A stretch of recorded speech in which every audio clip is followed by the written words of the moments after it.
The Carmichael Dave Show. He's on the microphone when he's not on the microphone. He's playing a song, and when he's not playing a song, he's on the microphone, and then boom! With Jason Ross. No, he didn't. Yes, he.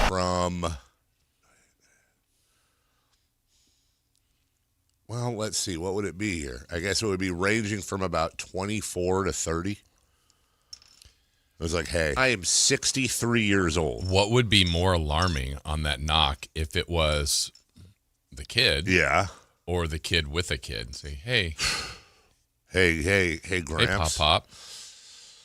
I don't even know what I do. I am 63 years old. Other than shut the door. My name is Jeff. I don't know, man. There's a lot of roulette going on that time of my life. Definitely a lot of roulette going on. But, When in Rome. When in Rome, right? Sure. Yeah, that didn't happen. Doesn't work anyways. That's a myth. It's a myth. What they used to call an old wives' tale. Can be a young wives' tale. By the way, I have an answer for, I think you gave me a homework assignment. Nap. Yeah. Napster. 100% out. Just out. Yeah, good for you. because I remember you were saying, like, okay, you're going to be tired. Yeah. You're going to be ready to take a nap. I was. Yep. Got home, didn't really even mess around. I was like, you know what? Let's just take care of this. Didn't do the mess around. And so I got in the bed, and I'm like, and it was like laid on sometimes I might lay on the couch. Like if it's like, this might be 20 minutes. But sure. I'm like, I'm gonna take some time. So the second I was comfortable, out. But brought my phone with me, which was a mistake in a sense, because I felt like I could sleep like for hours. So I wanted to do like an hour and a half. So I put my alarm on. And I was maybe 10 minutes in, and I was in deep sleep. Wow. My phone, and I thought I'd put it on mute, and I didn't. And it was spam likely, or spam risk. Excuse me. Yeah. The Risk family was calling me, and I was not too happy about that. I don't blame you. But it was my fault. I've been getting a lot of that too lately. Yeah. So spam risk. I don't know what the Risk family wants. This one was spam. They need to chill. Yeah. Then I went back to sleep. Turned it on mute, woke up with the alarm, and felt great. Got a good night's sleep last night. Any idea how many hours you got of the nap? Oh, I did the 1.5. I mean, I set the alarm. So gotcha. I didn't want to go. I mean, because I think I would have I would have been a little hibernation. Then you're all screwed up. Yeah, so, I mean, I was up by 1. Okay. And okay, yeah. But I went to bed early last night, so I'm like, yeah, here we go. Let's go. That's good. Now I'm you're all caught up. You're dialed for the weekend. Let's go. Good for you.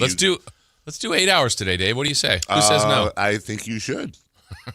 We're a team. I think that would be amazing. Yeah. It's a Friday. Chris had to last week, so I thought you and I should. Did he really? Yeah, a couple days. Oof. All right, we'll stick with 4. Yeah, but really, what's Chris doing back there? The world. What's he doing? The world. Let's get into the world of Chris. What is he doing back there? What does he do back there? First off, I know he's looking at his phone and videos and stuff a bunch. Yeah, because he'll come in with some gems. Yeah, he's always. But I mean, what, like some hits, some misses. Like right now, what are you doing? Right this second. Now he's messing with a bunch of buttons. He's pretending like I'm doing the thing like with my daughter where I'm like, "Hey, you doing your homework?" All of a sudden, "Oh yeah, I'm totally doing my homework." Looking something up. Yeah, like what were you? Be honest. What were you just doing? Can't hear him. I don't know why this is not playing, which is not good. No, not good at all. Oh, I found the rob.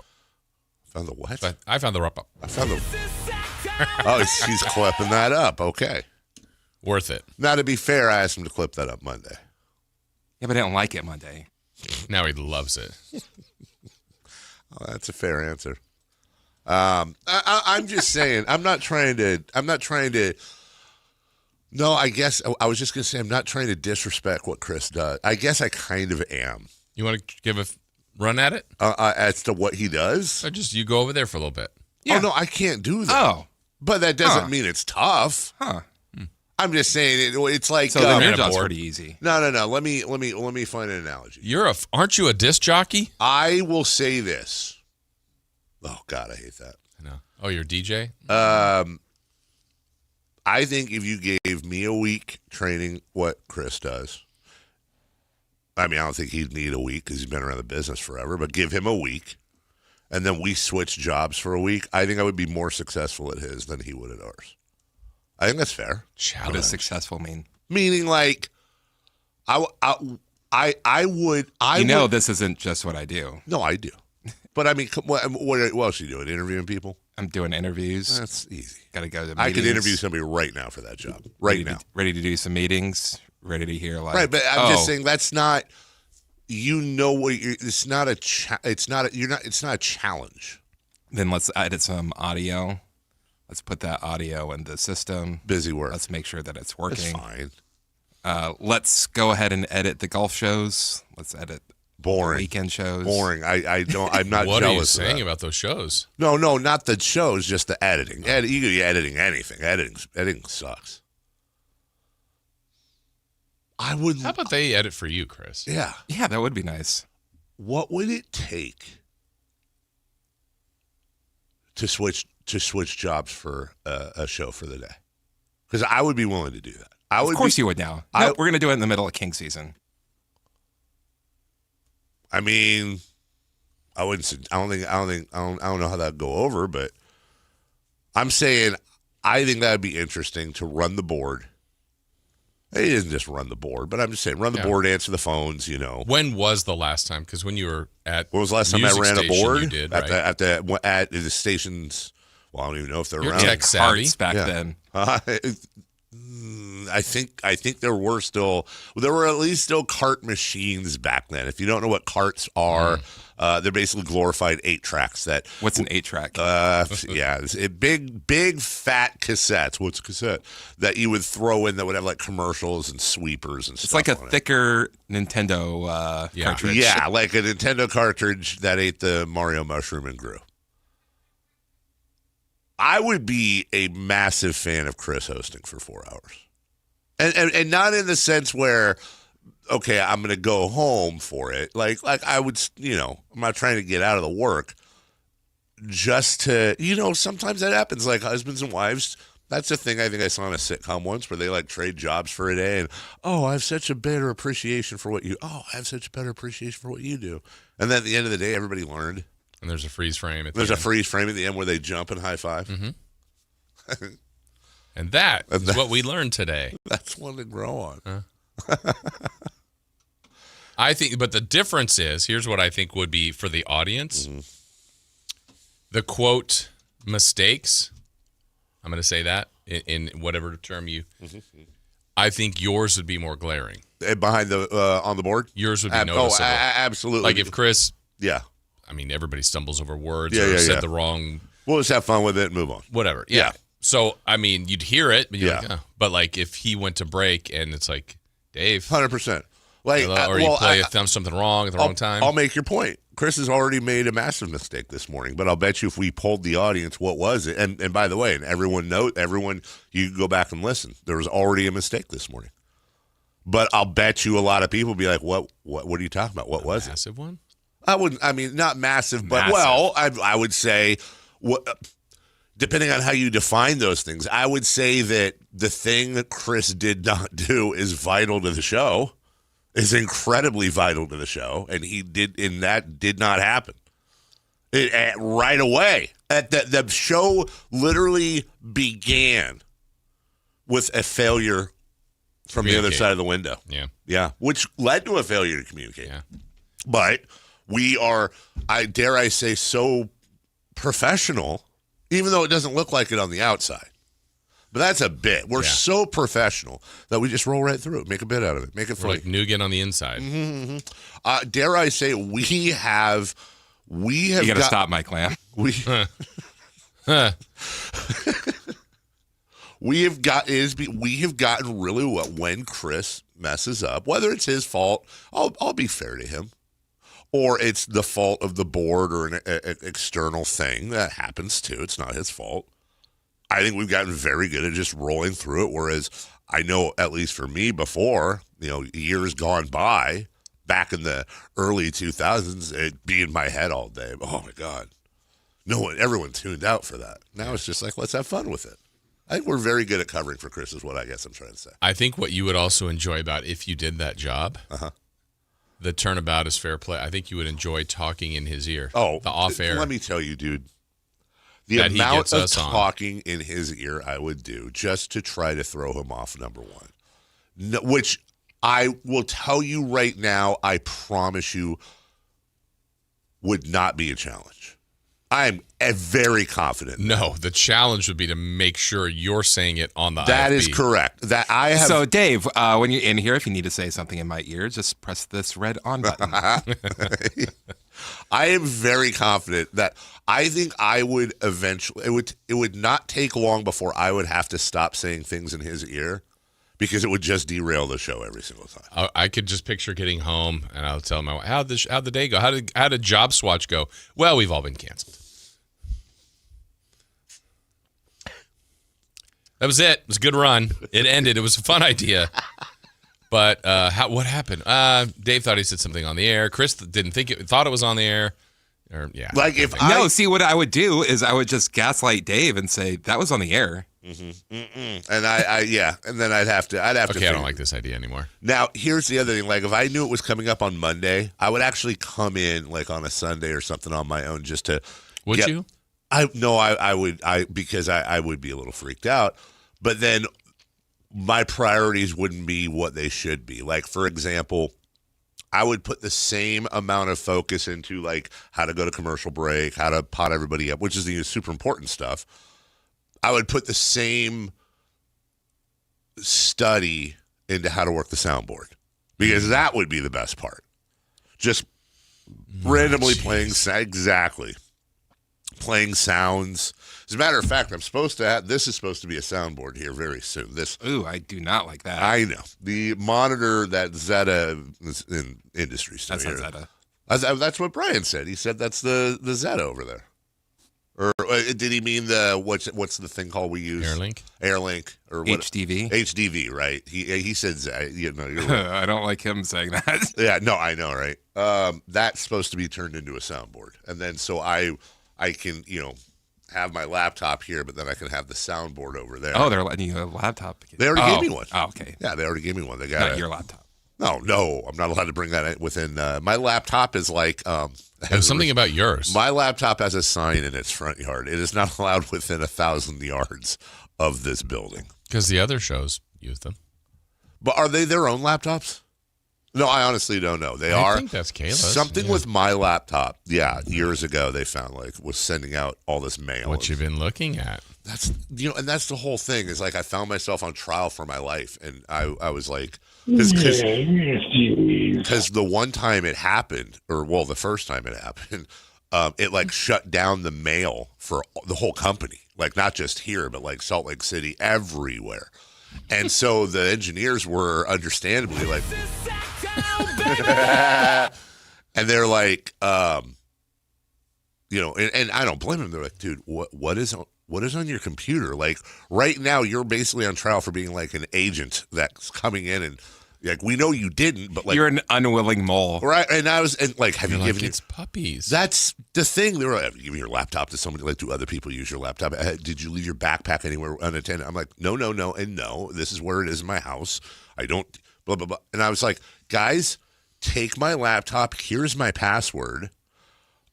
Look at my laptop. Take it home. I have nothing to hide on my laptop. I truly don't go to weird places and sites and look at stuff. Like look at my photos, look at my videos, there's nothing on this laptop you can't look at. There's no folders marked, secret folder. I guess you would mark it secret folder. You do that on Mason's computer. Yes, that's my trick. I use my, that's like yesterday.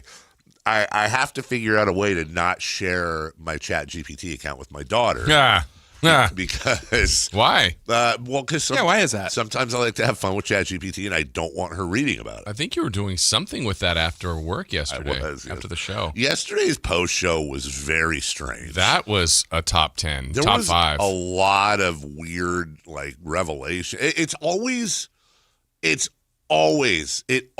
goes up a level when the dick wagon gets involved. Excuse me? When Richie, when he inserts himself into our post-show conversations. or has conversations about that. Yeah, for me, yesterday's felt gratuitous. For me, it was always like, man, this is really funny. To at some point, I always go, I don't like this anymore. Yeah, it's always... It gets to a point, I'm like, nope, It always goes to a certain level. Exactly. And then it's like we escalate. Yeah. And then Jason always taps out. Yeah. Like, I don't like this anymore. And it was good, though. It was and good. Maybe it stayed great for others, but I was like, we turned the corner. I feel like we peaked when you tapped out. Then after that, it was a lot of this is Sactown baby stuff. We were talking about Ty Lawson and that news. Oh, we were, yeah. To be fair, TBF. Dave and I get it to a point to where Jason does just like, I don't want to be a part of this anymore, and then that's usually when we're done. That's right. Because we want to see how far we could get Jason to stay in. Was that the game? I guess I need to figure that out. It's not something that we've talked about. This is the first time it's ever been verbalized. Okay. Well, I was in the game. But I'm not going to disagree. Like, whether it's on the text line or in person. The text line, I feel it. We're always escalating to the point where it gets... I think anyone... Well, you know us, but I think anyone who didn't know us, who was, like, following our text would be like, Jesus. They hate each other. Are they serious? Like, or if nobody was within earshot of any of that conversation yesterday, but that was pretty interesting. The back one there? over there. Oh, yeah. well, I kept having to look around. No, I know. Because there was about 70 HR violations somebody could watch, and that's happened to me before. Yeah, where I've been having one of those conversations with a colleague, David, and then somebody peeks around the corner behind me that I'm not looking, and that's right when I drop the line of the day. Anyways, been making a lot of pickles. I think I told you that. I've really been getting into pickling. Yes. What have you been doing with them? Eating the whole. Okay. We're all eating them. Like, that's not how you described it yesterday. So we're all eating we'll sniff them, but then we eat them, and then I it's kind of like when I got into soy saucing, which I don't think is a thing. I don't think people. I don't recall that. I don't think people are like, I'm a soy sauce. Remember that era?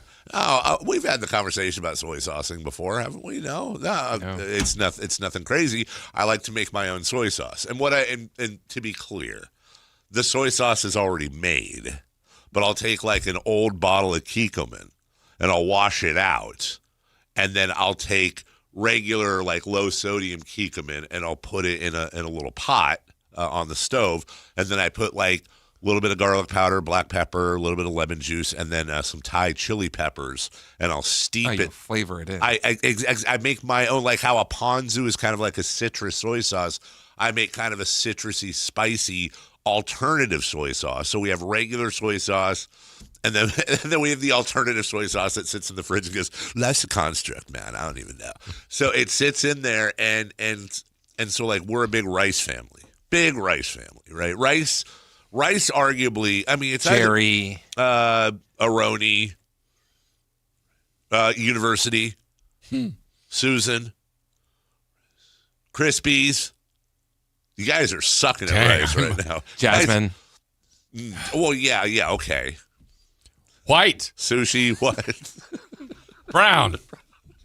What's the other one? There's white, brown, and then the stupid one that you're supposed to eat. Wild grain. Wild rice. Wild rice. Get out of here with that. I don't know what's in there. Little poofy things and stuff. Harper. So anyways, I'll just bring it to a simmer with all these, flavorings in there. Let it simmer, let it sit, and then I'll let it cool down on its own. And then I just put it through a funnel back into the rice bottle. And I'm telling you, man, if you haven't, it's so easy and it's so good to put on. I'll put it on rice. I'll put it on like broccoli or something, like it's good on veggies.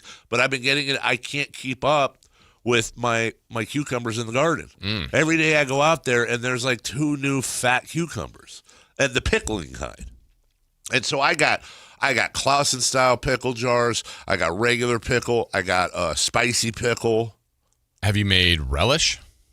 No, I guess I mean, I don't know if I guess I could. I think I would. I guess I just put it in the food. I hadn't thought of that. Yeah, I don't know how you make relish. I think you it's chopped up. What else is in relish? I think sometimes there's something red in there, and I want to think it's like it's either pimento, which is I know. It might just be red pepper that's, like cooked red pepper, like red bell pepper. I don't know. There's something red in there. What makes it like jelly-ish? It's not quite jelly. It's a little bit. Yeah. It's not creamy, but it's. I think I know what you're talking about, and I'm talking out of my ass now because I've never made relish, but I think it's probably very similar to the. It's very similar to the, for lack of a better term, the mucus that's in a tomato. Okay. The mucus that's in the cucumber that holds the seeds in. I think that gives it kind of the gelatinous. Why are you laughing?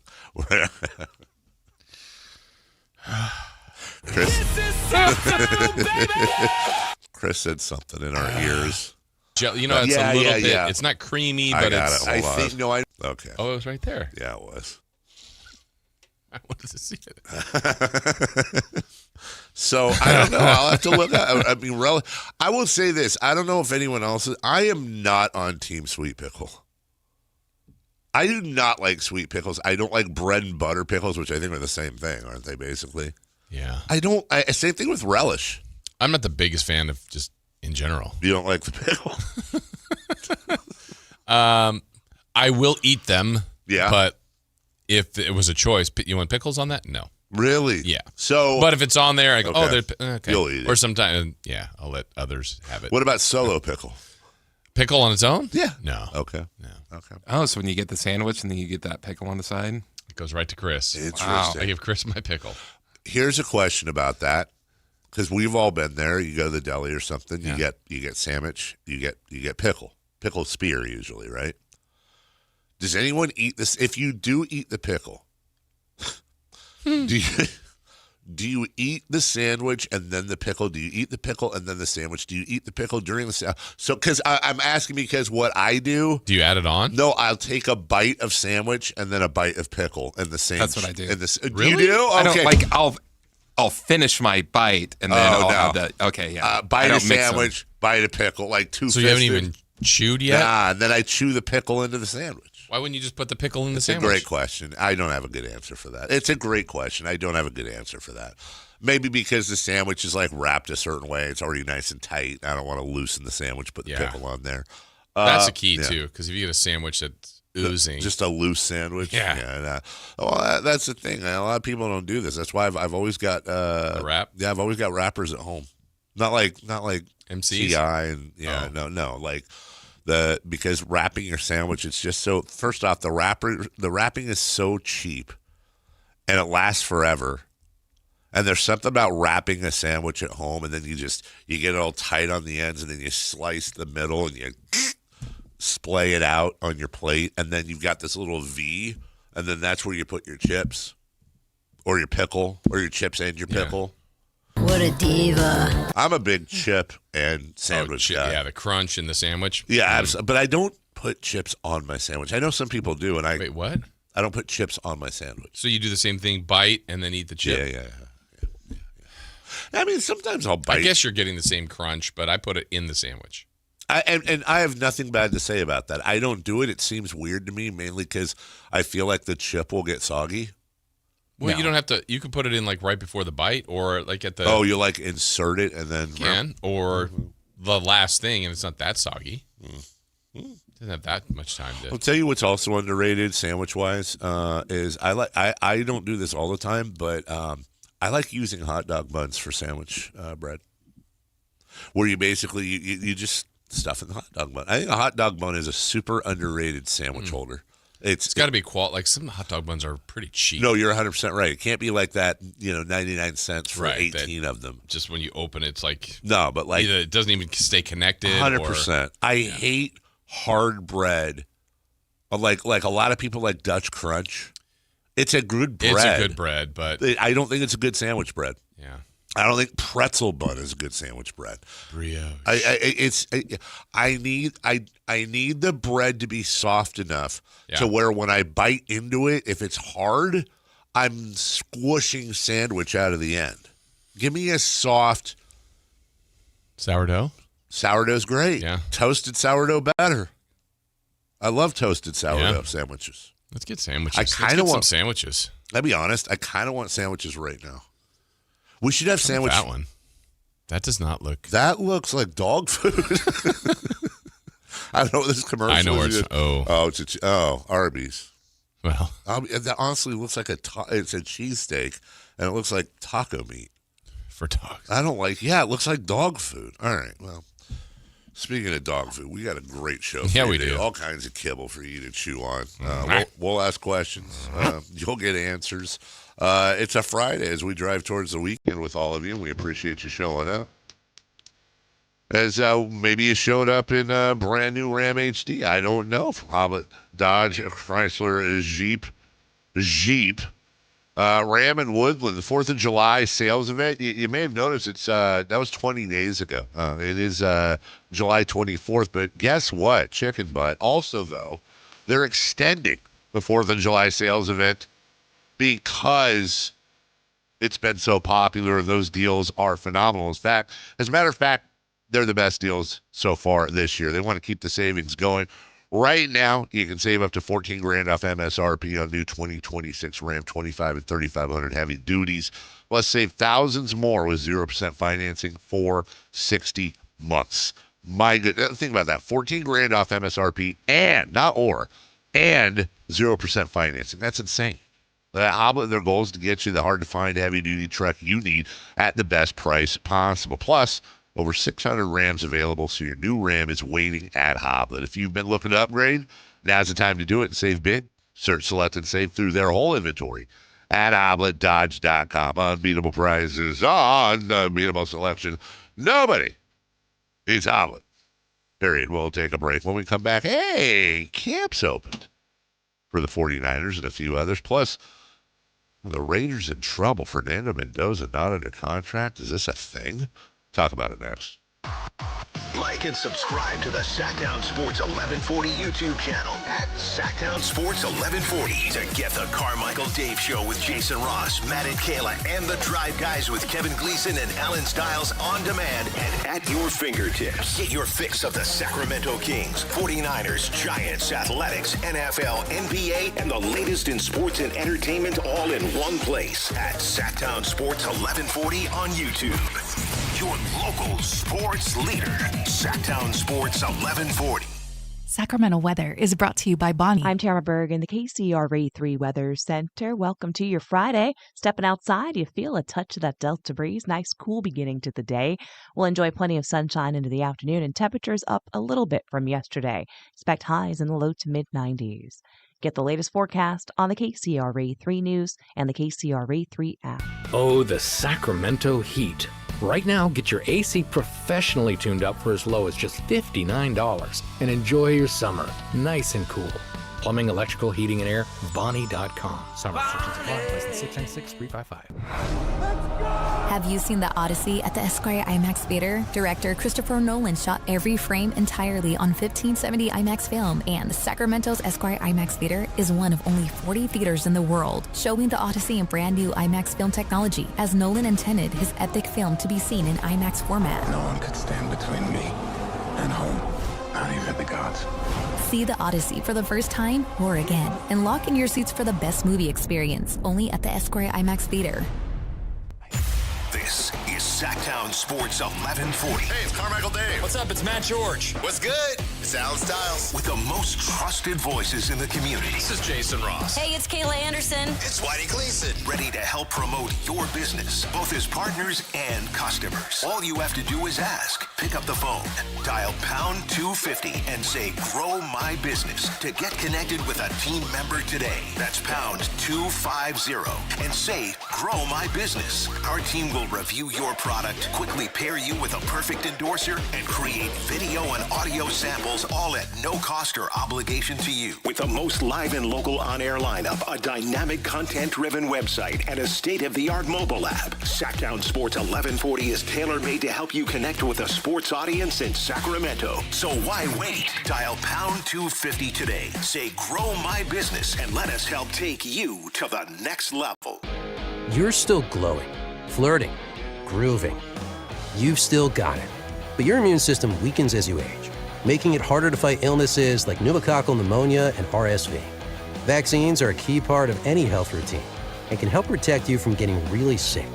Ask your doctor or pharmacist which vaccines you need. See more at PfizerForAll.com. Sponsored by Pfizer.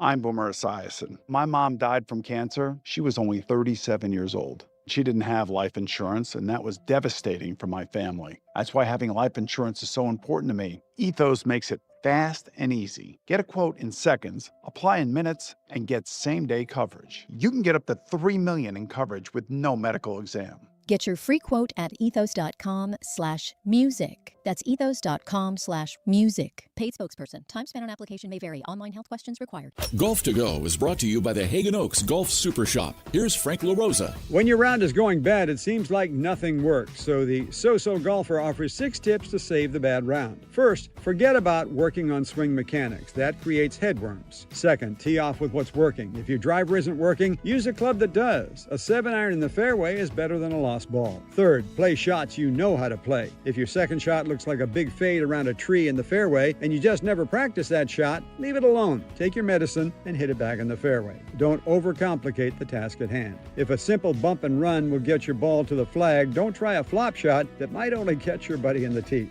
And don't give up. It's okay to get upset after a bad shot, but Tiger Woods gives himself 10 paces to vent and then it's done. Good advice there. And most of all, have fun. It's a game. Remember, you'll have lots of time on the range to work out all those shot frustrations you find on the course. Smile, tip your hat, and get on to the next shot. That's your Golf to Go. I'm Frank LaRosa.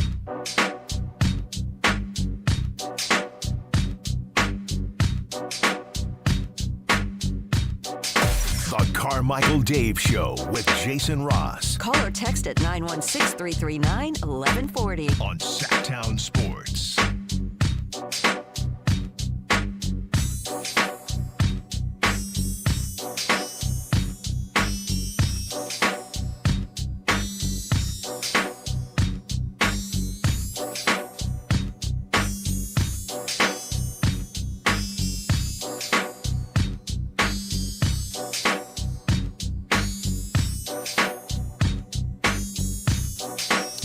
Hey, by the way, doing movie marathons with the kids. Oh, yeah. What's next? Last night was Hidden Figures.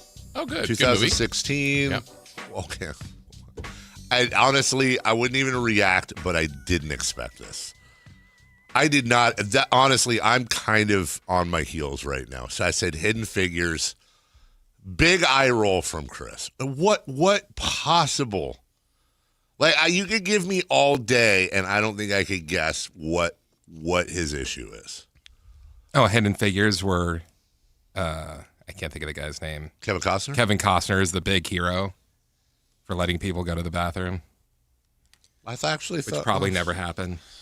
Well, it didn't. You asked. What is it like in his head? It's got to be chaos. Just rough.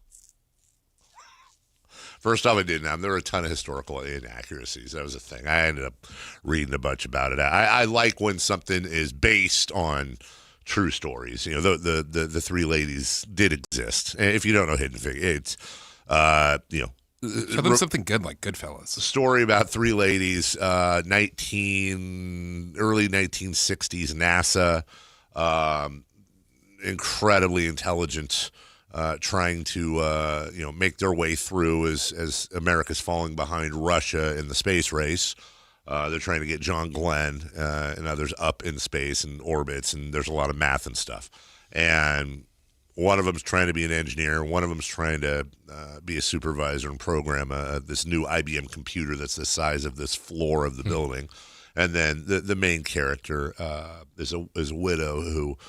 With 3 kiddos, who is just a math savant, and Sheldon from Big Bang Theory is kind of a D-bag, and Kevin Costner's in there. Anyways, the hero of the story. No, see, that's the thing. I think I did read that, and what Chris is referring to is white savior, the white savior trope that happens in movies sometimes. There's also the kind of the inverse. I won't say it, but Spike Lee. The magical Bagger Vance. Bagger Vance. They call it the magical, and the word starts with N. It's not that one, but Wait, what? There's a bar named after it near Foles. I just don't really feel good about saying that word. So, anyways, I don't know, man. Listen, first off, I'll always defer to people of color on this stuff. But look, I thought the heroes were the three ladies, first off. And end of story. I thought the heroes were the three ladies. I thought John Glenn's a hero in the sense of I was watching in the movie, and I've thought about this before. Imagine you're John Glenn going into space in a contraption that they hope works by yourself. And then you're in space, and this did happen, and you get a heat shield warning, and they're like, well, just leave this thing on instead of jettisoning it, and you should be okay. And then you're re-entering Earth's atmosphere, and you're seeing things fly off of your ship, which it's basically a giant bell-shaped hunk of metal between you and space. And you're saying that, it's getting really hot in here. And then you land parachuting into the Caribbean Sea. So if it was anything like my very first car, an old beater car that I had, yes, that always would overheat, yes, I would turn the heater on, and I've noticed the gauge would drop. I was That's taking right. the heat off the engine. That's right. I was sweating profusely, but sure. I didn't know the Model T had a heater. I did. It did, yeah. Anyways, I remember that. I'm watching that scene during the movie, and it just took, because I've thought about that before, like when you read about it in school, just how I get scared when there's turbulence on a plane. Stupid Americans, that's why we use dogs. Did they like the movie? Loved it. We all loved the movie. That was really, really good. That was really good, really well done. And also, I mean, the thing about movies like that is that even though, yes, like, there are a ton of historical inaccuracies. The bathroom scene never happened. There were some things that were integrated. The lady, they said, became a supervisor and whatever. She was the first supervisor of color for NASA, 1949, as a matter of fact. So, but what I enjoy about movies like that is what it did. Is myself and my kids learned about these three women that were integral in getting folks to space. Did you do the same kind of research after Anchorman? I did not. Oh. No. What's on tap for tonight and the weekend? So, and are you picking the movies? No. What we've done is we've compiled. We worked on a list, and I put some in there. Avery, okay, Chris, and I pick one for the weekend. I already made my pick. I absolutely would take suggestions. Here's what we have left. I got to take that off there because apparently my kids have seen The Fugitive. The Firm, because you want, Vasic, right? The Firm, Jerry Maguire, Godfather, Sheep Detectives, Knives. That's yours, 100%. Knives Out, and then these are the three we just want to watch for fun again. They haven't seen Anchorman 2, but they have seen Ace Ventura 2, and they have seen Step Brothers, but. I think it's going to be a Godfather weekend. I think that's what, because we can't watch Godfather on a weeknight. That's a 3-hour movie. And as my daughter says, because I was like, well, we could watch half of it and then just like an intermission. I don't like to watch. I like to break up when I watch movies. I like to watch movies all the way through. I would suggest Knives Out. I don't disagree. Knives Out is a great movie. Have you guys seen The Menu with Ralph Fiennes? You're asking me if I've seen The Menu? Wait, why is that weird? Because he's seen every horror movie. Is that a horror movie? Yeah. Is it? Yeah. I feel like it's more of a thriller. Like a funny, not funny, but a quirky thriller. No, is that? Have you seen it? The Menu? Yeah. Without Ralph Fiennes, the island, I didn't. Is there a scene where they hunt people down? Yes. But it's in like a funny way. But it's hilarious. Like people die in it and all, but I don't. Here's my thing. I just don't remember feeling scared. I remember feeling like anxious. I don't know. I think of a horror movie like something super scary, like The Shining or Alien. Those are also horror movies. Or Poltergeist. Silence of the Lambs. Oh, that was on there. I don't know why that's not on there. That actually that is some of that yesterday. That was on. Dr. Lecter. Yeah. Dr. Lecter. I used to use this this website called justwatch.com. No, it's not adult films. It's you go in and you type in like the movie and it'll tell you like what service it's on. I can stream it here, and it has gotten more and more and more inaccurate, or less and less and less accurate. They mean the same thing, to where that's my biggest thing. I have a bunch of the channels and the HBOs and the Disneys and all that crap. But like Silence of the Lambs, I have no idea if I own a service that can stream it for free rather than buying it, right? Like someone make a good one that you can just plug it in and know where to go. You know what I'm saying? True. MGM. MGM? That's where it's on now. I just found out yesterday, I got a notification that my AMC Plus membership is renewing for the year. I don't remember getting AMC. I know how it happened. It was probably something like that. It was a movie we wanted to watch, and it was like 7-day free trial, and I did it, and then I just forgot. And now a year later, I'm getting renewed for what the hell is on AMC Plus? Casablanca? Maybe The Fugitive. Maybe The Fugitive. Yeah, I don't mind. You switch the samples. Yeah, I don't mind that. I don't mind. I wouldn't mind seeing Silence of the Lambs. We might need to go back to The Matrix because Avery crashed out on The Matrix. She got really freaked out about it, but she was also like 13. How many were there?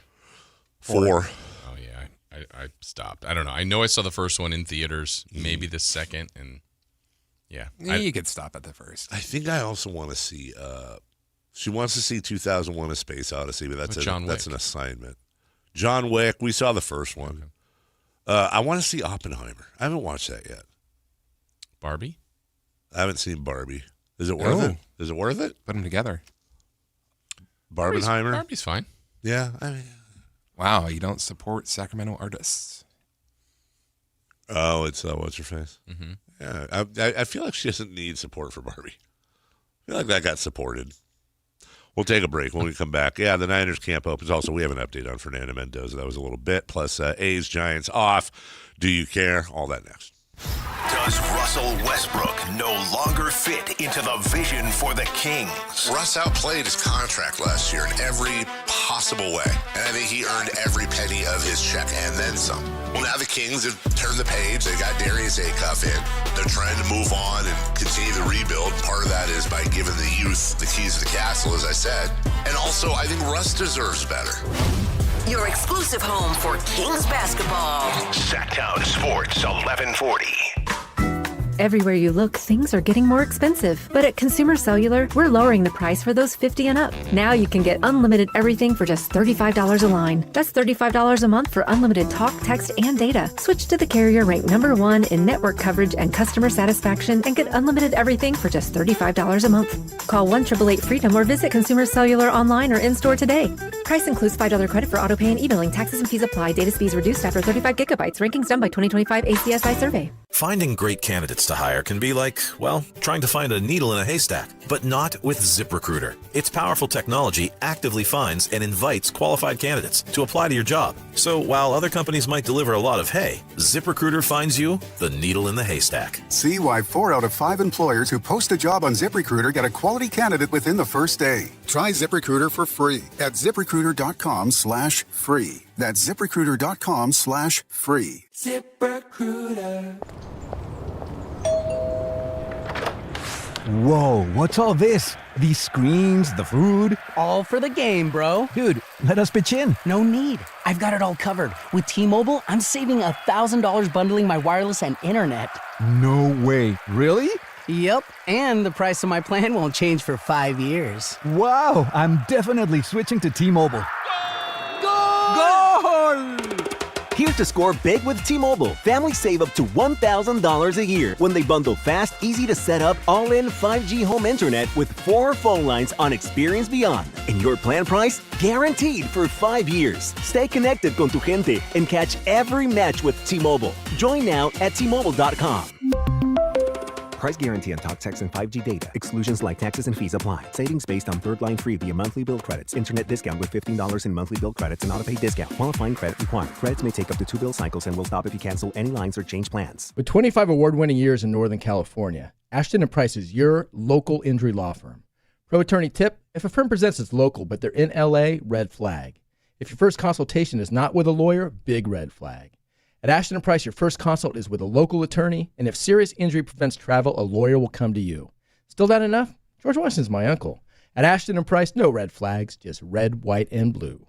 Remember, for the best advice, don't think twice. Call Ashton and Price. The IRS finally caught up with Louie. I hadn't paid my taxes in 8 years. I owe the IRS a lot of money. Louie was in deep trouble. We're going to take your house, put a lien on your bank account, garnish your pay. They don't care. They're going to take your paycheck. Louie found out about Optima Tax Relief, the leading tax resolution firm. A-plus rated by the Better Business Bureau, they've resolved over $3 billion for their clients. Optima Tax, they helped me. They calmed me down. They made me feel comfortable, and I trust them. Louie has a lot to be thankful for. I don't owe the IRS anymore, and I'm able to live a comfortable life, a lot better life. It was because of Optima Tax. For tax help you can trust, call Optima now for a free consultation. Take it from Louie. If you owe the IRS, don't go it alone. Give Optima Tax a call. They can help you. Call 800-375-2322. 800-375-2322. 800-375-2322. Optima Tax Relief. Testimonial from an actual client. Some restrictions apply. For complete details, please visit OptimaTaxRelief.com. Hey, this is Jelly Roll. As many of you know, my song Winning Streak is about my own personal struggles with addiction. I first sought help for my addiction at 14 years old.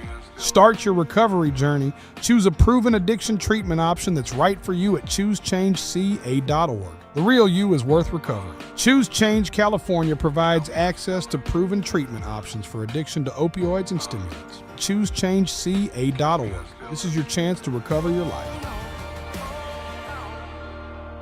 Here's good news for folks who have a jumbo loan. The Loan Exchange, America's jumbo lender, is offering a 30-year fixed-rate loan at a 5.75% interest rate and 5.962% APR for loan amounts up to $3 million.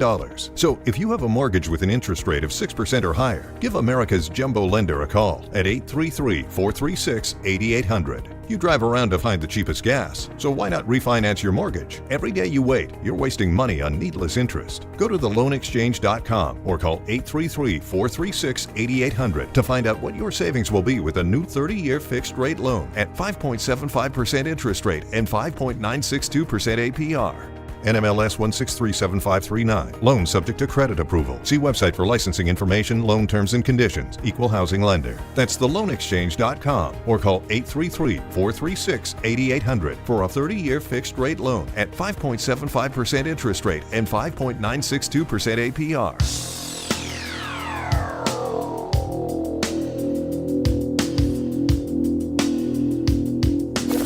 Waking you up with the best in local sports. It's the Carmichael Dave Show with Jason Ross on Sactown Sports.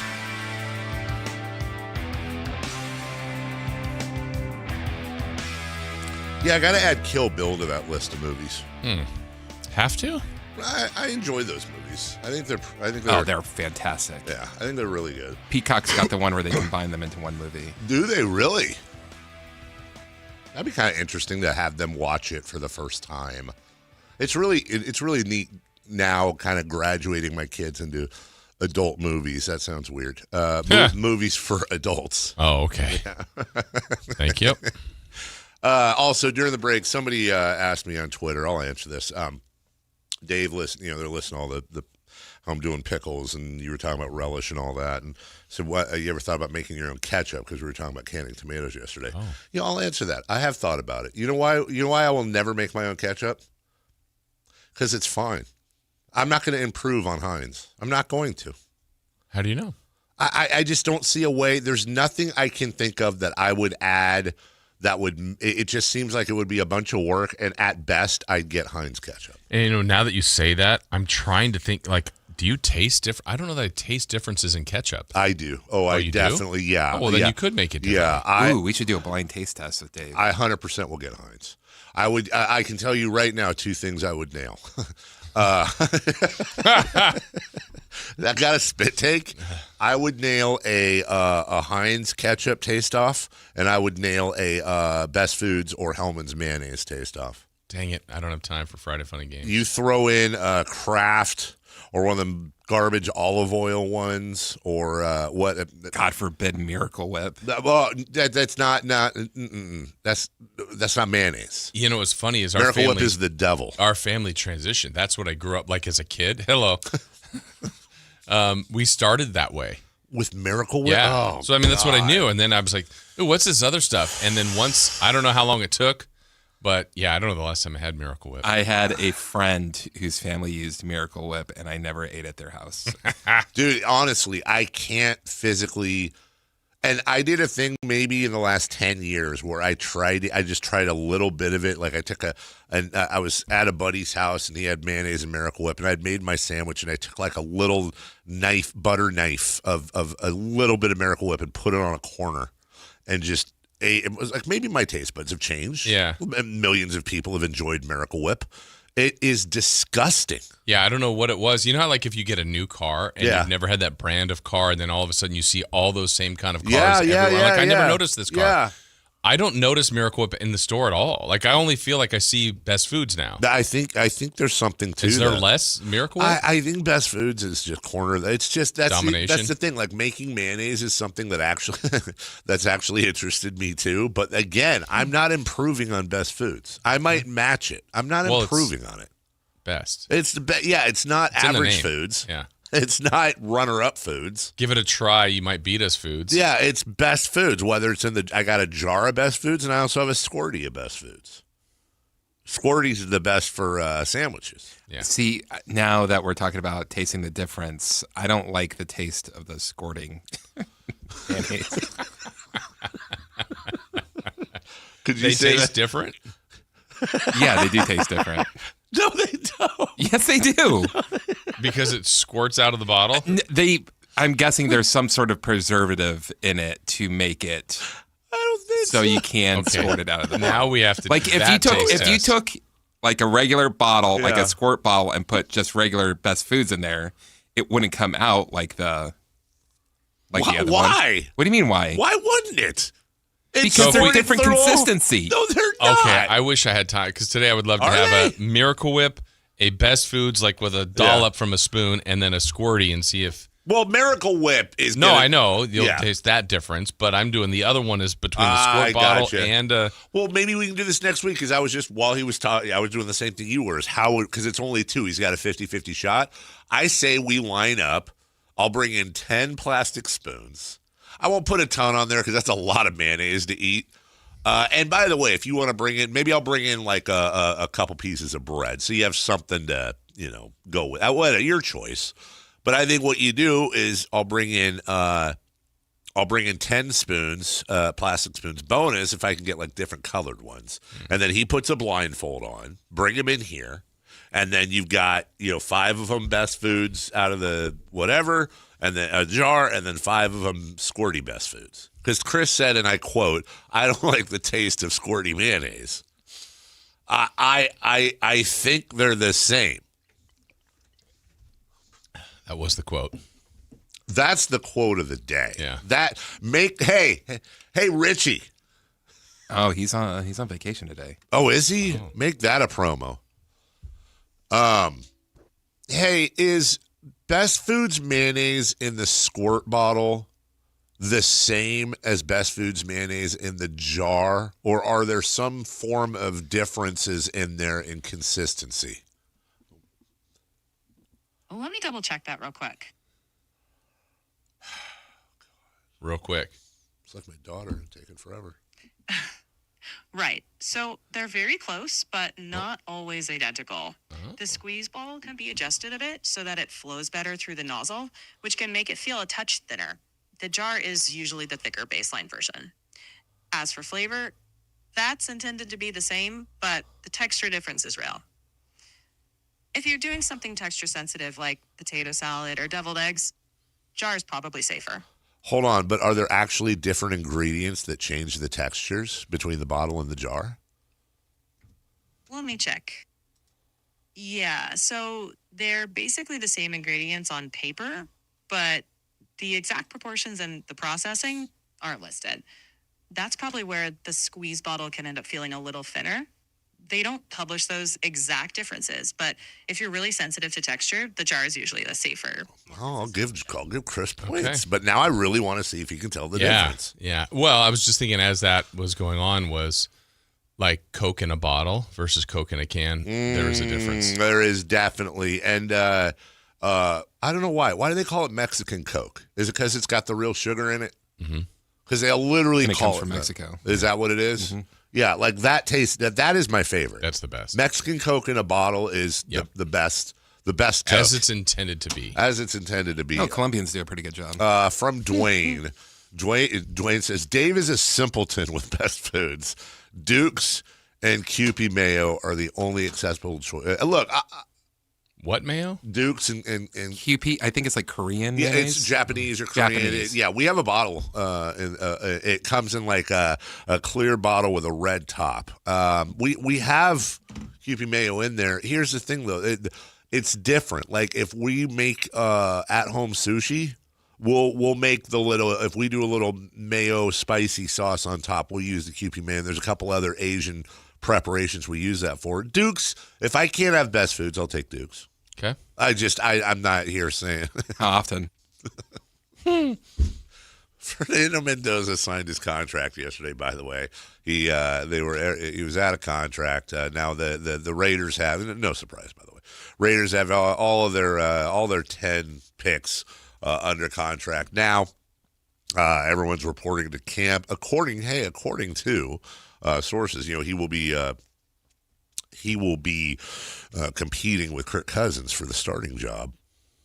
And the article I was just reading earlier says Cousins has been getting all the first team reps in the summer and has the upper hand. Let's go. Really interesting. Coming up later, we're going to talk about would you rather be the Niners or the Raiders right now, and I think that's a layered question that could have multiple answers. We'll take a break. When we come back, top of the hour, 3 for Madness. We'll quit screwing around now. Dog days is summer. How are you figuring it out? A little bit of soccer, and Jason, I got a question for you. Yeah? We'll get to all that next. Did NBA Summer League make you feel better or worse about the directions the Kings are trending this season? I actually feel worse. Really? I do. Every team that the Kings played had just a couple first-rounders hanging around that are now 22 years old, starting to find their way. And we were having to not make excuses, but explain why the Kings are losing these games. And these are teams that also have better, more cohesive vets that weren't even there. Your exclusive home for Kings basketball. Sactown Sports 1140. This is the story of the one. As a safety manager at a manufacturing plant, he does everything he can to keep his coworkers safe. From finding ways to reduce risks to keeping safety supplies in stock. And for that, he relies on Grainger. Grainger offers a broad range of quality products and next-day delivery, so he can always play it safe. Call 1-800-GRAINGER, click Grainger.com, or just stop by. Grainger, for the ones who get it done. Sacramento weather is brought to you by Elk Grove Honda. I'm Tara Berg in the KCRA 3 Weather Center. Welcome to your Friday. Stepping outside, you feel a touch of that Delta breeze. Nice, cool beginning to the day. We'll enjoy plenty of sunshine into the afternoon and temperatures up a little bit from yesterday. Expect highs in the low to mid-90s. Get the latest forecast on the KCRA 3 News and the KCRA 3 app. Cheap, cheap. That's the sound of savings happening right now at Elk Grove Honda. For more than 50 years, Elk Grove Hondas are still cheap. You'll find us under the flag in the Elk Grove Auto Mall, Highway 99 at Elk Grove Boulevard. Elk Grove Hondas are cheap. Capital Casino is conveniently located in downtown 411 16th Street and has been a part of the greater Sacramento area for over 20 years. They offer the best variety of games in the region in a safe and friendly environment, and there's plenty of parking, all well lit and monitored by security. Come have a great meal at the cafe and restaurant inside. Capital Casino has the best food, the best service, and the best action. But please always remember to gamble responsibly. 1-800-GAMBLER. Today alone, 5,370 people in the United States will be diagnosed with cancer. That's why Stand Up to Cancer funds and develops the newest and most promising cancer treatments. Stand Up to Cancer wants to provide you with every opportunity to join in this mission. By donating your home, land, or commercial property, you can help Stand Up to Cancer fund innovative cancer research. Stand Up to Cancer makes the process easy, and it may be tax deductible. Visit standuptocancer.org/giveproperty to learn more. Country in the Park 2, presented by your California Army National Guard, October 23rd at Heart Health Park at Cal Expo with Bailey Zimmerman, Russell Dickerson, plus more. Enjoy line dancing, live DJs, mechanical bull, and food trucks. Tickets start at just $70. Country in the Park 2, October 23rd at Heart Health Park at Cal Expo. Brought to you by Hyatt Vacation Club and Raising Cane's Chicken Fingers. More info at CITPFest.com. It's time to saddle up, Sacramento. It's Wild West Night with the Sacramento River Cats on Saturday, August 8th at Sutter Health Park. Celebrate the Wild West in classic baseball fashion with themed fun and River Cats baseball under the lights. Get your tickets at rivercats.com. KHD HD1 Sacramento, KYMX HD3 Sacramento. Sactown Sports 1140, your local sports leader. 3 questions, 3 answers. It's 3 for Madness on the Carmichael Dave Show with Jason Ross. Here's question 1.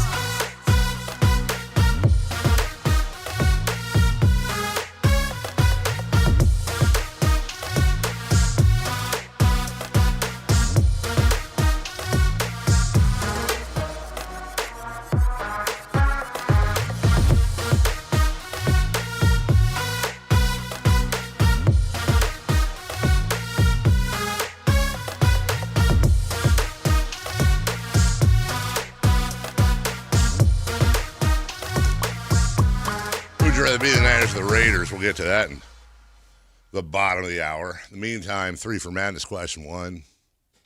In these dog days of summer, how are you filling your sports watching time? Bark. A lot of golf. I'm watching 0 baseball. None. 0. None. Shame. I will say, except for, the home run derby, I would say home run derby and all-star game combined. Yeah, I didn't watch a second of it. Not 1 second. The only thing, I guess that's a lie. I watched, who won it? Dude won it. Was he with the Cardinals? Yeah. And he came back because Schwarber was winning. And yeah, I had to hit the last 6 homers he did. I did see, but I saw that on, as I do with most of that stuff. I saw that on Netflix Twitter too. Yeah, exactly. I don't know. I watched about an hour of 3M Open yesterday. Really? Yeah. I will say this. I am watching a lot. My go to sleep sport is usually golf on the weekends. Thursday, Friday when it's playing, I'll record it, and then I that's the one sport I can watch DVR'd. I've been watching a lot, like Monday, Tuesday, Wednesday. I've been watching a lot of Bryson DeChambeau's YouTube. Wow. It really is a blast, and it has nothing to do really with Bryson, although they do a fantastic job on it. But just he has 2 things that interest me a ton. One in particular is he's based in Texas, so he'll go to like random public golf course. So it'd be like if he lived here, he'd go to Timber Creek or Wood Creek or Hagen Oaks, and he brings his crew, and he goes and meets the head pro or whatever, finds out what the course record is, and then tries to break the course record. That's the whole thing, is what's the course record? Can he break it? He's never played. Odds are usually he's never played the course before. And he goes in, and their production is fantastic. They've got Shot Tracer, they've got the little score bug, the whole thing. So you're not missing anything from regular broadcast. I am just really fascinated watching a top flight professional golfer take on these courses. The other thing he does is he'll team up with somebody, and they'll play a scramble basically and try to break 50. And that gets he gets a ton of views. I totally get it. He integrates advertisements in there, kind of like little mini. I love this Hershey 1-calorie chocolate bar. It's so good. Product placement. And then you usually, I don't know, about every 7-10 minutes you get a 1-minute commercial, which is annoying until I think about the fact that it's literally a 1-minute YouTube commercial, and then I can skip it. That's the type of crap I've been doing, dude. I mean, I'm not going to lie. Everything else is just sports news, basically. Right. Yeah, I mean, there's less now. I do watch baseball, not like every inning, every game, but like, if I'm at home and it's on, I'll check it out. It could be any team, anybody playing. I just feel like I've been on the move. So some of the British Open when that was going, but I don't know how much of the 3M Open I'll watch. I did watch obviously in person a lot of summer league and some summer league when I was in Vegas, but that's now done. This is the slowest time, at least for sporting events to me. But yeah, baseball is still what I'll consume the most, and then I'll get that feeling here in a few weeks because college football media days are happening, camps are opening, and then there'll be some preseason football, and I'll be excited. And then it just, I don't know, that's the one thing. I love almost everything about football. It's the Pro Bowl I don't like, or the way it used to be, and then preseason. Yeah. And it's like, oh, here it is. And it's, and there's nothing against the second and third stringers, but like if Brock Purdy gets one series and maybe he didn't even pass, maybe 3 handoffs, like that's all he's playing today. I'm like, well, what was that? Yeah. It's something we would never watch, except that it's the sports mirage. Yeah. The Hall of Fame game in the preseason, it's just because there's nothing else there and you're getting excited for actual football. And then the same thing, though, in the regular season. So now let's take it. We'll use the Niners again.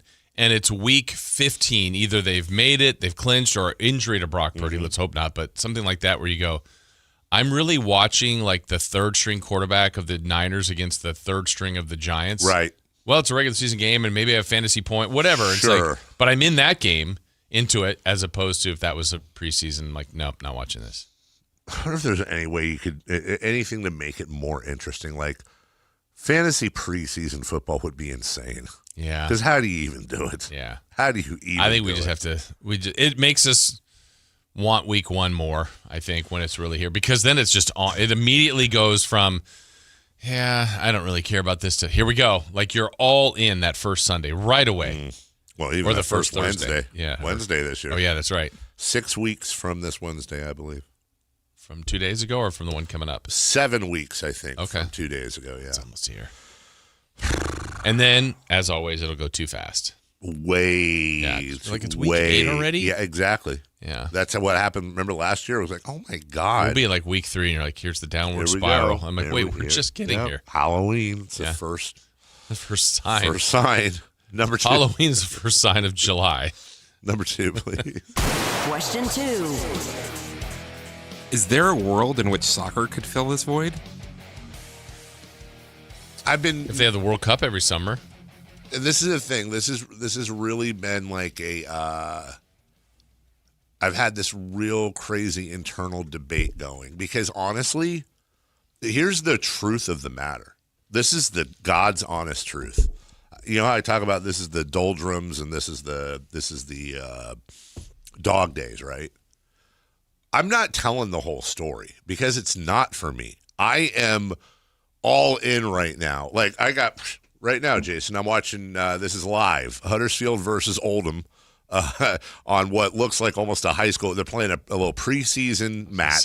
Where are they playing? They're on, what they'll do a lot of times is they'll go to all these different fields and stuff that they normally don't use, and it's a fun. This one I think is behind closed doors. Technically, the public's not invited. They do that a few times just to test out prospects and stuff. I am so all in because right now over there it's the free agency period, basically what they call the transfer window. We just had training camp in Portugal earlier in the month. Every week now you're getting 1 or 2 preseason games, and there's a few new players on the team, seeing how they work out, and then getting ready for the start of the season here in about 2 weeks.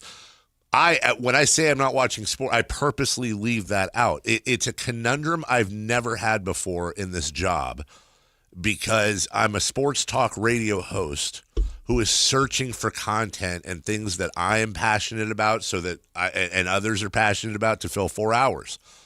But I have this whole double life where I am so passionate. My passion level for this is not equal to the Kings or NFL probably, but I'd say it's right under the NFL. Like if I go Kings first, Niners second, this is easily third for me. And I could literally, in an alternate universe, I could fill at least 2 hours of this show, much like we do with Kings. Mm-hmm. I could write, I'm not going to, everybody. I could write 2 hours of stuff on Huddersfield Town this year, the League One, storylines, players, all that. The problem is nobody else cares, nor should they. I'm not blaming anyone. Yeah, I don't care. Nobody cares. You don't care and you like soccer. Nobody cares.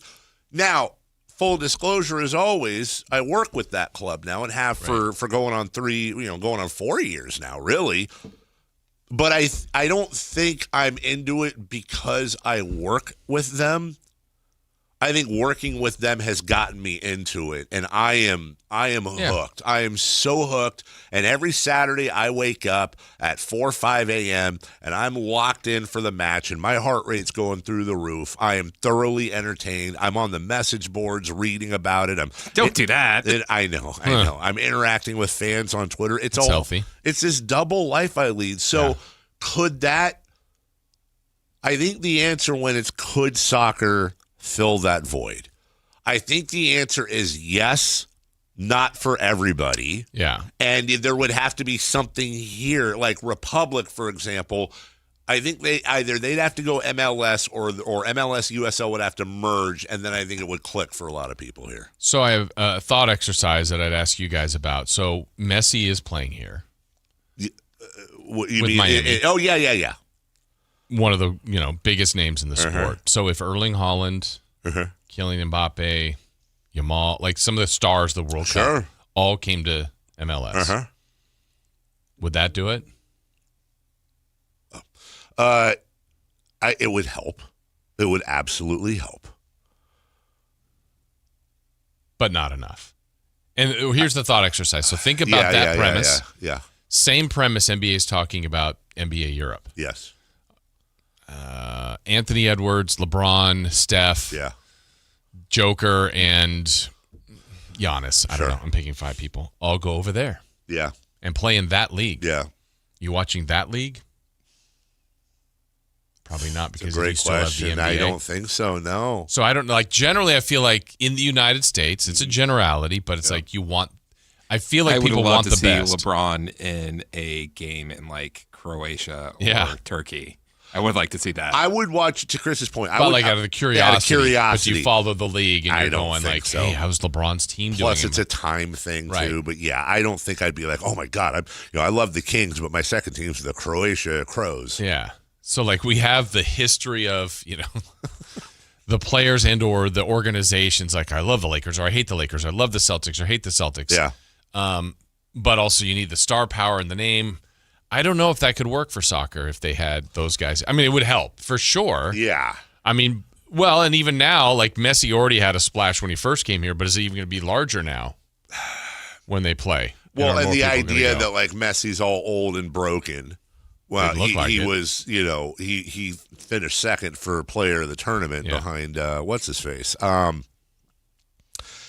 think star power matters, and I think it would help. I don't think it's a silver bullet, though. Yeah. I think the problem, and not to get too deep, but the problem with American soccer is there is no promotion and there is no relegation. The stakes are not the same. I watch my team, Huddersfield Town, and I want them to get out of this League One, which is makes no sense, but League One is the third tier of English football. Premier League, Championship, League One, League Two. And by the way, there are... Championship almost sounds like it should be above Premier League. It does. It does. It's so weird, and they probably should change it. Premier should be the third one, because we're premiering the people that you don't see. Yeah, it's like WNBA Next or whatever they did, same thing.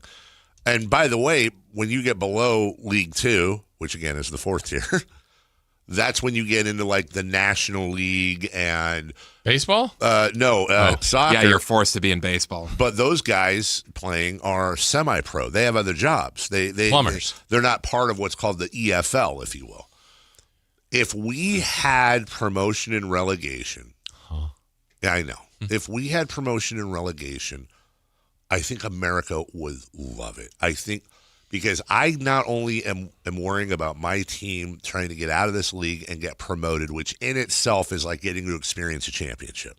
There are parades. It is the same damn thing pretty much. And Chris follows Manchester City, which is one of the best clubs in the world and has been for well over the last decade. And they have multiple trophies. They have Champions League trophies. They have Premier League trophies. They've They've won at the top of the top of the tops. I would absolutely, I have no problem saying this. If Manchester City won the Champions League this year, okay, and Huddersfield Town won League One, the absolute insanity in Huddersfield Town would be greater than what goes on in Manchester City. Not because the title's bigger, because it's not, but because they've experienced so much of that and they're at that level.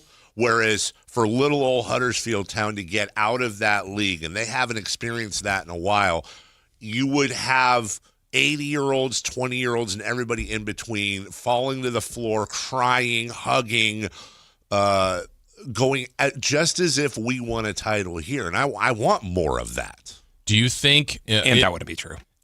Which part? That would be bigger in... That it would be bigger in Huddersfield than in Manchester. No, I honestly believe that. And I'm not saying, again, there's a nuance in what I'm saying. I'm not saying the accomplishment's bigger. Of course it's not. What I'm saying is that Manchester City, all fan bases get jaded. I can go, in fact, I have gone on Manchester City, Manchester United, Chelsea, Arsenal forums before as part of my job, and I read fans on these websites who, half of them have mental issues, we know this, but are just, fire this guy, this sucks, what an embarrassment, the game is gone. And I'm sitting here, I'm going, you guys are like literally the best in the world. But even Kings fans, when you have sustained success, you get jaded. There is a level of expectation in Manchester City and in their fan base to do certain things. It's not anything but winning is a failure to a point. Whereas with Huddersfield, smaller group, just as old of a club, in fact, maybe older, I'm not sure. And they're stuck in they were in the Premier League, 10 years ago. They're now in the third tier, and to get out of that, that's newer to them. That's like me saying, I could honestly say that, we try to put this a certain way. Well, if I were to say the Kings winning the title would mean more than if the Lakers won the title next year to the fan base. Our fan base would be crazier.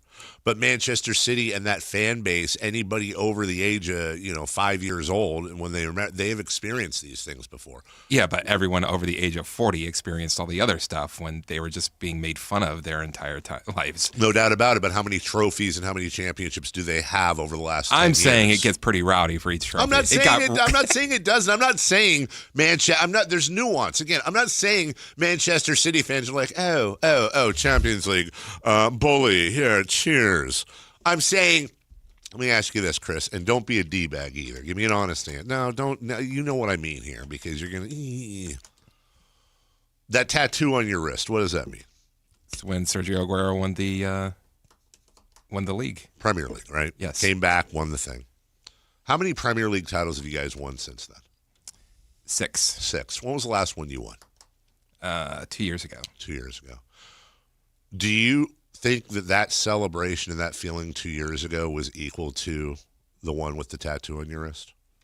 Yeah. You're high.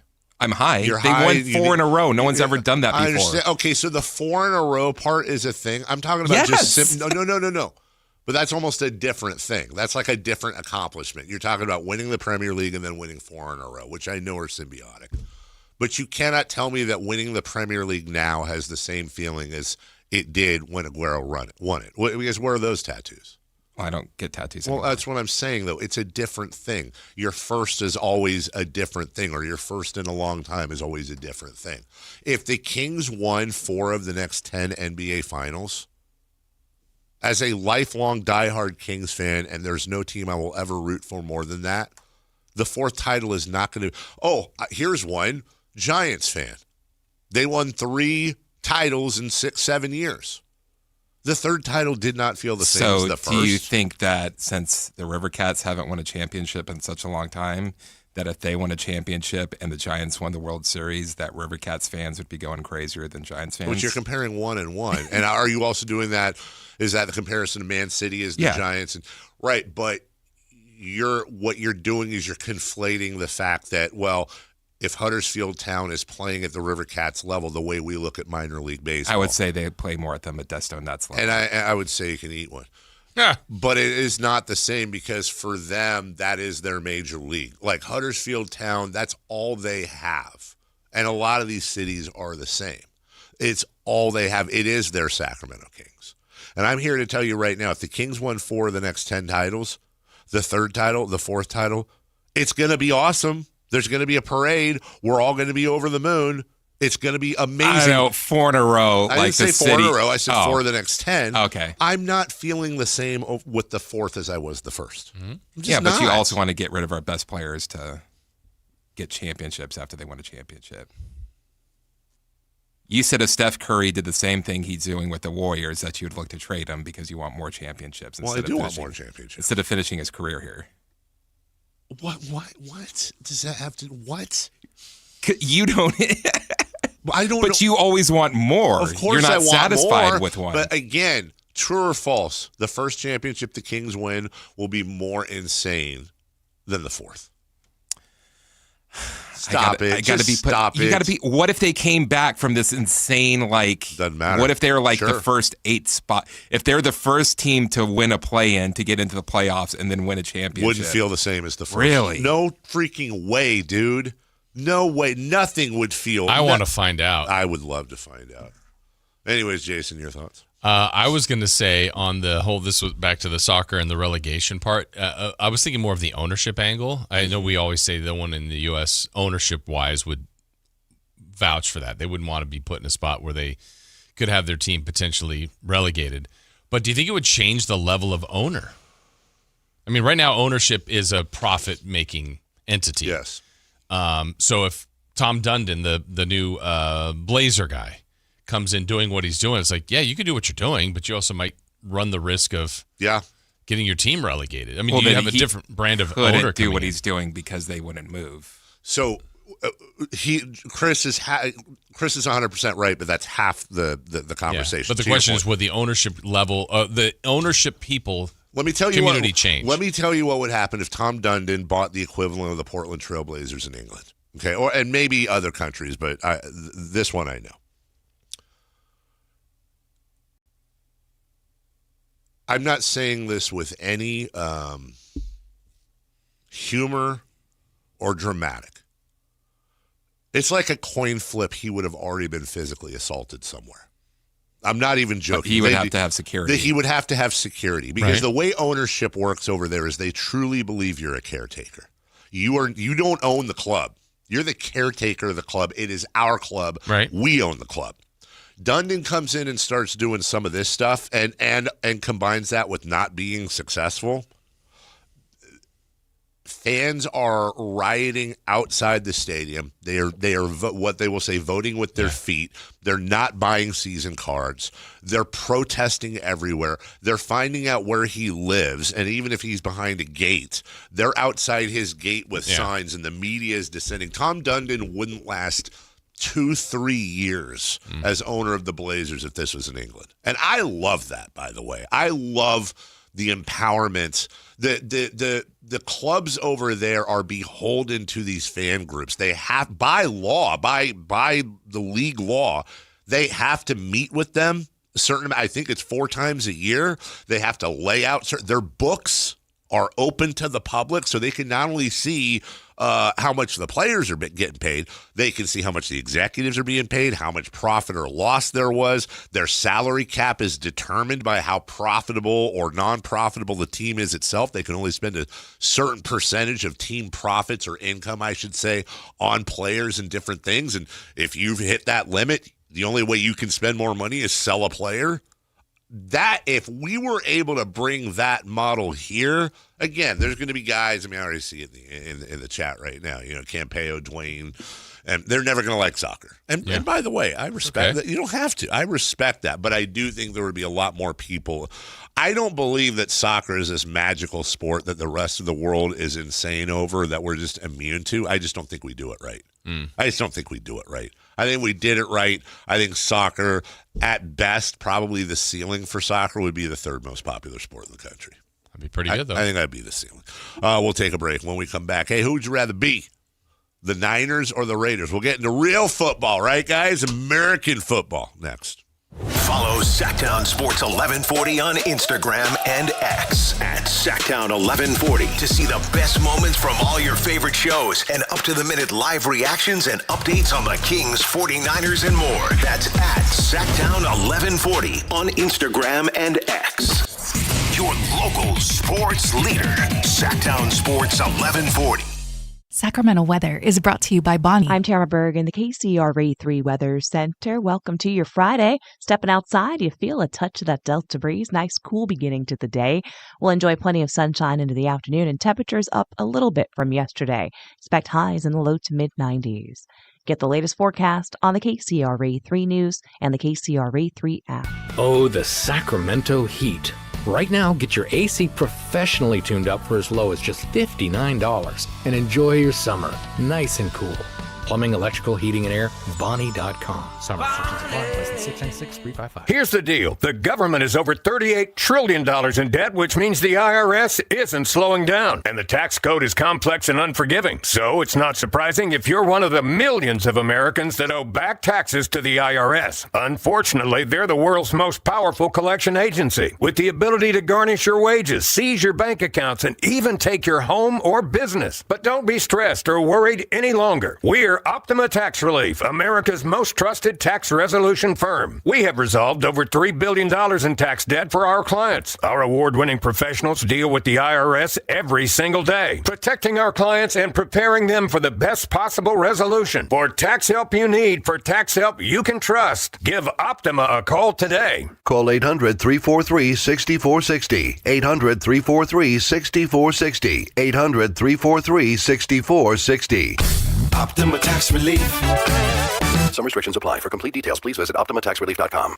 So, I need hamburgers, sodas, ice, and a DJ. A DJ? Relax, Pa. With T-Mobile, we're saving when we bundle home internet and phone lines. Oh, wow. Here to bundle and save big. Stay connected con tu gente with 4 lines from T-Mobile with fast, easy-to-set-up 5G home internet and save up to $1,000 a year. Switch now on T-Mobile.com/conectate. Savings based on third line free via monthly bill credits. Internet discount with $15 in monthly bill credits and auto pay discount. Qualifying credit required. Credits will stop if you cancel any lines or change plans. Visit T-Mobile.com. California's calling. Sun-soaked coasts, forest trails, and fun-filled city nights. With 21 hybrid and electrified Toyota models, there's a ride made for your life. Score summer deals on the 50 MPG Corolla Hybrid and the 51 MPG Camry. Or get 0% APR plus finance cash on the all-electric BZ. Go farther and spend less this summer with Toyota's hybrids, plug-in hybrids, and all-electric EVs. Toyota, let's go places. Offer available through TFS to buyers with premium rated credit and cannot be combined with other offers. Ends 8/3/26. Sacramento's best selection, best quality, and lowest prices on kitchen and bath products are at the new Anova Cabinet and Stone. For a limited time, get stunning new quartz countertops starting at just $159. That's right, only $159 for gorgeous quartz countertops. Listen to this. For a limited time, cabinets for kitchens and bathrooms are up to 50% off. Yes, up to 50% off new cabinets. It's a must-see, the new Anova Cabinet and Stone at Florin Road and Highway 99. Learn more at AnovaCabinetStone.com.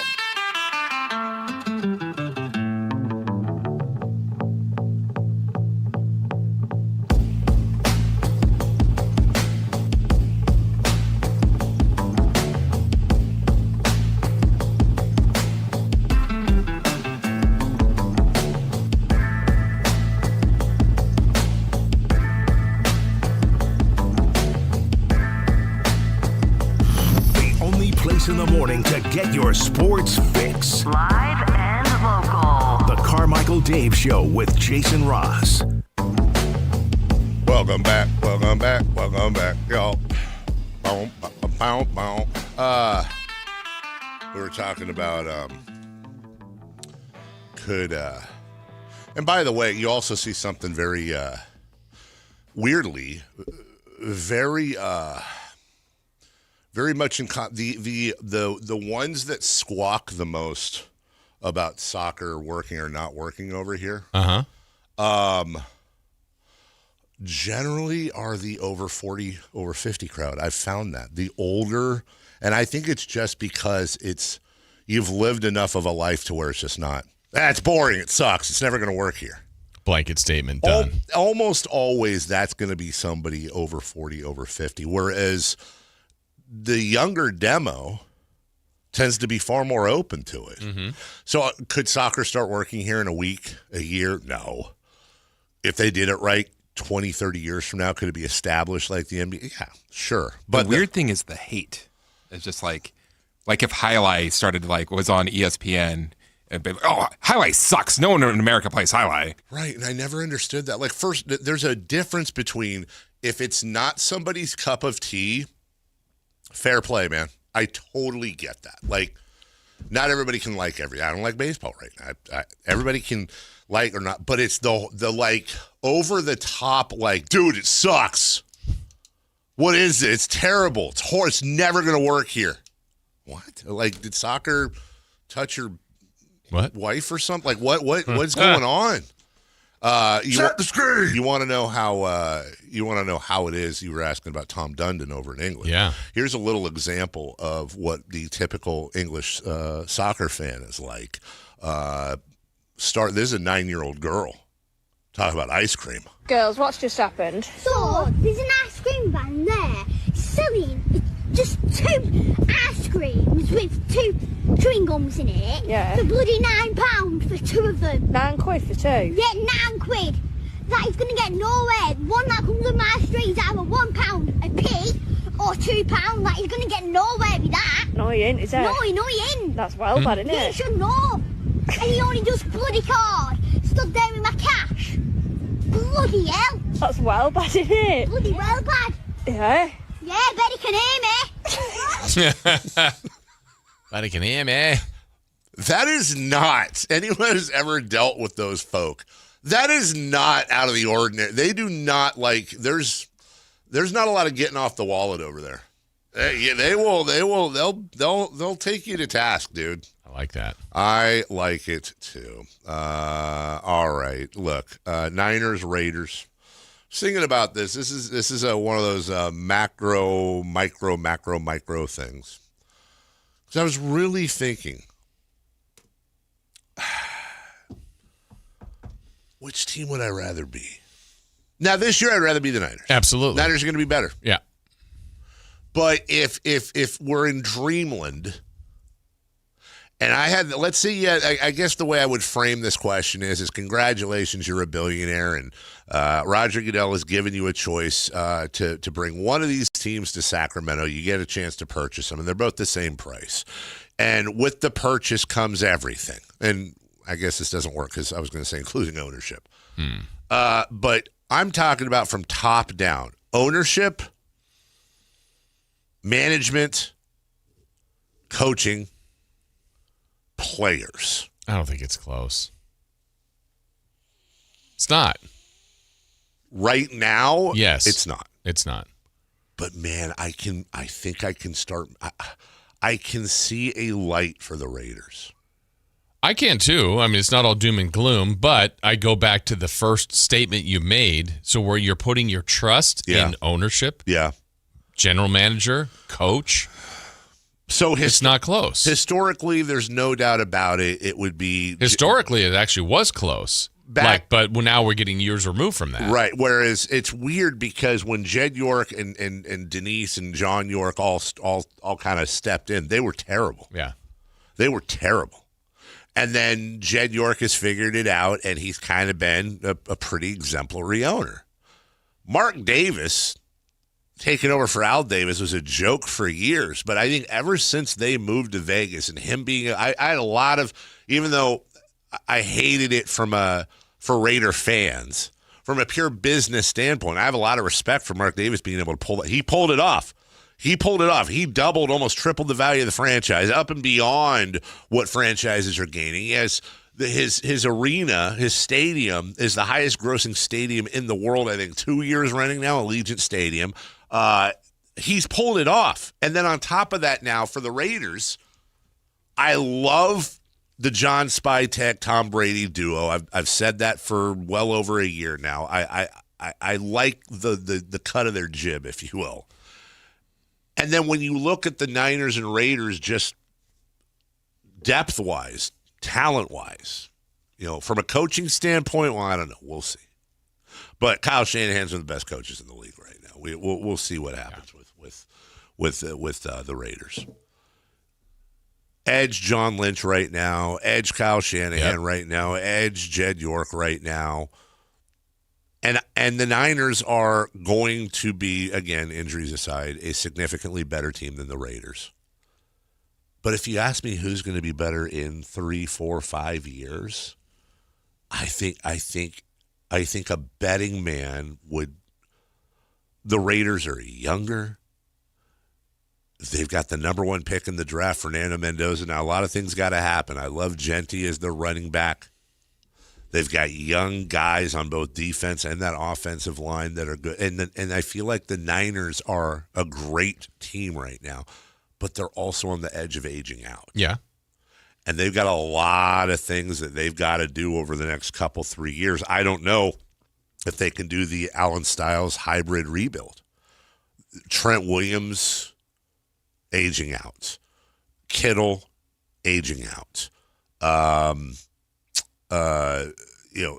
bunch of that defense.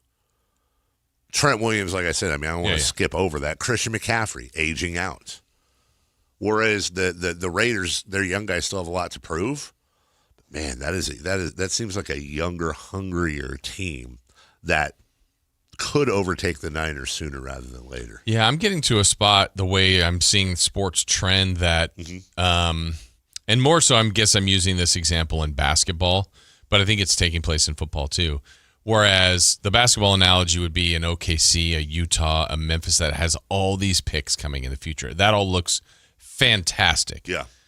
But, man, these sports transition so fast now. I mean, the roster you have today, you're thinking, 3 to 4 or 5 years from now, it's going to be totally different. So I feel the same for football. It may not be as drastic, but I just trust everything that you laid out, even in the Niners' form. Like if the Niners pick lower, if the Niners – honestly, one of the Niners' biggest mistakes is when they picked the highest and took Trey Lance. Yeah.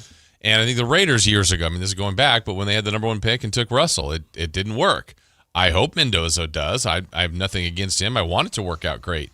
But is he going to be a number 1 pick that's just a nice quarterback, or is he going to be like, they got a dude? Or he could be a bust. Right. Just a total flop. So, I see what you're saying about what there potentially could be for the Raiders, but this has been a long time for this organization to not be very good, and I want them to be badly, but I would rather be the Niners. I just trust so many more things that they have and do and have shown, even while they're aging.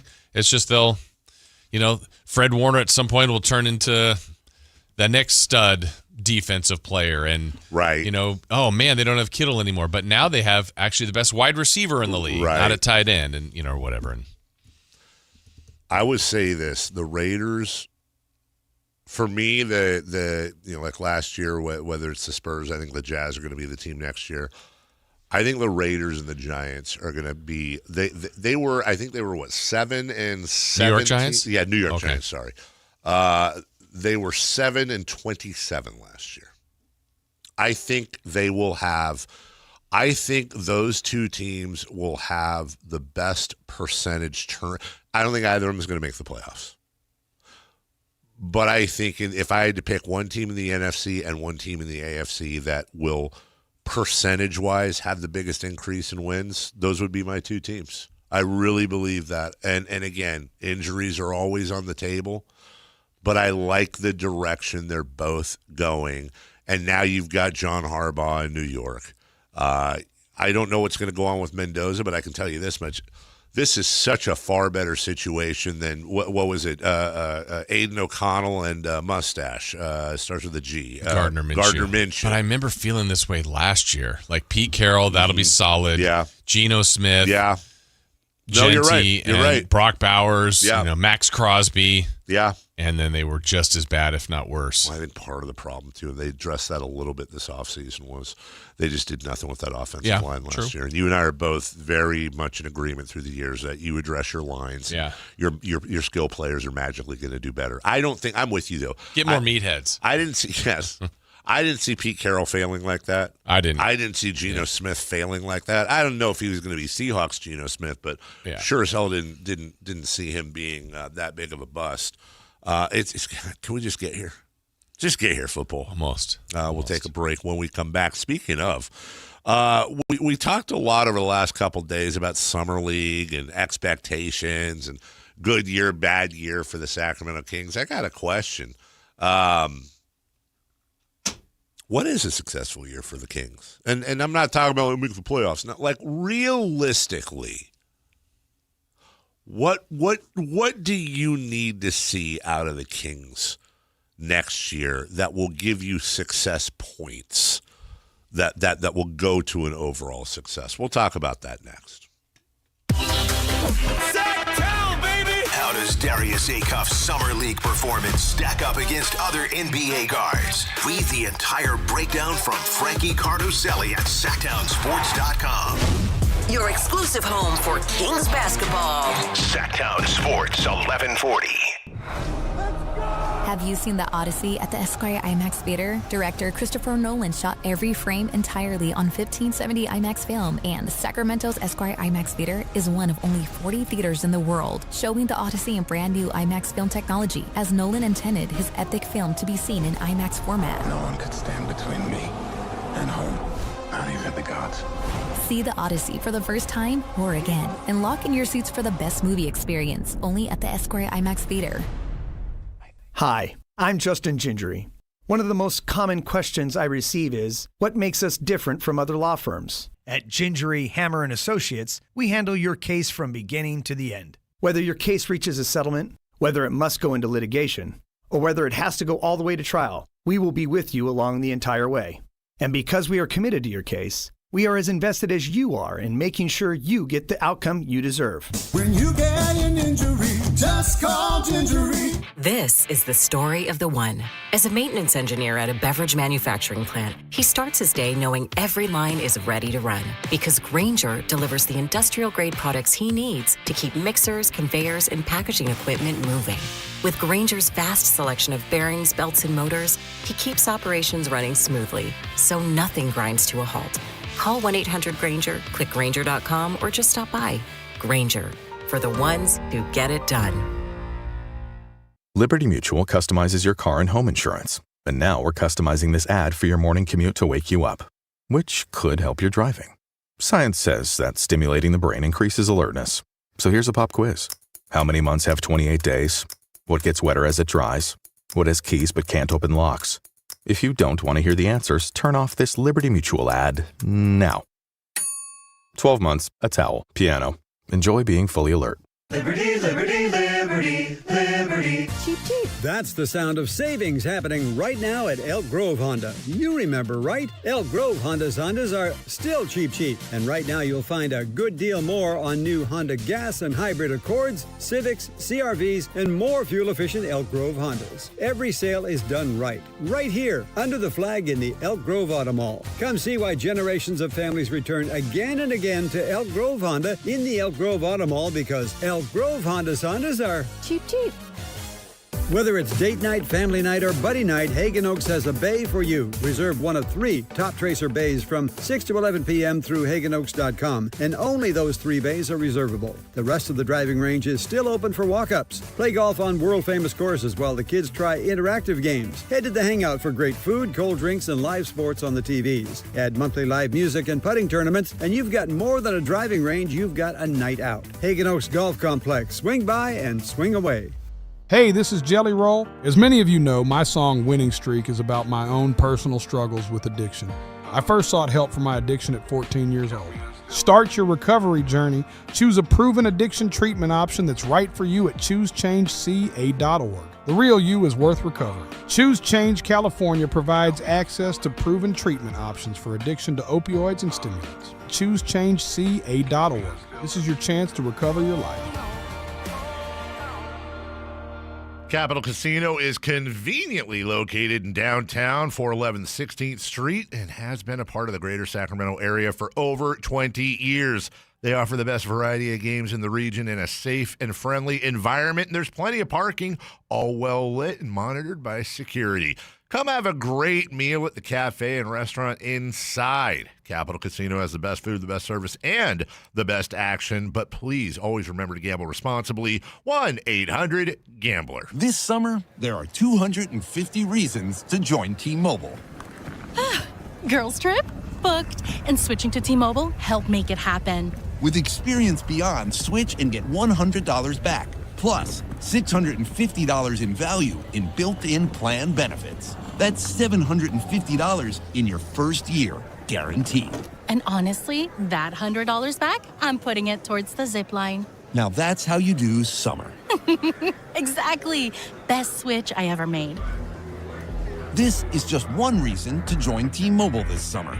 There are 250 reasons. Find yours.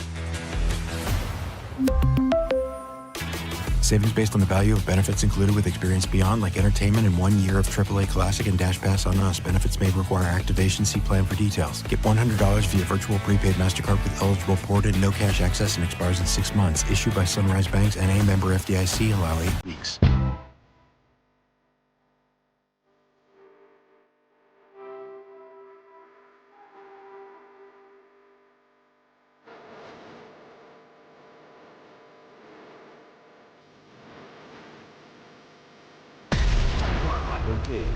Very good sources, and he just kind of tells it as it is. He gets to the point. Jason Ross. He has a lot of pretty smart things to say. He's good at what he does. On Sactown Sports.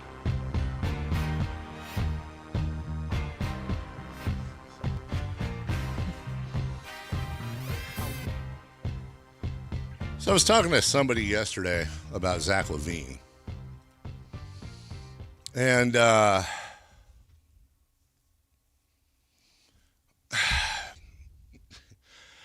I think, we were talking about expectations going into the year.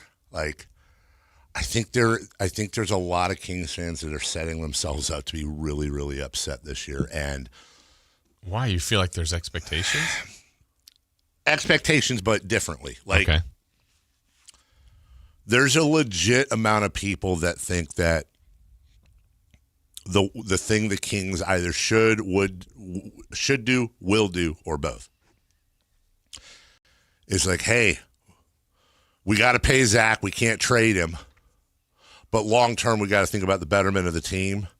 He shouldn't be getting more than 15, 20 minutes a night, and there's got to be room for, Darius Acuff's got to be the head of the snake.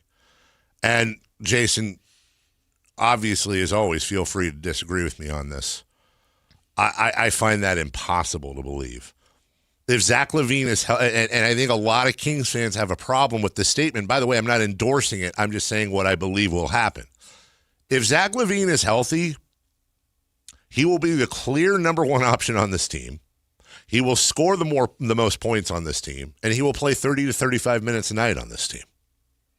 If he's healthy, that's the key. I don't disagree with that.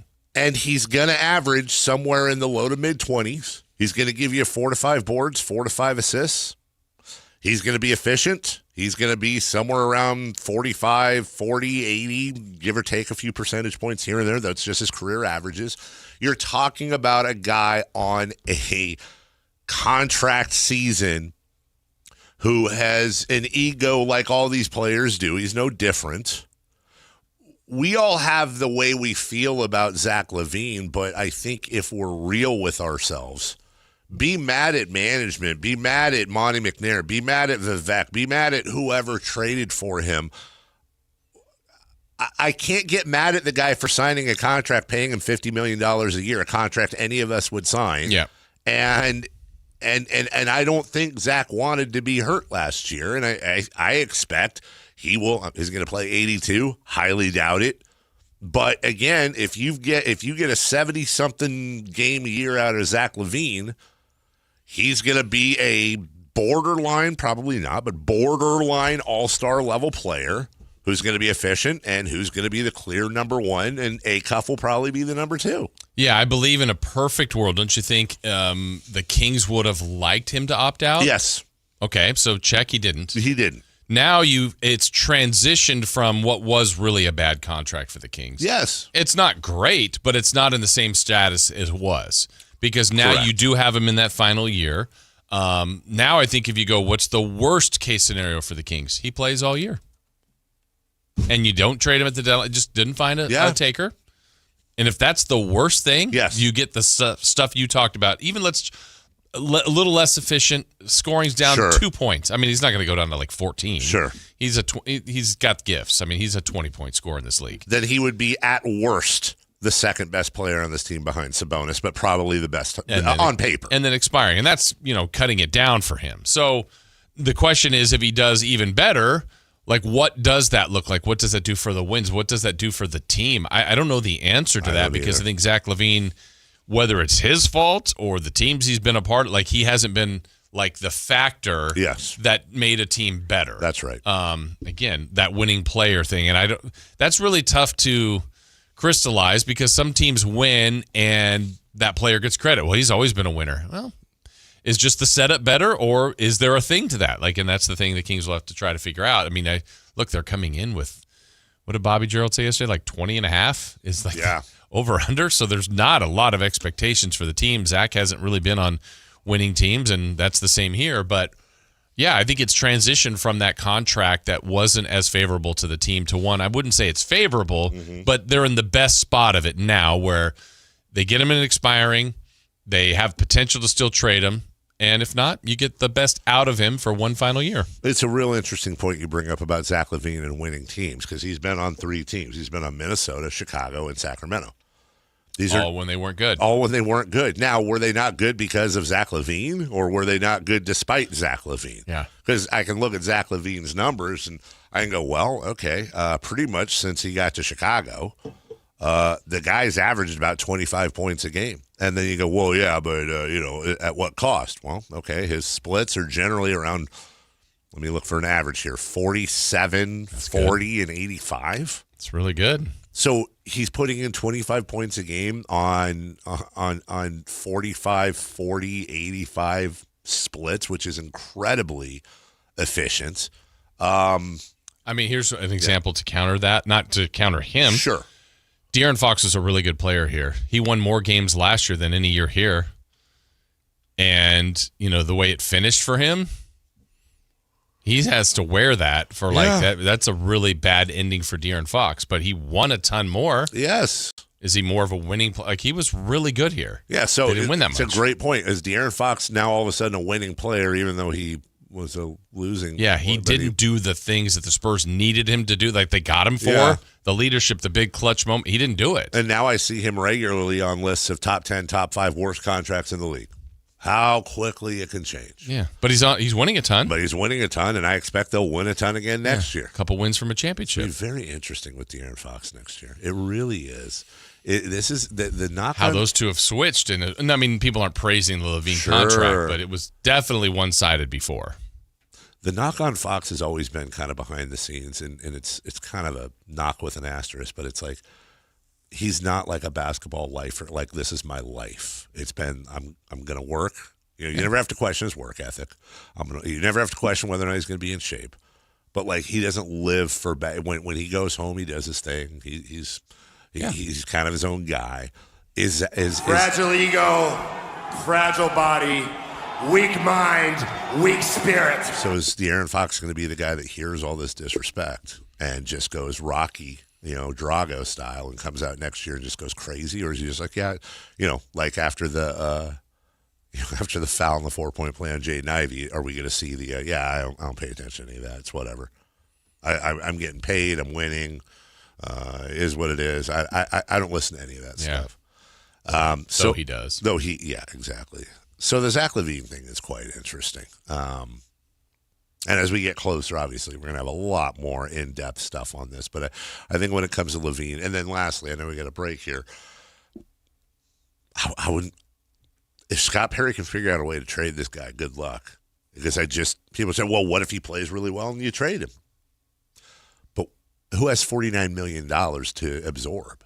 Nobody, number one. Okay, well, you're going to take on more money? I think the only way they do that is if they get maybe half a $20 million player that's expiring. You get on top of that a $25 million player that maybe has 2 more years, 3 more years left, but they're pretty damn good, and draft capital on top of that. But who's giving that? That sounds like a winning trade for the Kings. That's not exactly. For the team Realistically, other GMs get paid too. Who's giving up all of that for a player that could walk at the end of the year? Right. I just don't see a realistic path to trading Zach LaVine unless he's averaging 80 points a game this year. But we'll see. That's what Scott Perry gets paid the big bucks for. We will take a break. When we come back, we'll take a look at the very talented NFC West. Not just, by the way, the players we all saw last year for the Rams and the Seahawks and the Niners, but some of those rookies coming out of college, stepping up to the pros. Oh, nice. Thank you. Always like the new ones. Had a great conversation on the phone yesterday with my friend Josh over at Pest Pros. StepUpToThePros.com. I have some video out shortly, and we were just talking about different ways. You know, half the conversation was just how they give back to the community. It always fascinates me. The charities they're involved in, how much of every dollar they take in goes back into the community, the careers that they create. It really is a cool story because, look, pest control is not sexy. It really isn't. But what is sexy to me is a local company fulfilling a need people have that gives back to Sacramento, that's obsessed with it, and that's creating great careers for people, that's uplifting the community. As I always say, look, you can turn left, turn right, and you're going to see some pest control company. Why not give your business to a company that's locally owned, locally operated, with high-quality people who have core values? And by the way, I got to tell you, man, my home, since they came out last week, I haven't seen anything other than a couple of dead cockroaches outside, and that tells me the job's doing well. My wife noticed something last night, too, I didn't even think of. You know, my dogs have had flea issues. We haven't seen them scratching at all, and I don't know if that's just because they're killing them off in the lawn outside or what, wherever the fleas breed. Dogs are scratching less. I'm not finding cockroaches in the morning. I'm not outside listening to the skrittle scratch of a mouse behind my little gazebo curtain. StepUpToThePros.com. Get Pest Pros out to your house. Sacramento owned, family owned, and you tell them Carmichael Dave sent you. Like and subscribe to the Sactown Sports 1140 YouTube channel at Sactown Sports 1140 to get the Carmichael Dave Show with Jason Ross, Matt and Kayla, and the Drive Guys with Kevin Gleason and Alan Stiles on demand and at your fingertips. Get your fix of the Sacramento Kings, 49ers, Giants, Athletics, NFL, NBA, and the latest in sports and entertainment all in one place at Sactown Sports 1140 on YouTube. Your local sports leader, Sactown Sports 1140. This is the story of the one. As a safety manager at a manufacturing plant, he does everything he can to keep his coworkers safe. From finding ways to reduce risks to keeping safety supplies in stock. And for that, he relies on Grainger. Grainger offers a broad range of quality products and next-day delivery, so he can always play it safe. Call 1-800-GRAINGER, click Grainger.com, or just stop by. Grainger, for the ones who get it done. Sacramento weather is brought to you by Bonnie. I'm Tara Berg in the KCRA 3 Weather Center. Welcome to your Friday. Stepping outside, you feel a touch of that Delta breeze. Nice, cool beginning to the day. We'll enjoy plenty of sunshine into the afternoon and temperatures up a little bit from yesterday. Expect highs in the low to mid-90s. Get the latest forecast on the KCRA 3 News and the KCRA 3 app. Oh, the Sacramento heat. Right now, get your AC professionally tuned up for as low as just $59 and enjoy your summer nice and cool. Plumbing, electrical, heating, and air, Bonnie.com. Summer restrictions apply. License 696-355. We wouldn't be celebrating America 250 if it wasn't for a strong foundation set by the framers. Hamilton built America's financial foundation on sound money, later embodied by the gold standard. But we abandoned that discipline in 1971 and have seen inflation erode the dollar's value. What's the foundation of your savings? Is it gold or something that can be devalued? Hi, it's Dr. Ron Paul, and I encourage you to speak with my friends at Birch Gold Group about diversifying an existing IRA or 401k into a tax-sheltered IRA in gold. Learn more by requesting a free info kit on gold IRAs. Just text the word SECURE to the number 989898. Let Birch Gold help you build your foundation with gold. Text the word SECURE to the number 989898. Text SECURE to 989898. Get ready, Sacramento. The Gold Rush Classic is back and bigger than ever. August 6th and 7th in Rancho Murrieta, where the stars and guitars come out to play. Tee it up alongside legends, Hall of Famers Rick Barry, Tim Brown, Marshall Faulk, and Sterling Sharp. Plus fan favorites Reggie Theus, Olden Polynice, Fernandez, Lloyd Merriweather, Ostertag, and Greg Vaughn. Think you've got game? Take your shot at the $1 million hole-in-one. Step up to the Celebrity Challenge. Then, cap the night with an incredible farm-to-fork dinner and live concert under the stars, featuring the Cripple Creek Band. It's golf, it's music, it's an experience you don't want to miss. Proudly supported by Northern California Roofing, trusted since 1999.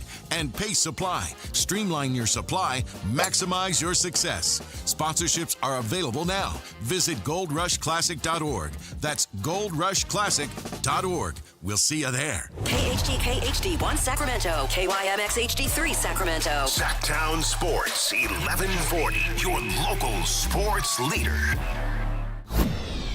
The Carmichael Dave Show. He's on the microphone when he's not on the microphone. He's playing a song, and when he's not playing a song, he's on the microphone, and then boom. With Jason Ross. No, he didn't.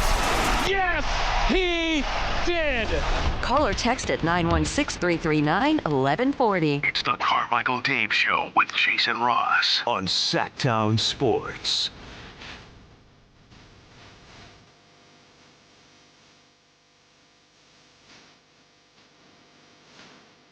Dave, your Pass Pro commercial's hilarious. Before Pass Pro, I'm imagining you living in Shrek's swamp house by description. I live not far off, dude. I don't know what to say. Gross. Just it's cockroaches and the mice. Happens. I don't like it. Ups my anxiety level in the morning, and then I'm not a big dead animal guy anyways. So I don't want to be setting traps, because what if they work? That happened before to me. We set traps in the house when we had that 2 rats in there. It's a trap. And it caught one of them on top of the fridge. And I come downstairs to a rat mass murder in my kitchen. Mm-hmm. Blood everywhere.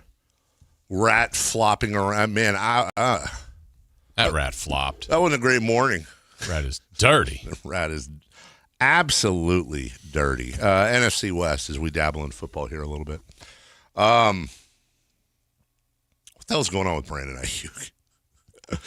This is so weird. I don't like this story for a lot of reasons, but what is going on with him? Is he okay? What are the Niners going to do? Ultimately, what is it? He's not doing himself any favors. Yeah. I think this whole thing would have been wrapped up already if he wasn't on, if you know what? Honestly, I need to stop. I'm trying to I need to not do that. I need to not filter myself. I'm just about to give a 2 sides. Screw Brandon Ayuk. I'm so glad the Niners are dealing with this the way they are. I wish this would happen more. Mm-hmm. Now, I don't think it's a hard and fast, you signed the contract, you played the contract, but I'm not. The guy signed the damn contract. He got paid. He shredded his knee.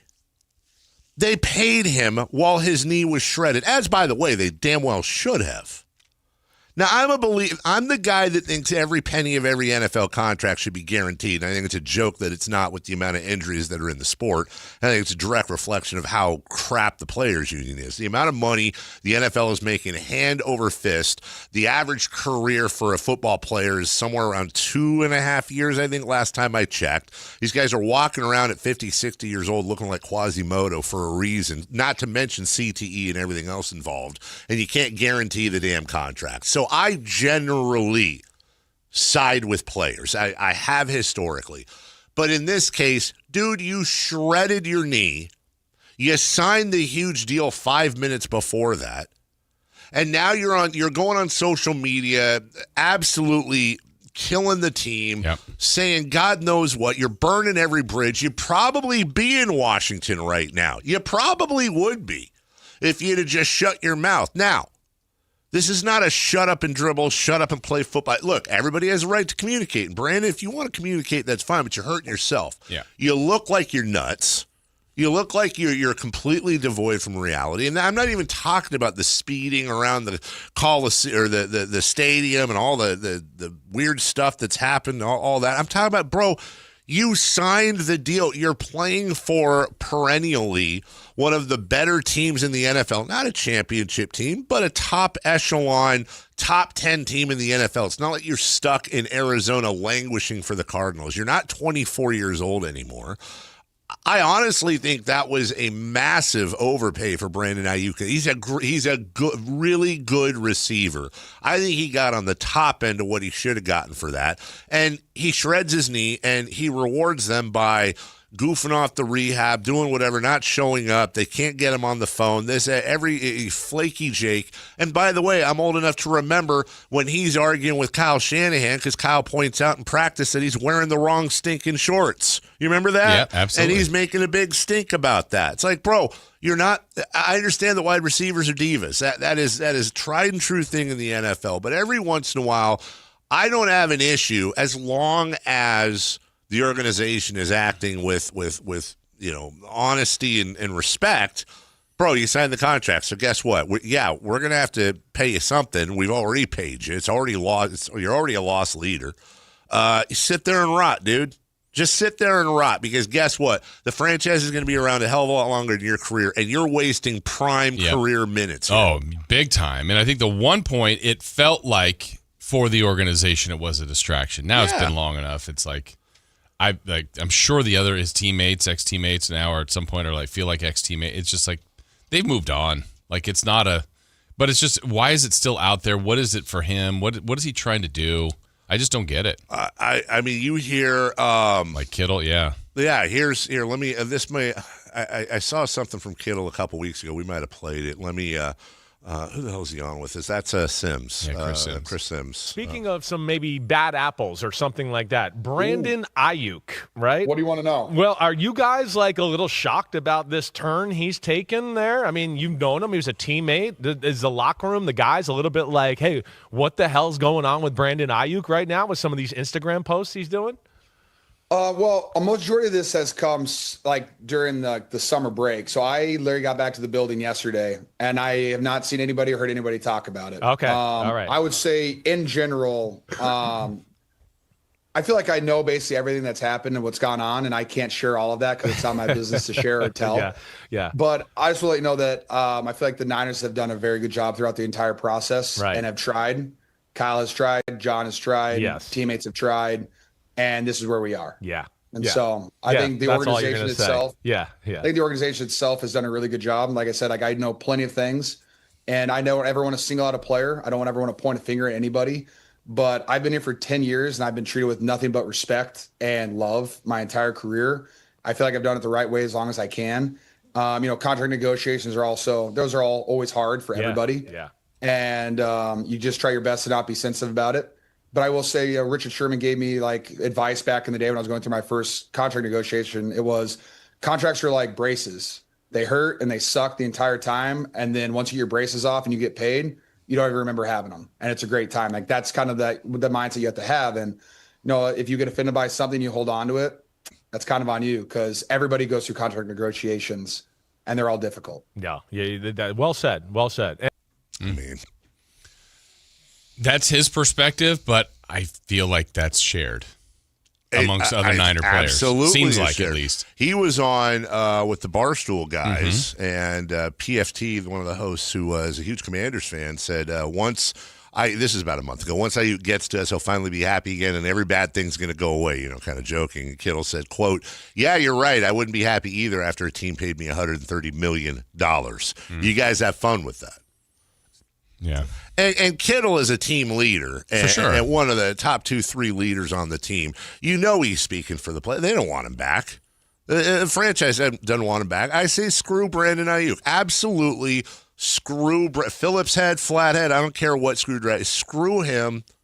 I'm always a fan of redemption arcs. Yeah. Would I like to see him humble himself a little bit? Won't be with the Niners. It will not be. I can't imagine that.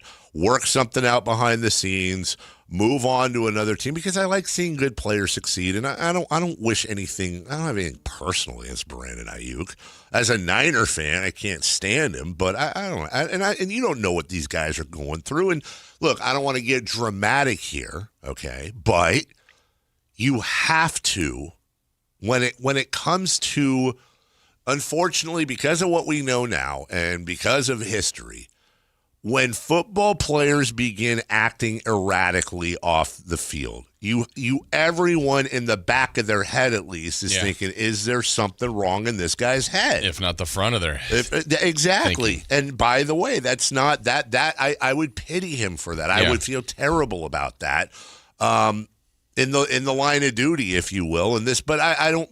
It is what it is. It can't be an excuse. You can't be, well, he might be having some CTE issues, therefore it's okay. Like, they've got to run a business. Yep. And, oh, by the way, you got 54 other guys that you can't have one diva in there. It impacts the team. It impacts the business, as you mentioned. And sometimes if you are that good, you kind of figure out a way to make it work. And he's good, but he's not that good, right? Like, he's not one you're like, we're going to make this work no matter what because we can't live without him. They can. They can live without him. I mean, they're trying to. When you, to your point, when you look at what the Niners have done in the offseason, they're operating like a team that won the championship last year, and they're just trying to not rock the boat and win the championship again this year. Now, you could argue, okay, well, Kittle was hurt, Bosa was hurt, Warner was hurt. They had some major injuries, so maybe don't panic. Let those guys play and see what happens. But when you look at, like, you talk about replacing Ayuk and the wide receivers, well, they go out and they get Mike Evans and Christian Kirk, who are both seem like, well, especially Evans, who I love Mike Evans, but it's like those seem like those little cherries on the sundae you add to an established team. I still don't know what the hell Florida receiver shot. Ricky Pearsall. I don't know what Ricky Pearsall is. You know, so much of the beginning of his career has been dominated by injuries and, getting shot in the chest. But now that we're kind of past all that, I kind of think he's got to do. He's a first round wide receiver. You got to do something now, dude. Yeah, you got to show up, and then you just think about the conference, the division. You got the defending champs. You've got the team in the Rams that many people are picking, and you're still hanging out there with. Is Aaron Donald maybe going to come back and join Garrett and whatever all the other stuff they already have in a great offense? So I think the Niners will be one of the better teams, certainly in the division and in the NFL and the NFC, but it's just, man, that division is just as good, if not better, than it's been. I don't want to make too hyperbolic of a statement here because I don't have the numbers and I don't have the history in here, but I would be really curious as to where the NFC West stands when it comes to greatest divisions of all time, because you don't have the full depth. I got to imagine there's been divisions before where I'm sure of it, where all four have finished above 500, and that's certainly not the case because you have the Cardinals. But last year, the top three teams in the NFC West finished 38-13. The top two teams played in the NFC Championship. The top team won the Super Bowl, and I have no problem saying this despite Bo Nix's injury.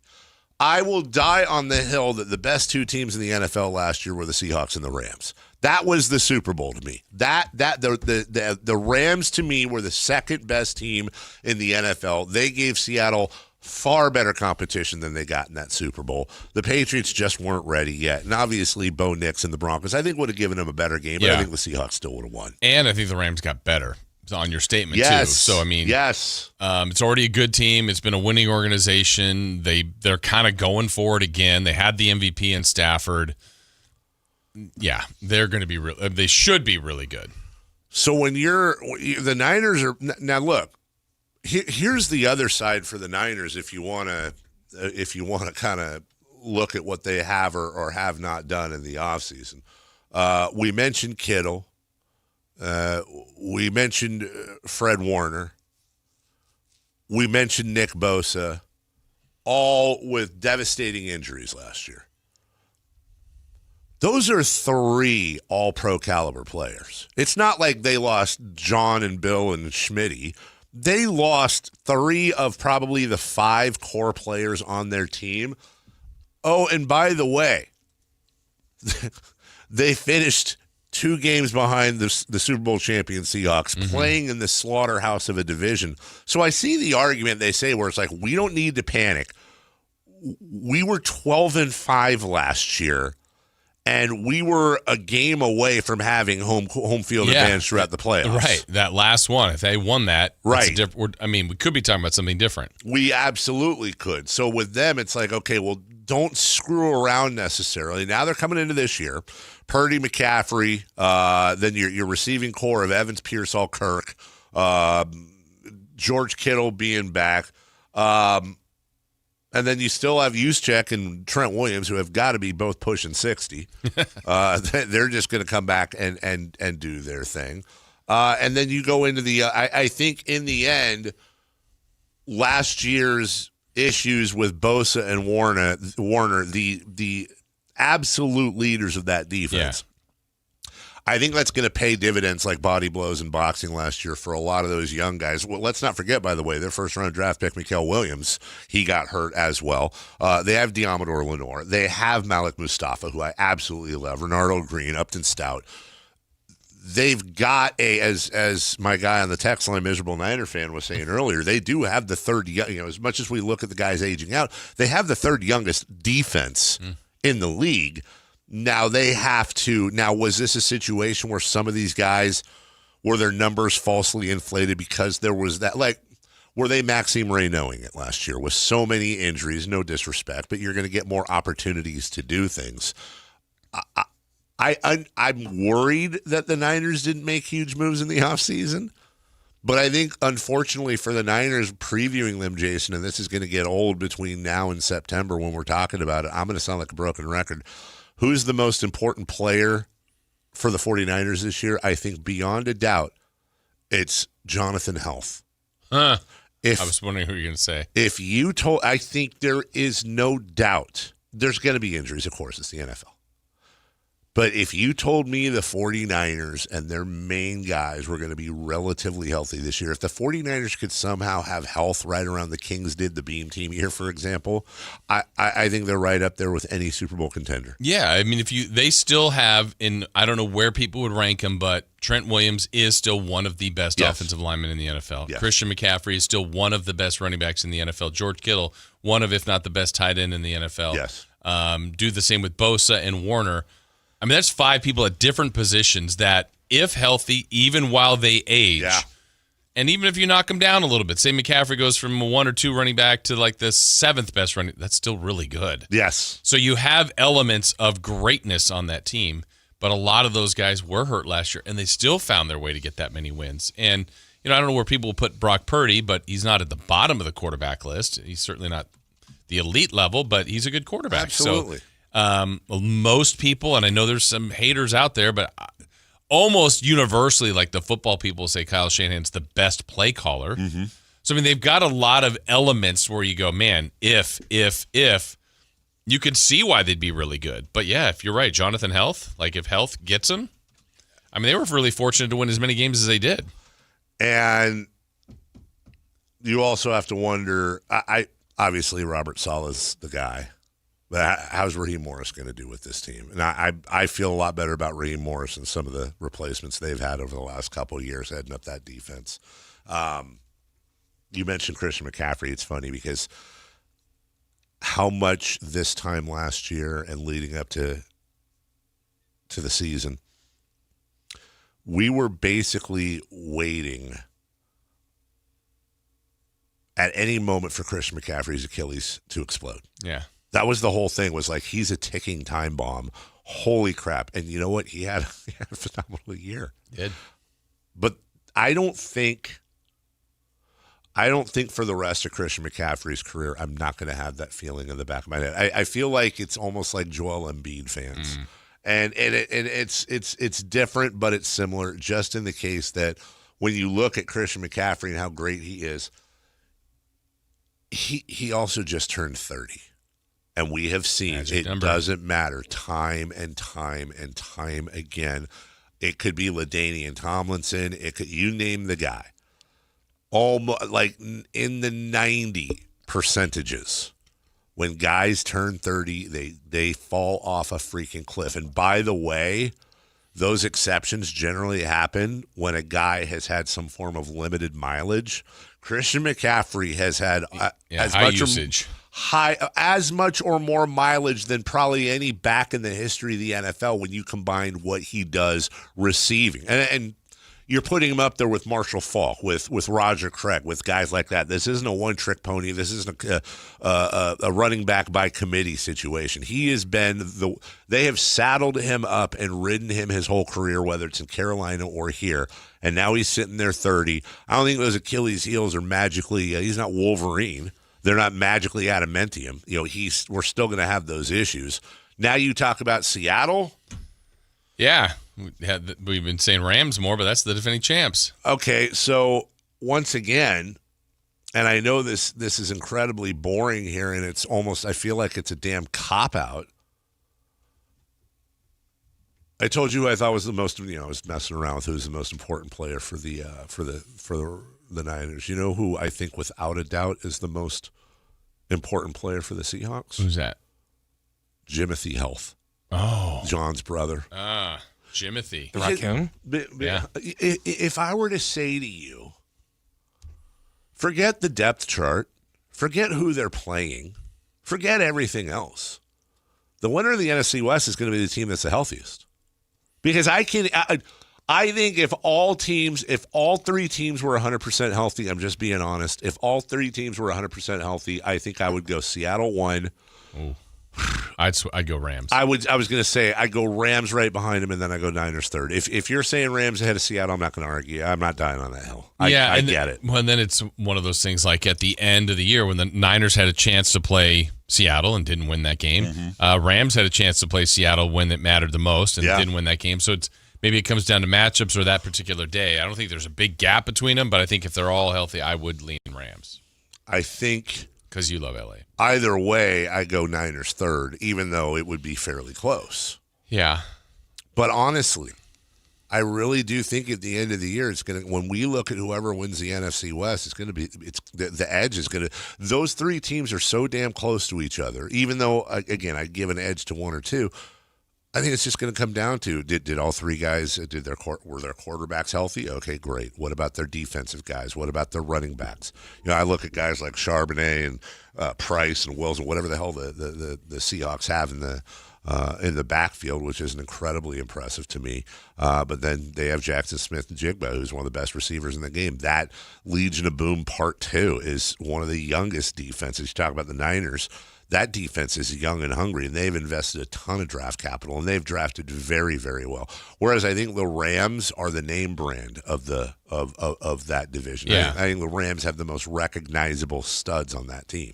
Well, and a lot of times, too, I mean, I'm guilty of this. I'll go to all right, quarterback, let's trust. Now we know Darnold has won one. Mm-hmm. Stafford is the best quarterback of the group, I would say, or career-wise, and he's won one. Purdy has not. Purdy's gotten a team there, but he's not done it yet. So they've all been there now in the last handful of years, and a couple of them have won it. Niners have not. Well, and there's one big difference. You look at Seattle and 49ers and what they've done between last year and this year, it's kind of in the margins. I said it before, I'll say it again in the segment. I firmly believe the Rams were the second best team in the NFL. And by the way, I think if the Rams and Seahawks played a 7-game series on neutral field, maybe the Seahawks win 4, but it's probably a 7-game series. Mm-hmm. But one of those teams added Myles Garrett. Yeah. And to your point earlier, one of those teams might also add Aaron Donald. Which is crazy.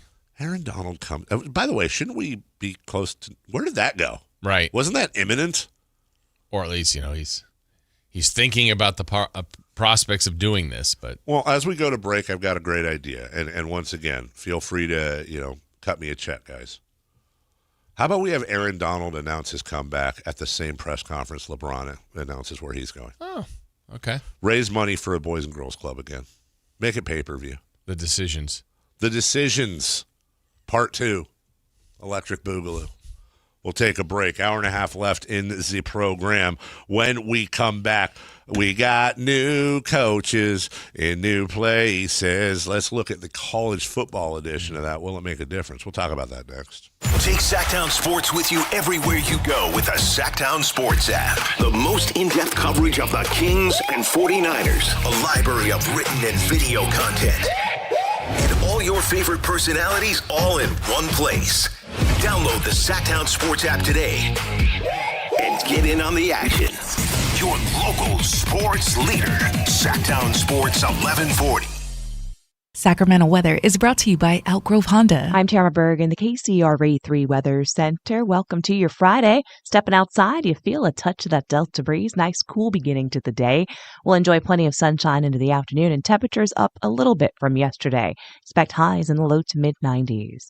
Get the latest forecast on the KCRA 3 News and the KCRA 3 app. Cheap, cheap. That's the sound of savings happening right now at Elk Grove Honda. For more than 50 years, Elk Grove Hondas are still cheap, cheap. You'll find us under the flag in the Elk Grove Auto Mall, Highway 99 at Elk Grove Boulevard. Elk Grove Hondas are cheap, cheap. Wesley Financial Group is not a law firm. Ask yourself this question. Is it really worth holding on to that timeshare that you know you need to get rid of? Here's the truth. The average maintenance fee just went up over 17%. That could have been 117%, and there's nothing you can do about it. When you buy a timeshare, you give them a blank check for annual maintenance and assessment fees. I'm Chuck McDowell, founder of Wesley Financial Group. For 15 years, I've helped over 50,000 families cancel their timeshare. Not sell it, not transfer it, cancel it. Did you buy a timeshare because they told you it was a great investment and your maintenance fees would never go up? That's a lie. Are you ready to get rid of your timeshare once and for all? Simply call us and I'll send you our timeshare exit kit that explains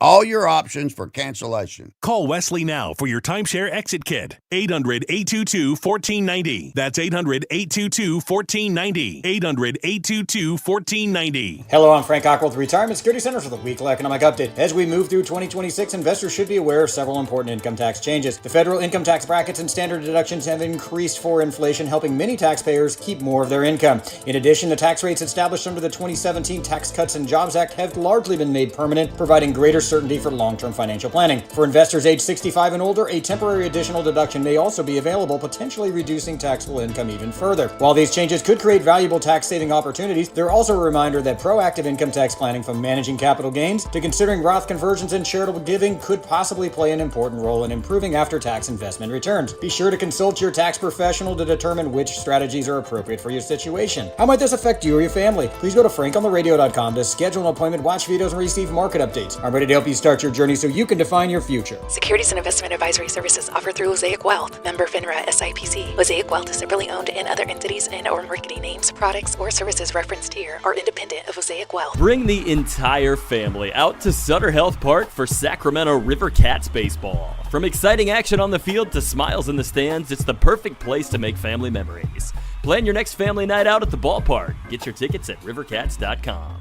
Card collectors know there's nothing as special as a rare one-of-one card. And now you can hear a very rare one-of-a-kind sports card show right here on Sactown Sports. Whitey Gleason here inviting you to join me and Mr. True Sports Cards himself, Emran Pilati, for the True Sports Card Show every Saturday morning at 10 on Sactown Sports. It's the only sports card radio show in the nation. For all your hobby needs, get to True Sports Cards, 6661 Stanford Ranch Road in Rockland. And for hobby, insight, and fun, join us for the True Sports Card Show Saturday mornings at 10 on Sactown Sports. Want the best movie experience in town? Join Sactown Sports IMAX Pass by visiting SactownSports.com. Sign up today. You can win tickets to see this week's films at the Esquire IMAX Theater. In celebration of 80 years of 49ers football, Sactown Sports is counting down 80 of the most memorable moments that have shaped the team's storied legacy and winning tradition. Here's today's faithful flashback. Number 34, Home Sweet Home. The Niners move into Candlestick Park. After saying goodbye to Kezar Stadium in January, it was time for a new home for the 49ers. The San Francisco 49ers officially moved to Candlestick Park for the 1971 NFL season, playing their first game in October of 71 against the Rams. Now, the Niners played there from 1971 to 2013 and shared the park with the San Francisco Giants until 1999. Strong winds were commonplace, making for challenging playing conditions. The stick had its quirks, but the Niners made it a true home field advantage over the years. Faithful Flashbacks on Sactown Sports 1140.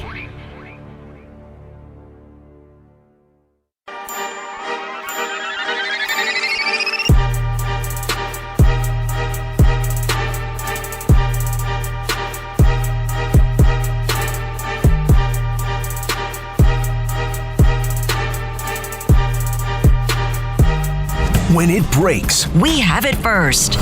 It's Sactown Sports Breaking News. Wow, wow, wow. The breaking news is here. The news America has been waiting for. Oh, we finally know if Aaron Donald's signing? No, it's about LeBronathan James. You care to read it? Go ahead.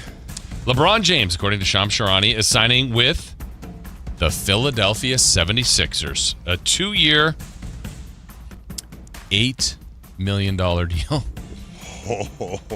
with a player option. Wow. So, VJ Edgecombe, Tyrese Maxey, Jaylen Brown, LeBron James, Joel Embiid. Wow. Didn't expect that one. Honestly, didn't expect that. I mean, honestly, I think it's one of the best rosters he's ever been with. Interesting. What's their depth behind that? Let's take a look here. I know they lost Oubre. Kyle Lowry retired. Right. They still have Paul George on the team on ESPN. So now you have Jaylen Brown, VJ Edgecombe, LeBron James, Joel Embiid. That is incredibly interesting. Tyrese Maxey. Interesting. That's interesting. That surprised a lot of people. Honestly thought he was going to the Warriors. Really did. Really did. It'll be very interesting to hear the post-mortem on this and how it's so funny. You hear so many things leading up, and then when it's all said and done, you go back and you go, oh, I wonder if that was real, if that was real, if that was real. There's something that stuck in my head about a month ago. And it was just some rando, total rando person, right? Who said, guys, believe me or not, but my mom teaches at this private school and and LeBron and his wife registered their daughter for classes. They're registered here for the. And this was in Philly? This was in Philly. Okay. Yeah, they're registered for the coming year. And I don't know why. Sometimes things like that will just stick in your head and you go, ah. Because Miami has been the favorite pretty consistently, flip-flopping with Cleveland. Golden State had kind of gotten in there a few times. There was one point, I think, 2 weeks ago where they briefly took the lead. I'm talking about like on all the markets and stuff. Philly, I think, is consistently, and Minnesota, let's not forget there. I think Philly and Minnesota have kind of been trailing for the most part. By the way, this is the first time in history that a team will have a LeBron and a LeBaron. Yeah. Oh, I forgot they have Simons. Yeah, Anthony Simons as well. Now we can go back and look at the Miami Heat press conference leak.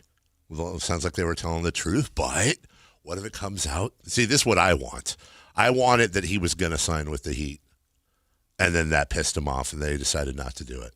Like I've said this for a while. I am more interested in the fallout from this than I am in where he actually signs. Yeah. I want to know the story. I want to know the thought process. I want to know were there others in the lead at some point?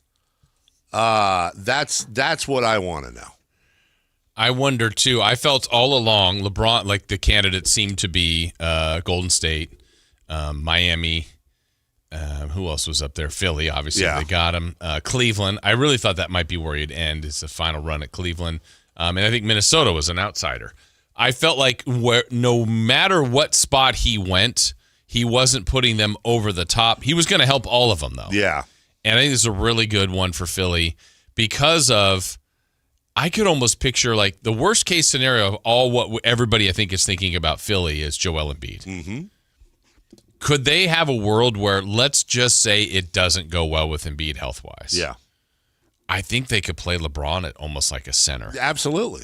So I think it's a smart move for him, and for them, and yeah. Now in the end, if somehow they win a title in his 2 years there, I guess you either like LeBron or you don't. Like, it doesn't feel like is it ring chasing? That's what I was going to say. It doesn't feel like ring chasing. They haven't won one in a long time. By since the way, 80-something? Yeah. It's not like he went to, I mean, he also didn't go to Charlotte or something. True.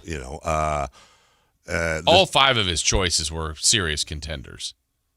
Yeah, and when you look at the Sixers last year, they were the 7th seed. They upset the Celtics, right? Yeah, in the playoffs. And now I wonder how Brad Stevens feels about that trade, giving them Jaylen Brown, and now they get LeBron, and that's going to be a team in their way.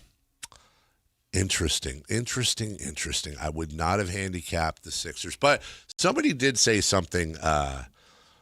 Somebody did say something a while back in this whole process too. It's fun. Again, it's funny how the things you pick out, but he goes, nobody knows what he's going to do, and whatever he's going to do, it's going to surprise you. When he went from Cleveland to Miami, that was not on the list. When he went back to Cleveland, that surprised. They always control their own narrative. They're fantastic at that, and in the end, it's never the team you think he's going to go to. Yeah, and like a lot of times, people are like, he's milking this. He wants the attention. I mean, this is a Friday. It's just boom out of nowhere. Yeah, this is what they call take out the trash day. Yeah. And 2 years, $8 million, he did say, or at least his group, like this was going to be a decision on happiness, on not a financial one. Some thought like it was taking longer because trying to work out deals to get either like Kyrie or Anthony Davis to one of those teams. But there it is, LeBron James signing with the Sixers. And that's honestly another thing that I'm wondering. I do believe the story of the Warriors and Anthony Davis.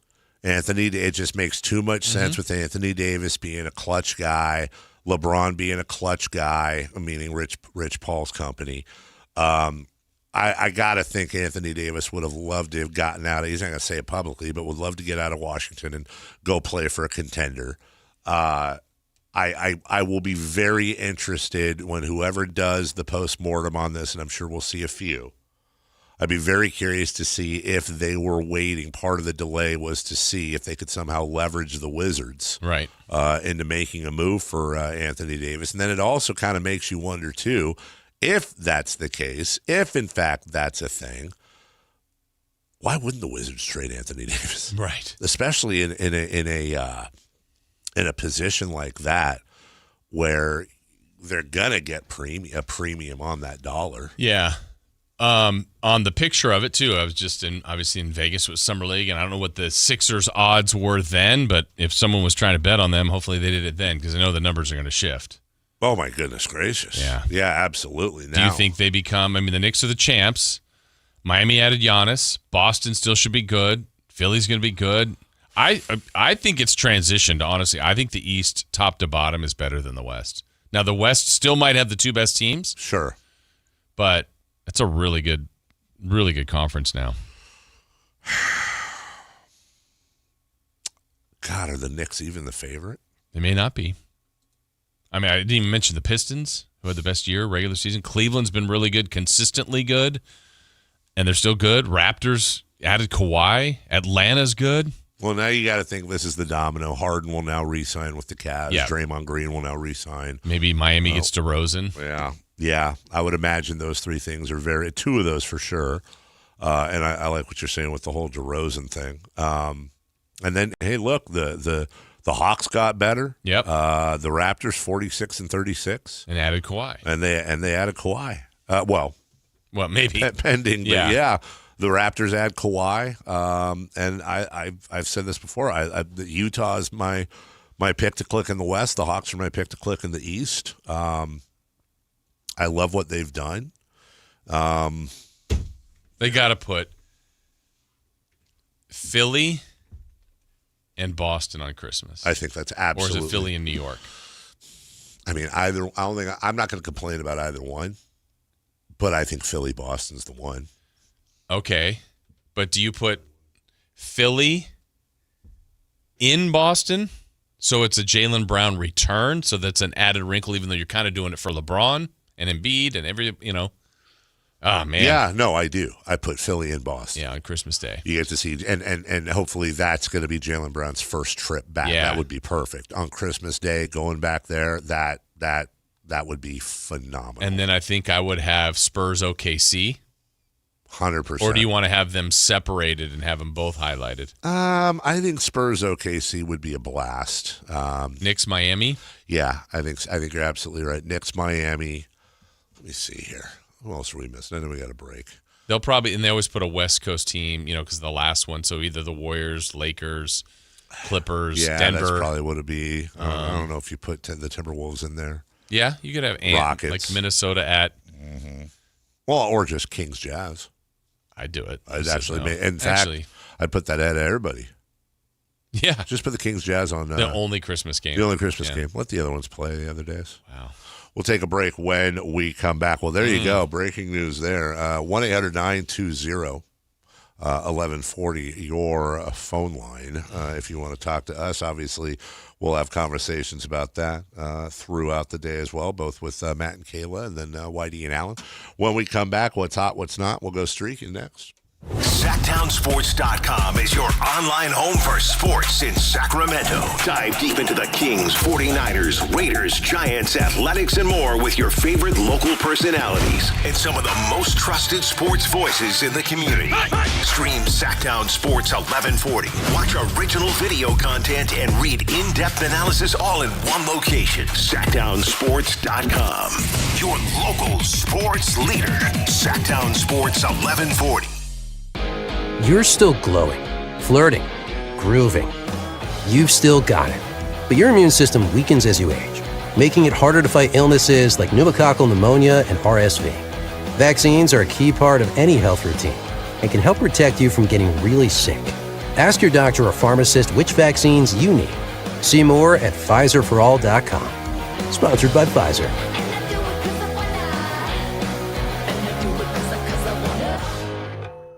I'm Boomer Esiason. My mom died from cancer. She was only 37 years old. She didn't have life insurance, and that was devastating for my family. That's why having life insurance is so important to me. Ethos makes it fast and easy. Get a quote in seconds, apply in minutes, and get same-day coverage. You can get up to $3 million in coverage with no medical exam. Get your free quote at ethos.com/music. That's ethos.com/music. Paid spokesperson. Time spent on application may vary. Online health questions required. So, I need hamburgers, sodas, ice, and a DJ. A DJ? Relax, Pa. With T-Mobile, we're saving when we bundle home internet and phone lines. Oh, wow! Here to bundle and save big. Stay connected con tu gente with 4 lines from T-Mobile with fast, easy-to-set-up 5G home internet and save up to $1,000 a year. Switch now on T-Mobile.com/conectate. Savings based on 3rd line free via monthly bill credits. Internet discount with $15 in monthly bill credits and auto-pay discount. Qualifying credit required. Credits will stop if you cancel any lines or change plans. Visit T-Mobile.com. What's up? We're talking to Chad Hoblet of Hoblet Dodge, Chrysler, Jeep, Ram, and Woodland. Chad, you're extending the 4th of July sales event because the deals are so good. That's awesome. They were the best deals of the year, and we wanted to keep the savings going. Explore California like never before in a new 2026 Jeep Wrangler Sport when you save up to $8,500 off MSRP. Whether you like off-roading, camping, or exploring, this is the Jeep for you, and you won't find a better price. Oh yeah, that's one of the most iconic models that really gets back to its roots. Iconic really is the best way to describe it, but Hoblet is so much more than Jeeps. Whatever you're looking for, you can find it at Hoblet with our Hoblet Certified Pre-Owned Supercenter with 200 vehicles and over 50 under $30,000. Search, select, and save at HobletDodge.com. Unbeatable prices, unbeatable selection. Nobody beats Hoblet, period. $8,500 total net savings on select new 2026 Jeep Wrangler Sport after $3,500 Hoblet discount and factory incentives. Incentives may include $500 military or first responder bonus cash for eligible members. $1,000 Hoblet trade-in assistance with eligible trade. 3 is net savings. Sample VIN 208-262.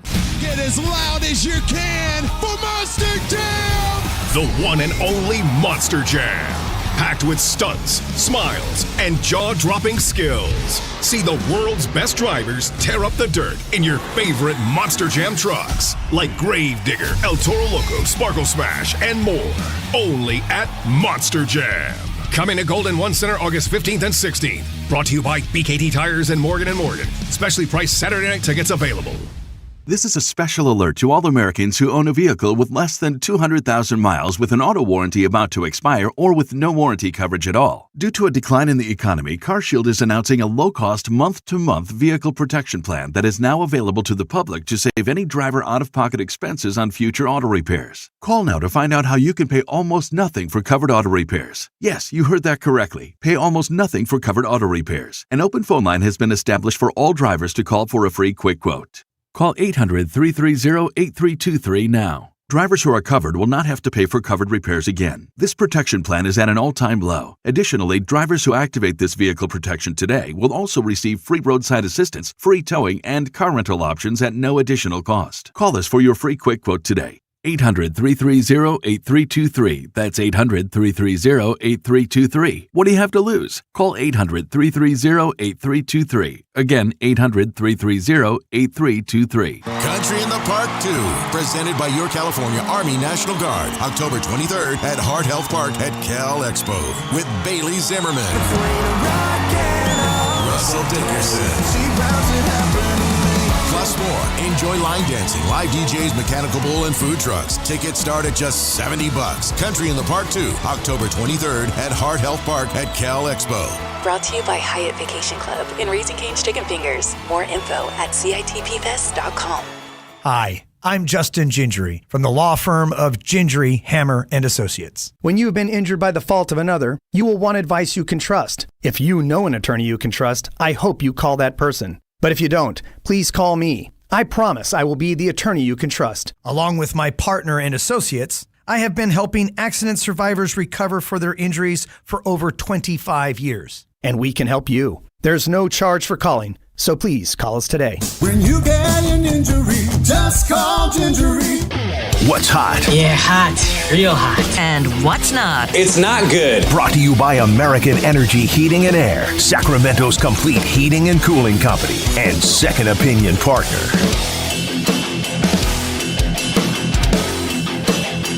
Hey, Chris. What's that? Who's hot? The National League is hot. Yeah? Yeah. With the Braves win yesterday, they became the third team with 60 wins this season. Do you know the other two? Wait, who was the third team you said? The Braves. The Dodgers and the Brewers. You are correct. Hey. I did know. So that's who's hot, but who's not?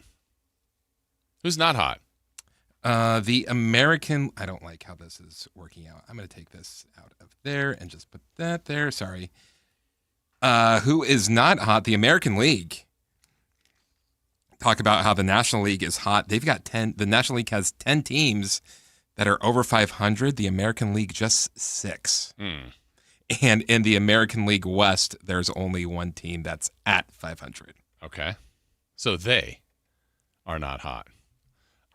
You may see that I'm in this chair, which is normally Dave's chair. You're in your normal chair. I'm one off it. What's going on? Where's Dave? Hi. Hi. Hi. I was during the break. I wanted to do this real quick before we get to streaking. So it's Friday, right? Yeah. And I don't know what's going on. I'm in the parking lot right now outside, but I'm trying to do this for a reason. I can't manually turn the camera around for YouTube, so it's kind of up close on me. I'm just going to try to turn it with my hand. But Jason, here, you guys see the door, right? Okay. I don't know what's going on in this building, but I came downstairs. Dude, we're literally, I think, the only people in this building. I mean, I'm going around. I'm in the sales pit right now. Now I'm going down the hallway. Dark office. Hi, Kelsey. Dark office. I saw Scott Marsh earlier. He's gone. Big boss. Nobody. Well, our internet's gone. You with me? Kind of. And he's gone. And he's gone too. He's cutting in and out. So I think the point he's going is... up the stairs. Really? Yeah, you're cutting in and out. Oh, man, that sucks. I'm sorry, guys. Now you're back. Here's my point. Am I back now? Yeah. Look, dude. Nobody. There is literally nobody in the hallways. Yeah, I think... Management. I think the other morning show down the hall, I think they're doing a remote show, I believe. Yeah, because they're gone. Yeah. And then Chris is here. To hit me. Oh, Angie's here. Can I show you, Angie? Can I wave to you? Okay. Of course Angie's here. Look at, of course Angie. Hey, Angie. Because Angie's the hardest working person in this building. Yeah. And then here we are. Yeah. Crazy. What is going on? Everybody was running around for the LeBron news. Is that what's... Yeah. There's nobody in the building. Yeah. It's like the COVID time. And it was just Chris and I. And I'm not like cracking on them necessarily. I'm just like, well, how do we get that? I want Fridays. Honestly, summer Fridays off. Why don't we just take off right now? No one will notice. Yeah. I mean, the audience would, Chris. That's great camera work by me, by the way. And that's a great close-up on my face. But my goodness, I didn't think about the internet coming up the stairs. Yeah. We have an internet dead zone. Little glitch. It's just when I went downstairs to go take my little walk, and I was like, hey, hello, check in on the audio, try to say hi to people. There's nobody here except Angie. Yeah. Who's always very here. important piece to the puzzle. JR is here. Good morning, JR. If you guys just left, the audience wouldn't notice. Hey, watch it. Wow, that's mean-spirited. Jeez, didn't expect that. Wow. You didn't know the station's shutting down? You guys didn't get the memo? That's news to us. You must have been in the hallway on the internet when they sent out that communication. MC says in the chat, MC says this segment was thought out for about 10 seconds before. That's where I get my ADD kicks. I'm like, hey, and I know Chris loves it too. Hey, Chris, I want to do a bit. And then, of course, everything's all, How was the bit, JR? Yeah, how was the bit, JR? Did you enjoy it? I liked when he was in the stairs and he cut out. I think that was my favorite part. Is that the best part? It was. The video was not bad, so I'm driving, so I couldn't see it. So then I don't really have a good judgment there. But we have. But I called it. Go ahead. Okay. Yesterday you said you watch movies with your kids and you watch Anchorman. I was going to comment on how great that is to watch movies with your kids, the old ones. 100%. Specifically, there's a few. 100%. Nothing better than watching them laugh at some old movie that you used to enjoy. Well, that's what I was saying. I dusted off. Yep. That's why I'm complimenting you on that. That bit was good. Thank you. Good job. What did you dust off? I'm afraid to ask. Blazing Saddles. Oh, God. Yeah. The old DVD. Boys were out of their mind laughing. Yeah, I don't. Okay, and thank Excuse you. me while I have put a lot of thought into that because I do want to break out Blazing Saddles. Okay. I just don't know how it will land. How about History of the World? Part 1. That's another one that I loved as a kid, but I don't know how it will land with them. I feel like History of the World Part 1 would not land great. It would just, they'd be like, it was fine. Blazing Saddles, well, here's one thing. I know for a fact the campfire scene, they'll die when they all eat the beans. They'll love that. Farts are always a winner with kids. I just don't. I think my daughter especially will struggle with some of the script. She will struggle with that script. Hangover? I know what I can tell you one part that my son will absolutely lose his mind over, and it involves a megaphone, but I don't. I don't know. I think that would be a great movie. You think so? I don't remember. What's the megaphone? No, Is it a megaphone or just shouting? I thought it was a megaphone. They're going to pick up Andy from The Office. Oh, yeah. It's not a megaphone. It's I not think a he's just megaphone. yelling it. Yeah, that's when. Because it's so Andy ludicrous. from The Office. Well, yeah, what's his name? Ed Helms. Ed Helms. He's Andy from the... Oh, and by the way, while we were at break, we got to get to streaking. You, for the very first time, watched the post-Super Bowl cold open of The Office, the fire alarm. Yes. Your thoughts? Great. Okay. Fabulous. Was there a... Hold on, I want to write it down. Was there a part of of that stood out to you as like, that is freaking hilarious? It's really the totality, but yes. probably...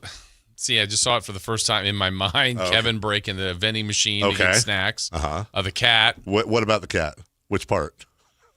More when a cat falls back down. The cat coming out of the ceiling every time. I think. And when he was wanting Stanley to eat the wallet, put the wallet in his mouth. I think Kevin going straight to the snack machine. Yeah.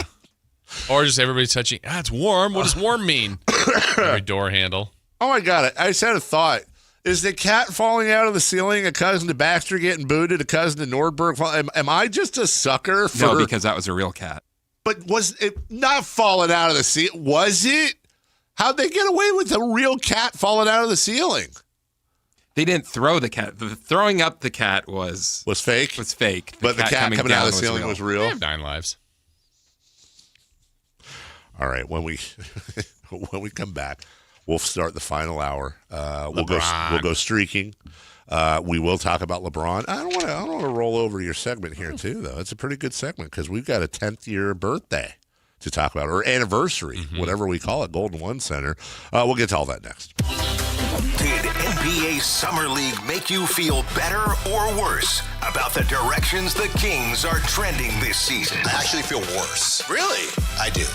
Every team that the Kings played had just a couple first-rounders hanging around that are now 22 years old, starting to find their way. And we were having to not make excuses, but explain why the Kings are losing these games. And these are teams that also have better, more cohesive vets that weren't even there. Your exclusive home for Kings basketball. Sactown Sports 1140. This is the story of the one. As a safety manager at a manufacturing plant, he does everything he can to keep his coworkers safe. From finding ways to reduce risks to keeping safety supplies in stock. And for that, he relies on Grainger. Grainger offers a broad range of quality products and next-day delivery, so he can always play it safe. Call 1-800-GRAINGER, click Grainger.com, or just stop by. Grainger, for the ones who get it done. This summer, there are 250 reasons to join T-Mobile. Girls trip? Booked. And switching to T-Mobile helped make it happen. With Experience Beyond, switch and get $100 back. Plus, $650 in value in built-in plan benefits. That's $750 in your first year, guaranteed. And honestly, that $100 back, I'm putting it towards the zip line. Now that's how you do summer. Exactly. Best switch I ever made. This is just one reason to join T-Mobile this summer.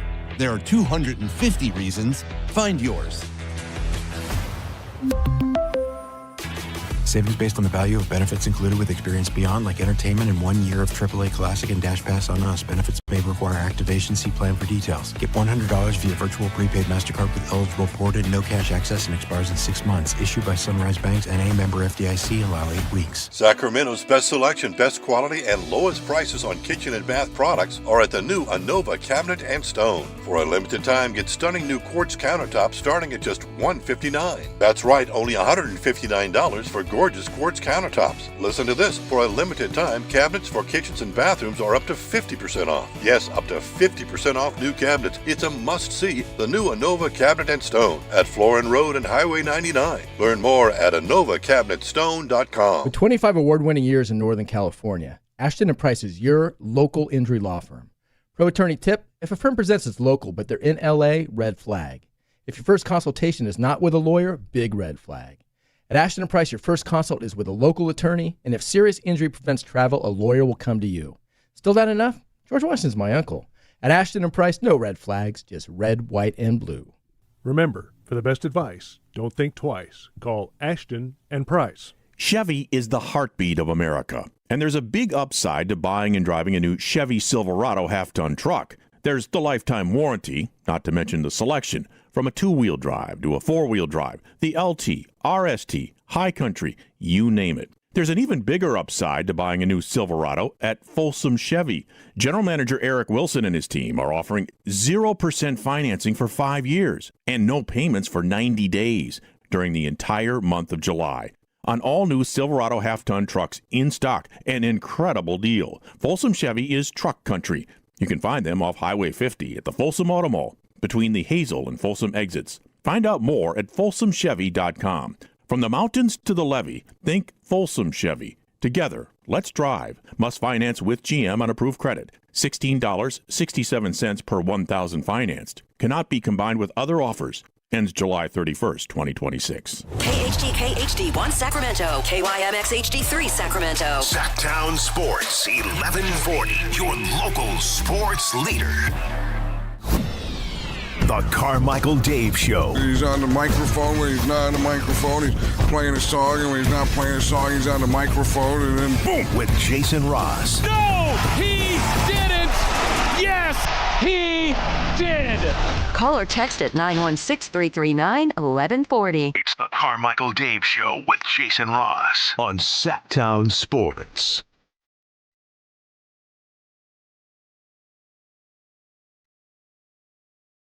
Meow. Meow, meow, meow, meow, meow, meow, meow.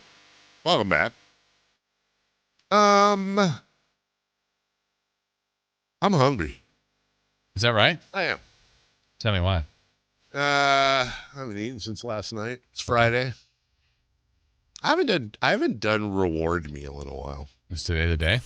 I'm kind of off of fast food right now. That's a good What thing. about Arby's cheesesteak? Nope. Not touching that. Shouldn't even be called a cheesesteak. Carl's Jr. Get your 4 packs of ranch. Really does sound good. Carl's zucchini. Just Famous Star, is that what it is? Just so much sodium. No, yeah, Famous Star with cheese. No onions, no lettuce. I don't like things that hang when I bite into it. You know, worst case scenario, I get a whole tomato, whatever. I just gotta chow it down. Wolf it. I don't know. Sushi sounds kind of good, but midday sushi, that's weird. What? I'm just not, night sushi? By myself. Ooh. Panda Express. Panda we usually do for dinner, like during the week. Otherwise, yeah. But honestly, midday Panda would be weird. Midday Panda's kind of weird. You know what though? Wiener Schnitzel. Okay, I just had this conversation last week when we were on vacation. We passed a Wiener Schnitzel. We were trying to figure out when's the last time we had Wiener Schnitzel. It's been a long time, dude. There was one by the old station. Yeah, I know exactly what you're talking about. I don't know when the last time I went, but... And then I always go, I like to do the alternate. I'll do the fried zucchini at Carl's Jr. I'll do the French fries at Del Taco. I like the chili burger at Wiener Schnitzel. Oh, never I had can it. get a wiener wherever I go. But, it's the alternate stuff. What about maybe, Yeah, your Del Taco run. You know what I might do? You know what actually sounds great? And I do this by myself usually, which is kind of loserly. I might hit up Round Table's buffet. So you have to go in there and sit down. I go in there and I sit down. They have the little banquet room that they always leave open at the one I go to. And there's just you in there? Usually there's nobody in there. I just roll in there. Now, to be clear, I always clean my place. If someone walks in, he just pretends like he's having a meeting by himself. Yeah, So they walk out. I'm on Zoom. I'll put something on my phone, so I'm not bothering anyone. I don't like being around, You get what, a small piece of pizza? A small slice? Small pizza, excuse me. No, the buffet. Oh.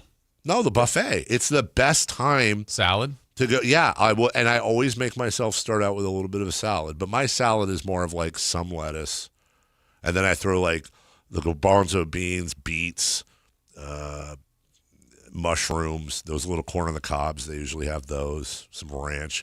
I'll get a little tiny bowl for my ranch. Is the ranch that they use at the salad bar the same ranch that they use for the pizza? Yeah. Well, what do you mean the ranch? Oh, when they hand you the it is. And by the way, Round Table Ranch is actually really good. It's underrated. And then they have pizzas up there. That absolutely. You can pick from. And the one I go to, I haven't gone there in a while, but I would say I've gone there 10 times. lifetime. And at least 8, if not 9 times, I'll have somebody. It's so sparse in there. This is the best. That somebody will come and be like, "Hey, is there a pizza you'd prefer? We'll make it and put it out."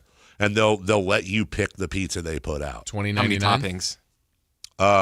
That's the thing. It's what I'll always pick some. Usually because they always usually have the like King Arthur Supreme, their combo out there. So that's when I scout pizzas. So I'll do like.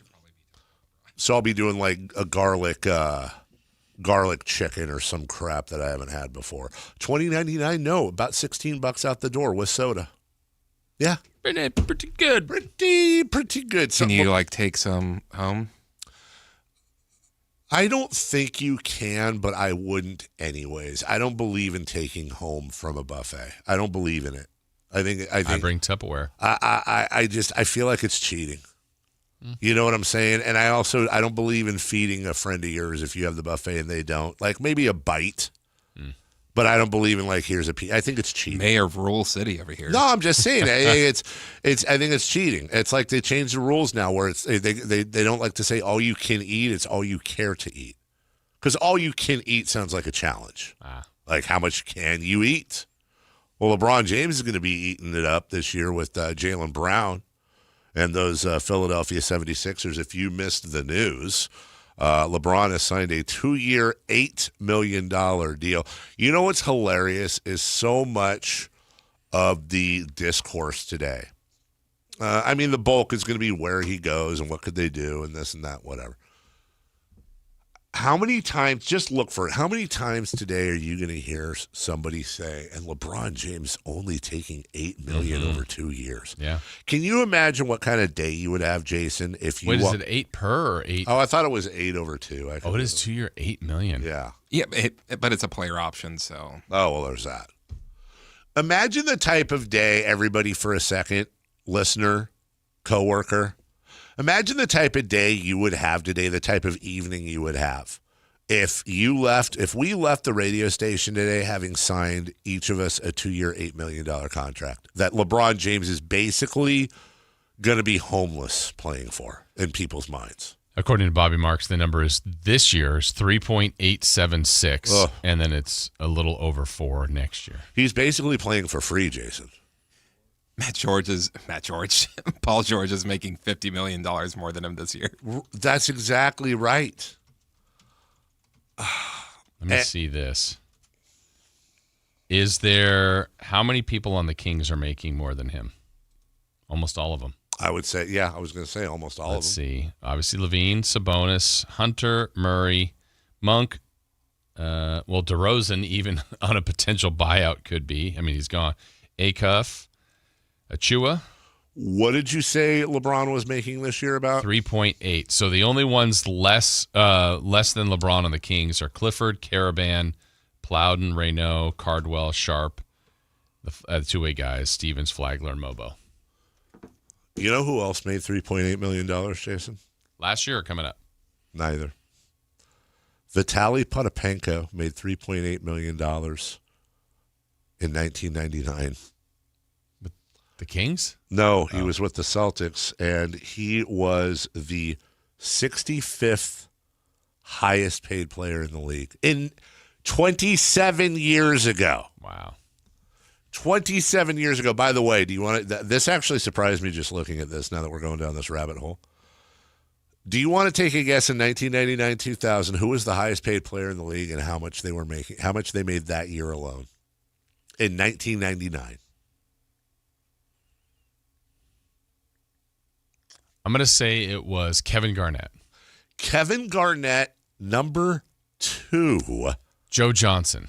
You know what? That's actually a really great guess. I don't think that part of his contract had kicked yet. No, I'm not even seeing him in the top 40.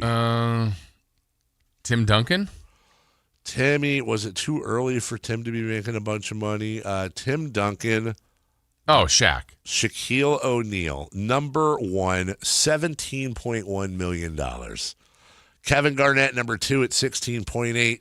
Alonzo Mourning, 3rd, $15 million. Juwan Howard, also $15 million. 4th, Scottie Pippen of the Portland Trailblazers, $14.79 million. As a matter of fact, the highest paid Sacramento King was at $8.837 million.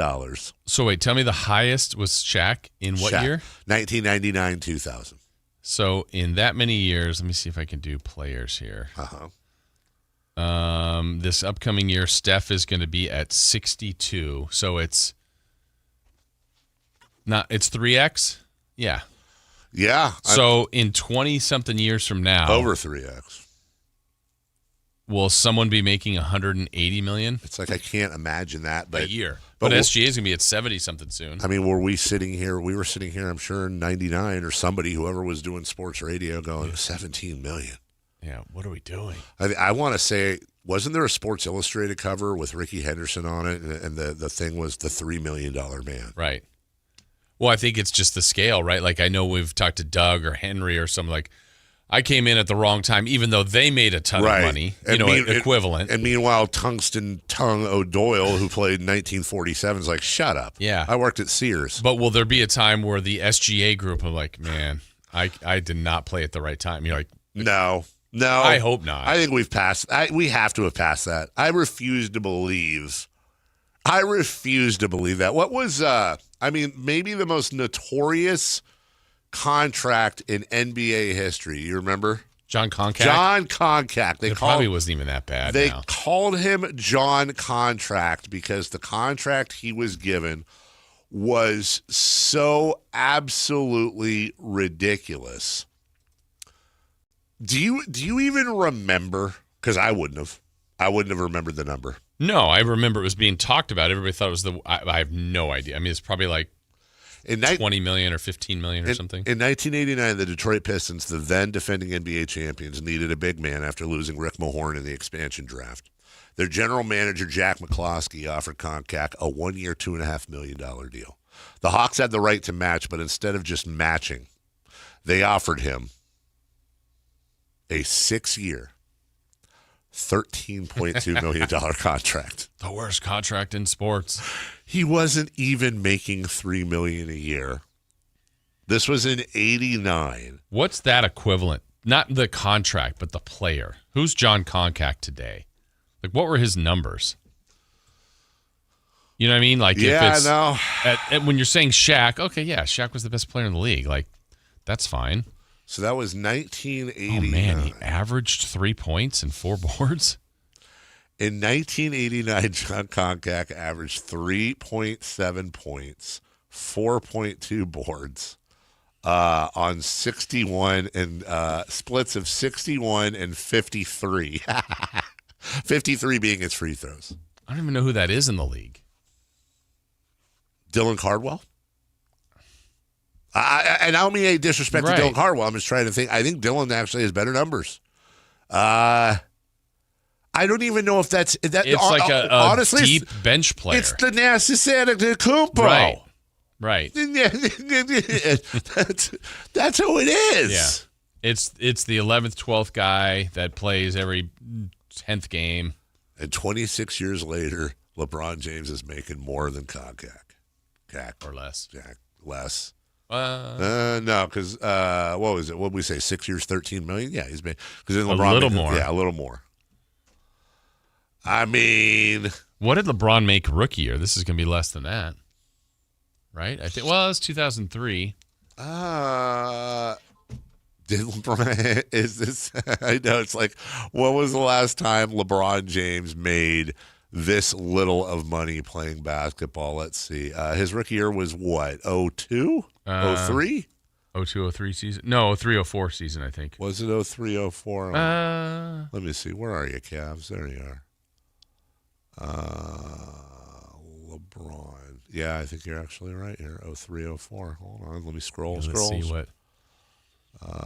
LeBron James. Oh, he did make more. $4.018 million. What did Ilgauskas make then? 13.5. Wow. Followed by Eric Williams at 5.5, Tony Battie and Darius Miles. Tony Battie. Remember old Tony? Hey, there's Bimbo Coles making $1 million. Vernell. Carlos Boozer making $560,000. Oh, there we go. That's what I was wondering. Philly opened up at 30-1. Oh, there was odds to get him. Okay. Now the odds movement. Wow, they were at plus 700 yesterday. There you go. For LeBron, but the finals went from plus 2,000 to plus 900. That's significant. Also, that just means a lot of LeBron stands are going to bet on it. So if you'd have bet $100 on LeBron going to the Sixers yesterday, you'd be walking away with $700. I think they're going to be good. Really good. I don't know if they'll win it, but that's a good team. And I don't even know, like everywhere he's left, you talked before about LeBron having basically 3 Hall of Fame careers. I don't know. I don't know what he's going to get out of a year or two in Philly, but. Would you like to hear his statement? Oh, yeah. LeBron James has made a statement here. I thought I was done when the season ended. I wasn't ready to announce it, and I knew I needed some time to really decide, but I was pretty sure I played my last game. I was honest at that last press conference when I said I need to look at myself and decide if I still love this game. I still truly love the game, and I have more to give. The last few weeks have been really special.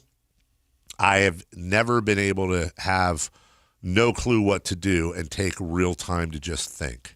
I've had an incredible few months with all the people I love trying to figure it all out. This is my last decision. I'm not going for money. I'm not going for family. What am I really playing for at this point? I still want to sacrifice. I still want to work. I still want to grind. I still want to compete to win and to have a chance at the feeling of winning another championship. I believe I can help make the Philadelphia 76ers a championship team, and I'm so excited to energize a new fan base and start this incredible journey one last time. Thank you, LA. Miami, I'll forever love, and Northeast Ohio will always be home. Well said. I mean, good for him. Let me see something here. Jaylen Brown trade. Mm-hmm. Jaylen Brown went to Philly for Paul George and a bunch of picks. Not that many, though, right? 2 first-rounders, 2 seconds, maybe? Let me see. Get out of here. Thing.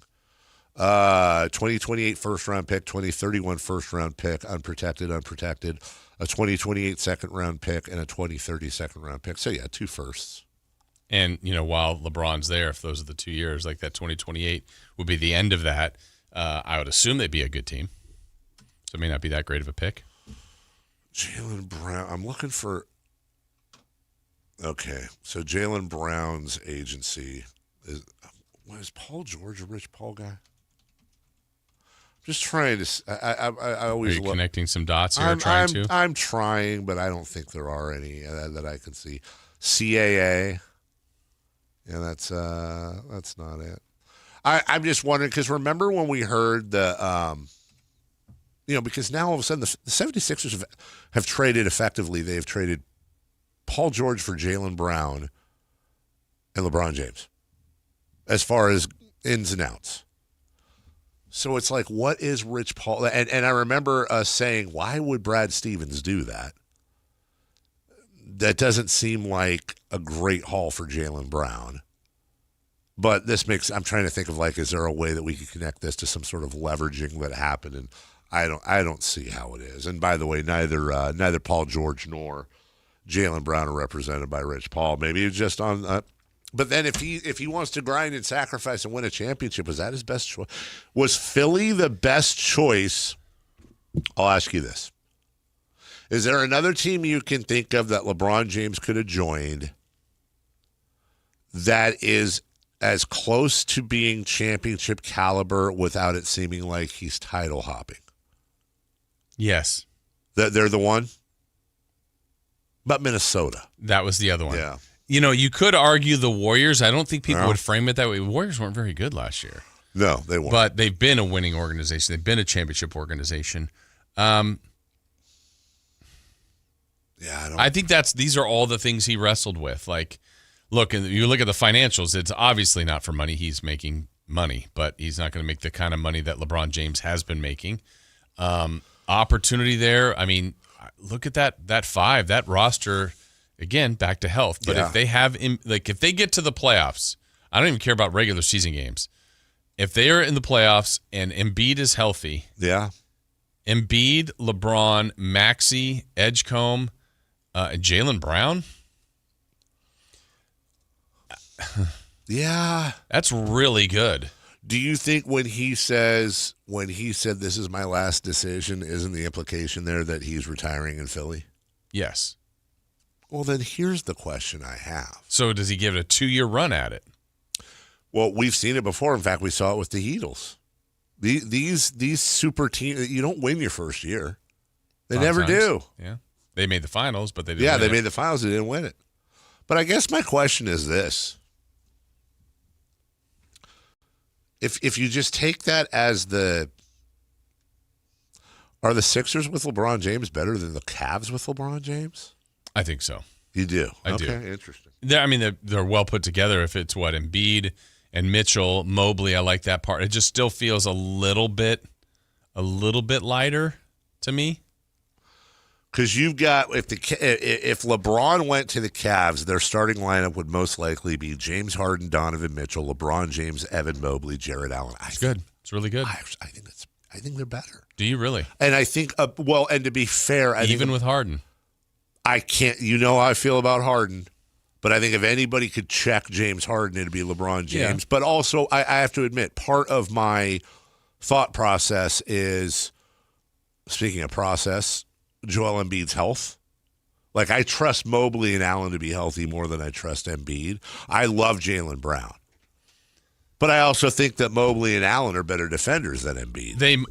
But the thing is, just look at the roster construction, the way that's listed, and I know they shuffle positions. Would Cleveland need LeBron to play the 3, where Philly might need LeBron and want LeBron to play the 4? And maybe that's a 4/5, and now where he is in his career might be like, yeah, that's better for me. Is it better? It's more physical. It's less speed reliant, to your point. The only reason I'm putting him at small forward is because I'm thinking of Harden, Mitchell, Mobley, and Allen. Max Strus is probably the guy going to the bench. Yeah. Well, and there was talk like if they got LeBron, depending on what they had to pay, like it might cost them Schroeder and Strus just because of financials, because they're going to have to keep Harden. But yeah, exactly. Interesting. And maybe that was, look, I've been there, I've done that. And I think to me, LeBron and his legacy, we always talk about that kind of stuff. I think his best championship by far is that return to Cleveland. Absolutely. So that's kind of there. Like if he got another one, I don't know. I'm trying to guess his feelings on this. It's like if he did another one, it would be fantastic. Yeah. But I don't think that one would top the one he did. And so now it's like, all right, if that was a reason, Miami, he's done it also. They'll be great if he went there with Giannis. The Warriors would be more like, hey, I love Draymond and Steph, but is that the right move? Minnesota was the outlier. I thought that was a really weird one, but a lot of people thought, man, with LaMelo Ball and Ant Edwards and Gobert, like maybe he can unlock something for an organization that's never won one, to now Philly. But it's been, I think 83 was their last title, if I remember right. Yeah. So not quite as long as the Knicks, but long time. So let me ask you, here's where it gets really interesting, just for funsies. Let's just go way ahead. If LeBron James wins a title with Philly, that's 5. Mm-hmm. He becomes the first player in NBA history to win 4 titles with 4 teams. No one's done it. When it comes to 3 titles with 3 different teams, it's a short list. Let me see here. It's got to be. I think Ori. I think Ori and Sally are 2 of them. I could be wrong. But nowhere near the status of John LeBron Sally, James. Robert Ori, LeBron James, Danny Green. Okay. One standing alone there. Well, that all of a sudden makes it really interesting because that makes these arguments are so dumb, but they're these sports bar arguments. Do you go Jordan 6-0, or do you go LeBron James, whatever it would be? But yeah, I forget how many he's lost, but 5 titles. Only player to ever win it with 4 different teams. All-time scoring champion. And again, I said this. They have on the all-time scoring leader list, the largest gap is from LeBron James to number 2. Anywhere on the list. It's not even close anymore. Crazy. If you do NBA, the one to the right, NBA is what, him? Well, no, I'm looking. Sorry, I was just for funsies. I was looking at this is what's honestly crazy. Yeah. He's gonna pass Jason Kidd this year for 3rd all time in assists. Yeah, so he's gonna be 1 and 3, And then I forget where he is in rebounding. He's in the top 80. Isn't he in the? Yeah, he's and top not, something in steals. He's up there in 3-pointers. But yeah, the gap on scoring, it's becoming absurd now. Like it was okay, he passed Kareem, but it's LeBron James is 23rd all time, and let me see here. In what? Rebounding? Rebounds. Yeah, sorry. How many rebounds do you get a year? Let's see. If you average 10 over 82, that'd be 820. Half of that would be I'd give him like 500. 500. Let's say he gets 500. If he gets 500 this year, that means he'll pass Charles Barkley and be 19th all time. So he'll be number 1 in points, number 3 in assists. 19 in rebounds. And what did you say, steals? Steals, he's up there, and I know 3-pointers all of a sudden he's up there. Is he really? Just good longevity, but I mean, but that's the thing. I don't look at that as, I know a lot of people look at that as he played he played forever, dork. Number 6 in steals all time. How far behind? Who's that? Peyton? He is 30. He is 28 behind Gary Payton. So he'll be in the top 5. And he is 97 behind Michael Jordan. So he should get that. He should get that. So you're going to talk about a guy that's going to be top 4, maybe top 3 in steals, top 3 in assists, top 20 in rebounds, and then, let's go to scoring now because I think that's a crazy stat you just put out, all-time scoring leaders. Yeah, because you'll see there's 800 separation between this guy and this guy, or 30 points between his gap now between Kareem is what? It is 5,123. So go where did Westbrook get to this year?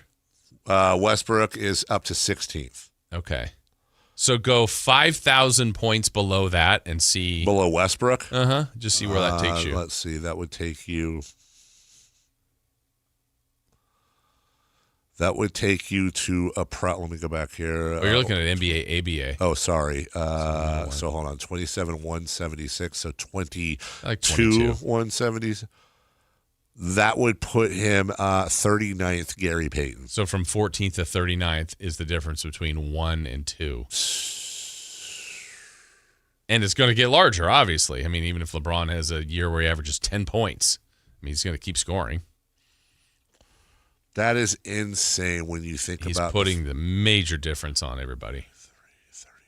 31. Okay, so here's one for you, and then we'll break.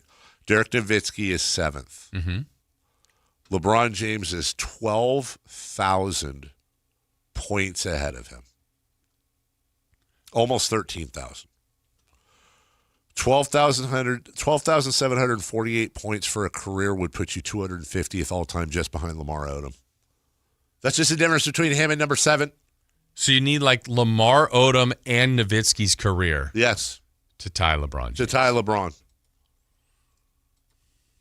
I'm afraid to check the chat and see what MC is saying. We'll take a break when we come back. Bottom line is, if he sticks with it, guy's going to be a Hall of Famer.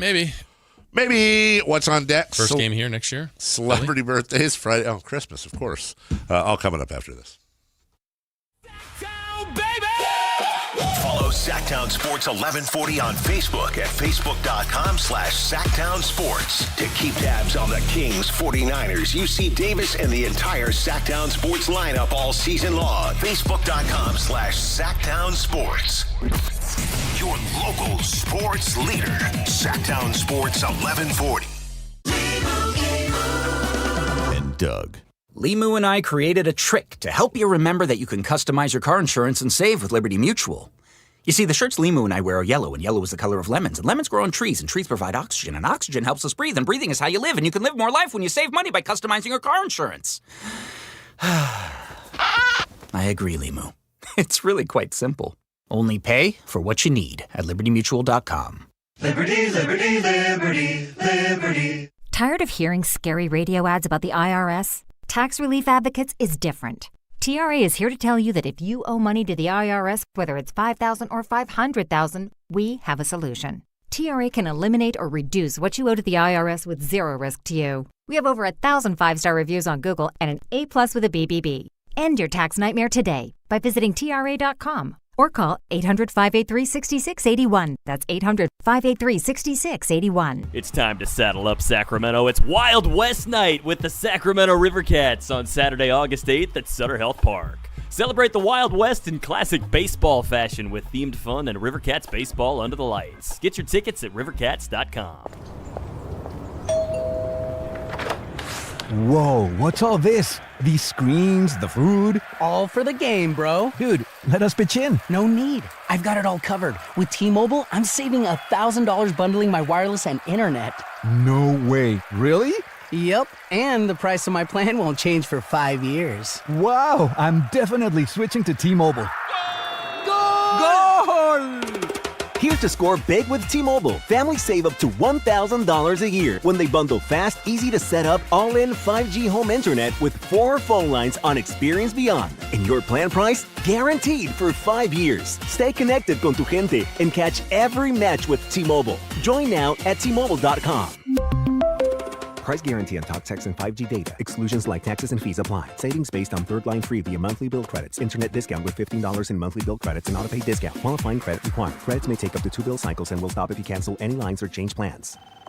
Hi, how can I help? Well, my husband and I feel like we've outgrown our current money manager. I see. Our lives have changed, and we need something more than just mutual funds to help us in retirement. She's right. I hear that often. At Fisher Investments, we'd start by getting to know you, your finances, family, health, lifestyle. We tailor a portfolio around your goals and needs. Sounds good. Can you help with estate planning? Yes. We have a team of specialists who can help you with estate planning, Social Security, investment income, and more. We'll get to know your whole financial picture and help keep you on the path to a comfortable retirement. And your fees? We have a simple, transparent fee that's a percentage of the value of your portfolio. So we do better when you do better. I feel better already. At Fisher Investments, we're clearly different. Learn more at fisherinvestments.com/different. Investing in securities involves the risk of loss. Cheap, cheap. That's the sound of savings happening right now at Elk Grove Honda. You remember, right? Elk Grove Hondas are still cheap. And right now you'll find a good deal more on new Honda gas and hybrid Accords, Civics, CRVs, and more fuel-efficient Elk Grove Hondas. Every sale is done right here, under the flag in the Elk Grove Auto Mall. Come see why generations of families return again and again to Elk Grove Honda in the Elk Grove Auto Mall, because Elk Grove Hondas are cheap. Here's good news for folks who have a jumbo loan. The Loan Exchange, America's jumbo lender, is offering a 30-year fixed-rate loan at a 5.75% interest rate and 5.962% APR for loan amounts up to $3 million. So if you have a mortgage with an interest rate of 6% or higher, give America's jumbo lender a call at 833-436-8800. You drive around to find the cheapest gas, so why not refinance your mortgage? Every day you wait, you're wasting money on needless interest. Go to theloanexchange.com or call 833-436-8800 to find out what your savings will be with a new 30-year fixed-rate loan at 5.75% interest rate and 5.962% APR. NMLS 1637539. Loan subject to credit approval. See website for licensing information, loan terms and conditions. Equal housing lender. That's theloanexchange.com or call 833-436-8800 for a 30-year fixed rate loan at 5.75% interest rate and 5.962% APR. It's the River Cats Report. What's going on with the Giants AAA squad? The River Cats Report. Well, it is that time to find out what's going on with the Cats. Tonight, Carson Wisenhunt bobblehead giveaway. First 2,500 people there. Get yourself a bobblehead. Tomorrow, Christmas in July. Get that cat under control, falling from the ceiling. And then Sunday, it's afternoon baseball. Come on, out at the park with the kids running the bases post-game. Maybe even during the game. I don't know. Probably post-game, though. Yeah. That is your River Cats Report. For tickets, go to rivercats.com. Wildcat. Waking you up with the best in local sports. It's the Carmichael Dave Show with Jason Ross on Sactown Sports. I'm in love with the cat. Meow, meow. We're going to do celebrity birthdays here in a second. Uh-huh. I would like to do something I never do. And I don't know. I think it's 50-50 this person is on your celebrity birthday list. You know who's having a birthday today, as it turns out, and automatically gets one of the greatest birthday gifts of all time? It's not on your list, or it would have already rung true.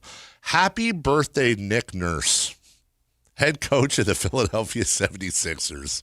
That's nice. His job was in question. Yeah. Keeps the job. You got Jaylen Brown and LeBron James. Pretty good offseason. And you gave up Paul George. Except for he kind of has to win now. But that's a good thing for a coach. Kind of has to. Oh, my gosh. I have to win a championship? Yep. Mike Brown had to do that. Well, I'm not a cat. I actually am a cat. By the way, on that Pest Pros, I had a conference call with Scott Marsh and my guy Josh from Pest Pros yesterday, and he had whatever wrong filter. Whatever the filter is that makes it look like you're in the Aha Take On Me video. Have you seen it? I haven't. Oh, it's like the black and white. Yeah. He had that filter on, and so I asked him. I said, "Oh, this reminds me." At one point, I'm like, "I'm not a cat," and nobody said anything. I was like, "Wait, you guys don't know?" Neither of them had seen the clip. Did they know what Aha was? Yes, they did know what Aha was. On me. Celebrity. All right, let's go. You versus Chris. Me versus Chris. By the way, A's Minnesota, Angels Giants opening up their series. And the 3M Open. What's that mean? It stands for Mufasa, Muhammad, and Mogadishu. Yes, the 3Ms. I don't know if you they're all open. You know where they're you know what state they're headquartered in? I do. You do? Massachusetts. You're Michigan. You're Maine. God, come on. You've said like every one. There's another M? Yes. Michigan, Maine, Massachusetts. Uh-huh. Mexico. No. I'm not giving it to you. We've said this state on the show at least 5 times today. Oh, is this another Manny Ramirez? I love it. No. Don't help him. Does Chris know it? You know it, right? Yeah, don't. He may not know it, but he's nodding. I think he does.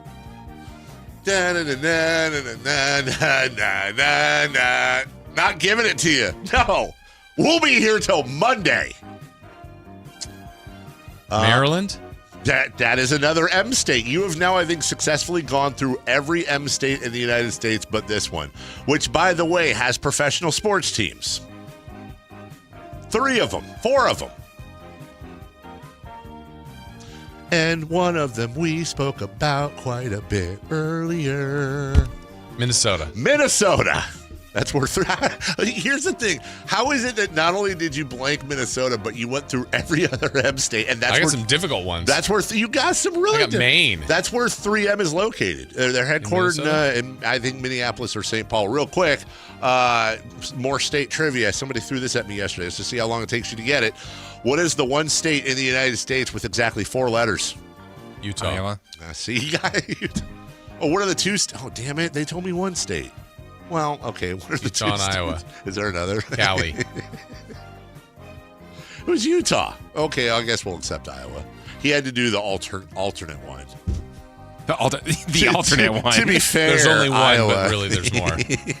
All right. Okay. On this date, in what year did the movie Saving Private Ryan open? Saving Private Ryan. Different movie.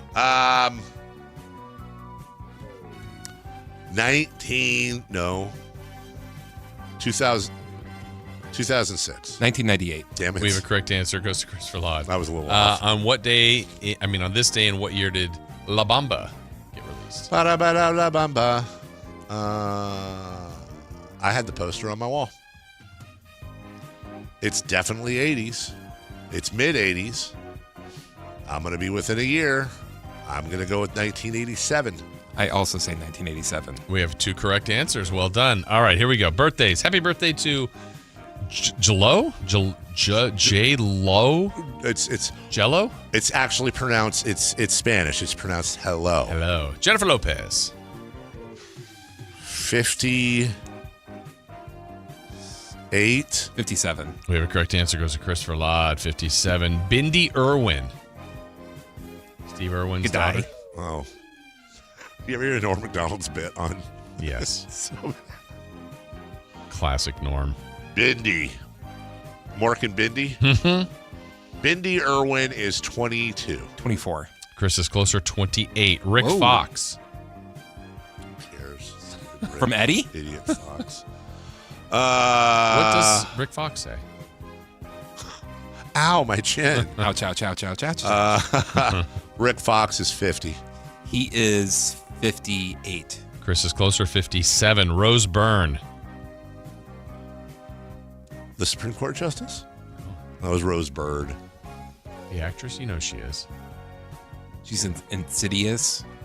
Never seen it. Insidious 2. Nope, never seen it. Bridesmaids. Insidious Red Door. Yeah. Was she the one that pooped? No. She was the She friend. was the only one that didn't. Yeah. Okay. Oh, that one. And she was in with Seth Rogen in The Neighbors. 36.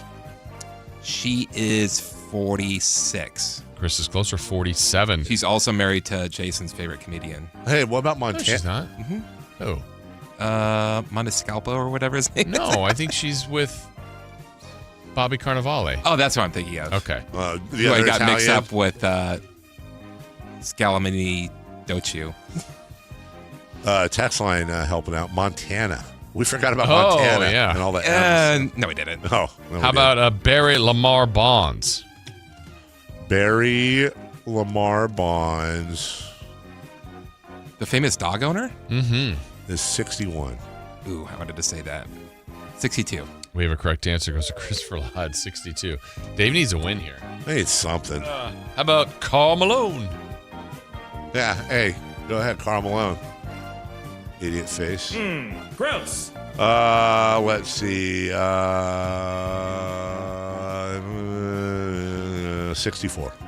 Dang it. 65. Dave got to win, 63. Ha Went the wrong loser. way. Kyle You know Kuzma. more about Karl Malone than me. Good point. Kyle Kuzma. 29. 31. We have a correct answer. Christopher Ladd, 31. Joe Mixon.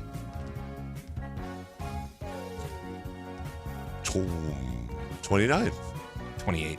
Dave's closer, 30. And the last one, Falcons receiver Drake London. 25. 28.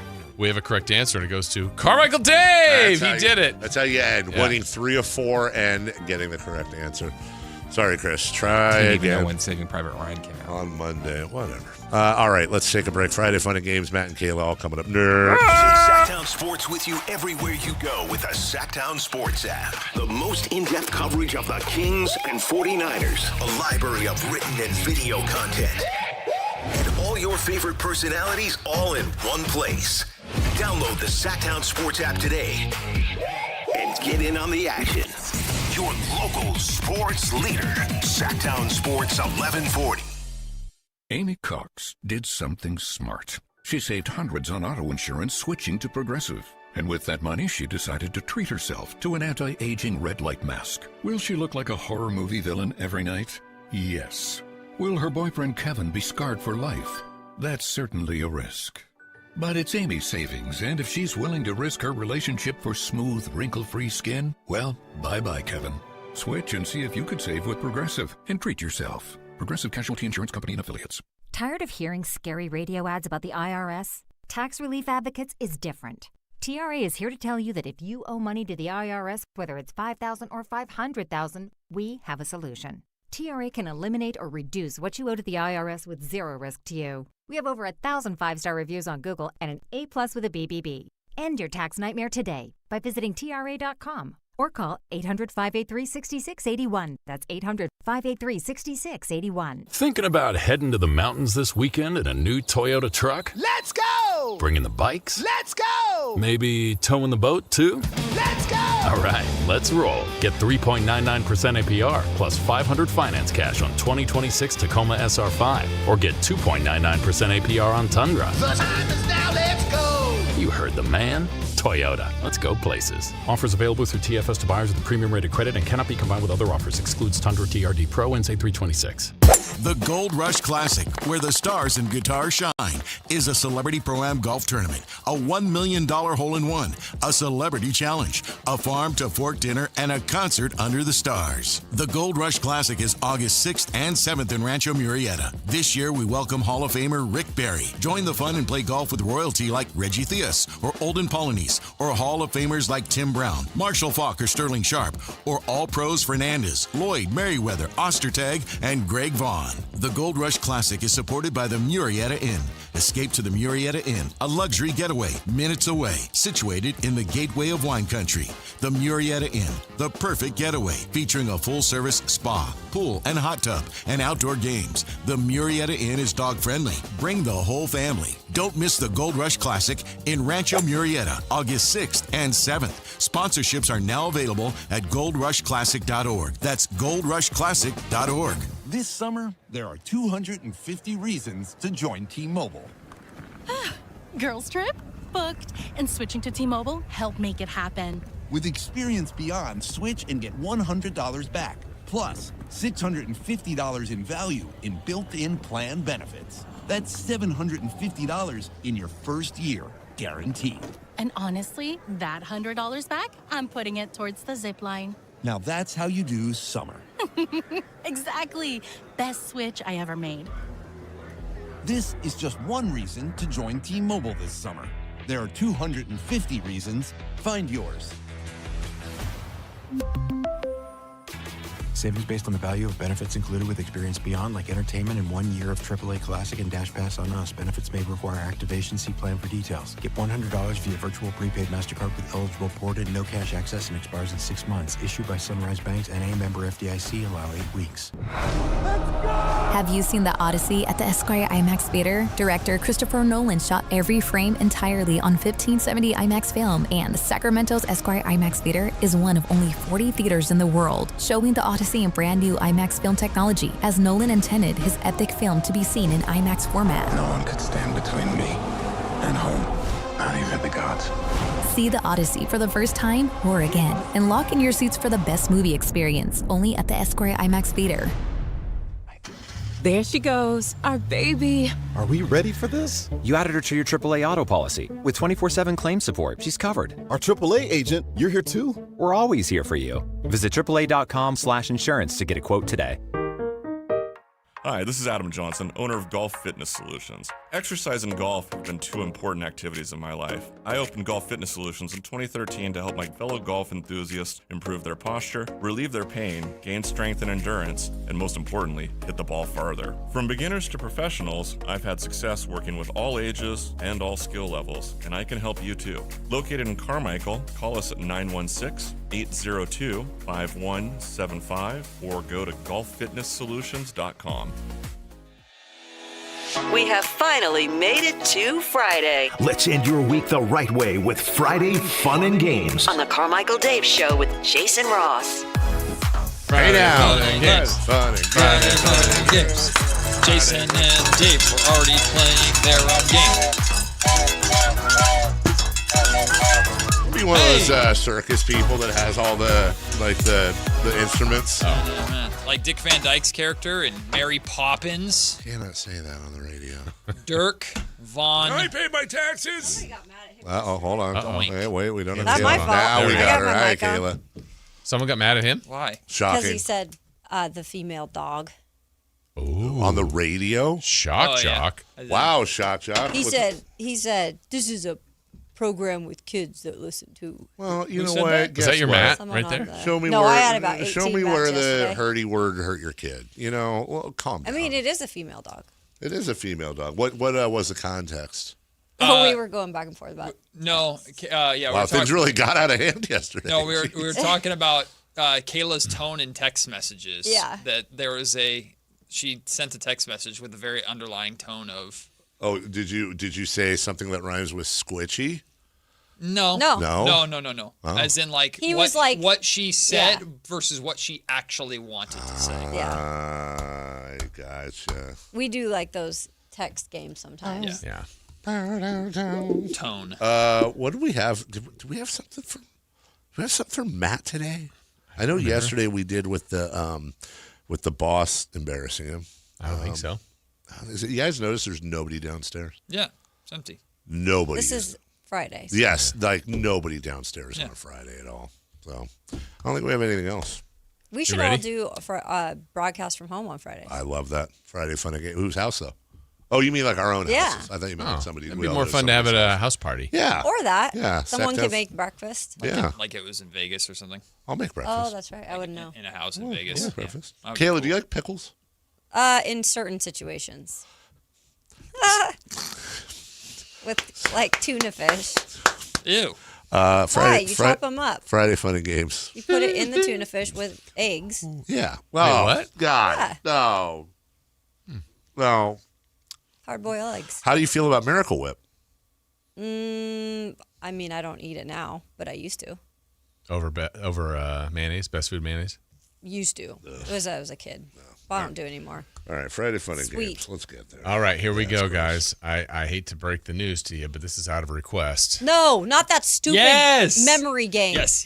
You requested it? I'm not saying who requested it. Matt requested it. I know he did. It's Dave, then Matt, then Kayla, then Chris, He then did it Anthony. because he Is wants Anthony to feel playing? high today. Yes, Anthony's I playing. promise Okay. you it wasn't Dave that requested. So Dave, It one. was Matt. It Do the actually 1 through was not 10. me. Dave, start with number Well, 1. Let me get ready here. It actually was not me.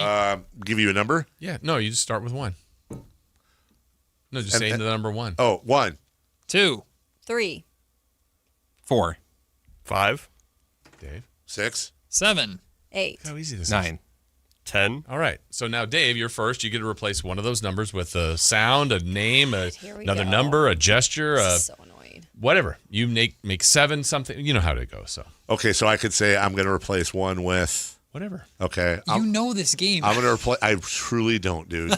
I'm going to replace 1 with.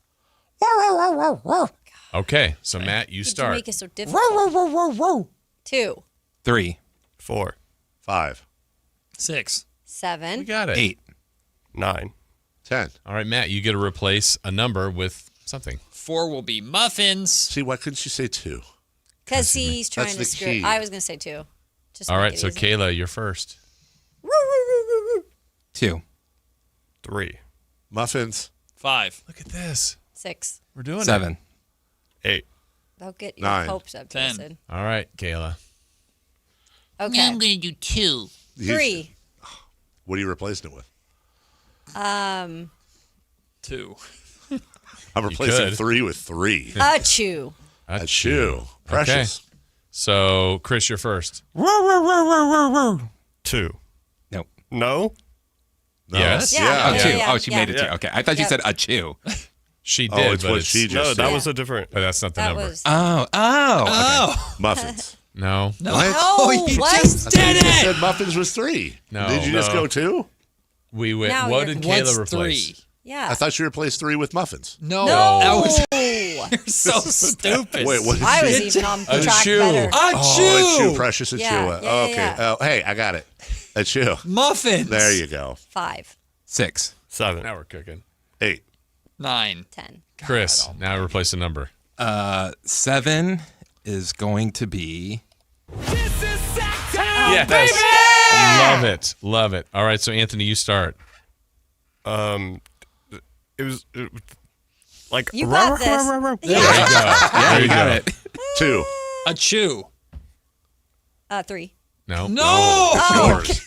You said a chew. I know, Which which is was 3. yours. What's and so 4? Oh, muffins. I thought you said 2. Yeah, that's what I thought, 5. too. I did too. Yeah, it's not. He's not 6. solidifying that. This is Sactown, baby. 8. 9. 10. all right, Anthony, you're up. I don't even know what numbers are left. This is a hot mess every time. I love this So game. annoying. 10 is 1. Okay.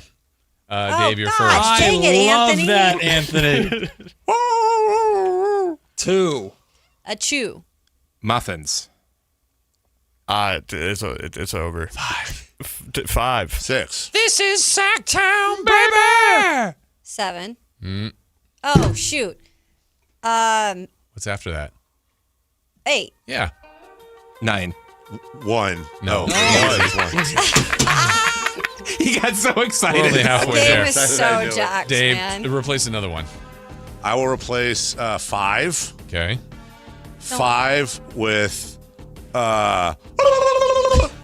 Okay. So, Matt, you start. I chew. No. No, I'm sorry. No, you're so stupid. Come on, man. I just did it. All right. You're next. I'm sorry. 2. A chew. Dude. Maybe Anthony's the next one. Muffins. 6. Shoot. Come on. You know it. No, I know. Think about it. Crap. This is Sactown. Yeah. 8. Did we change? 9? 1. Hey. Okay. We didn't get to everything, not but as bad as it was in the past. Honestly, I've never been to a proctologist nor gynecologist, but I honestly feel like that's how it feels. Like that game. It's not that bad. Well, I'm going to enjoy it. That. I like the gynecologist better. Well, Seriously. just give me a pine scent and we couldn't take even me into the weekend. complete the game. Matt and Kayla will probably talk about LeBron at some point over the next 4 I guess. hours. Why? What happened? Maybe, maybe not. And so This much is more. Sactown, baby! It is the midday show on Sactown Sports. Every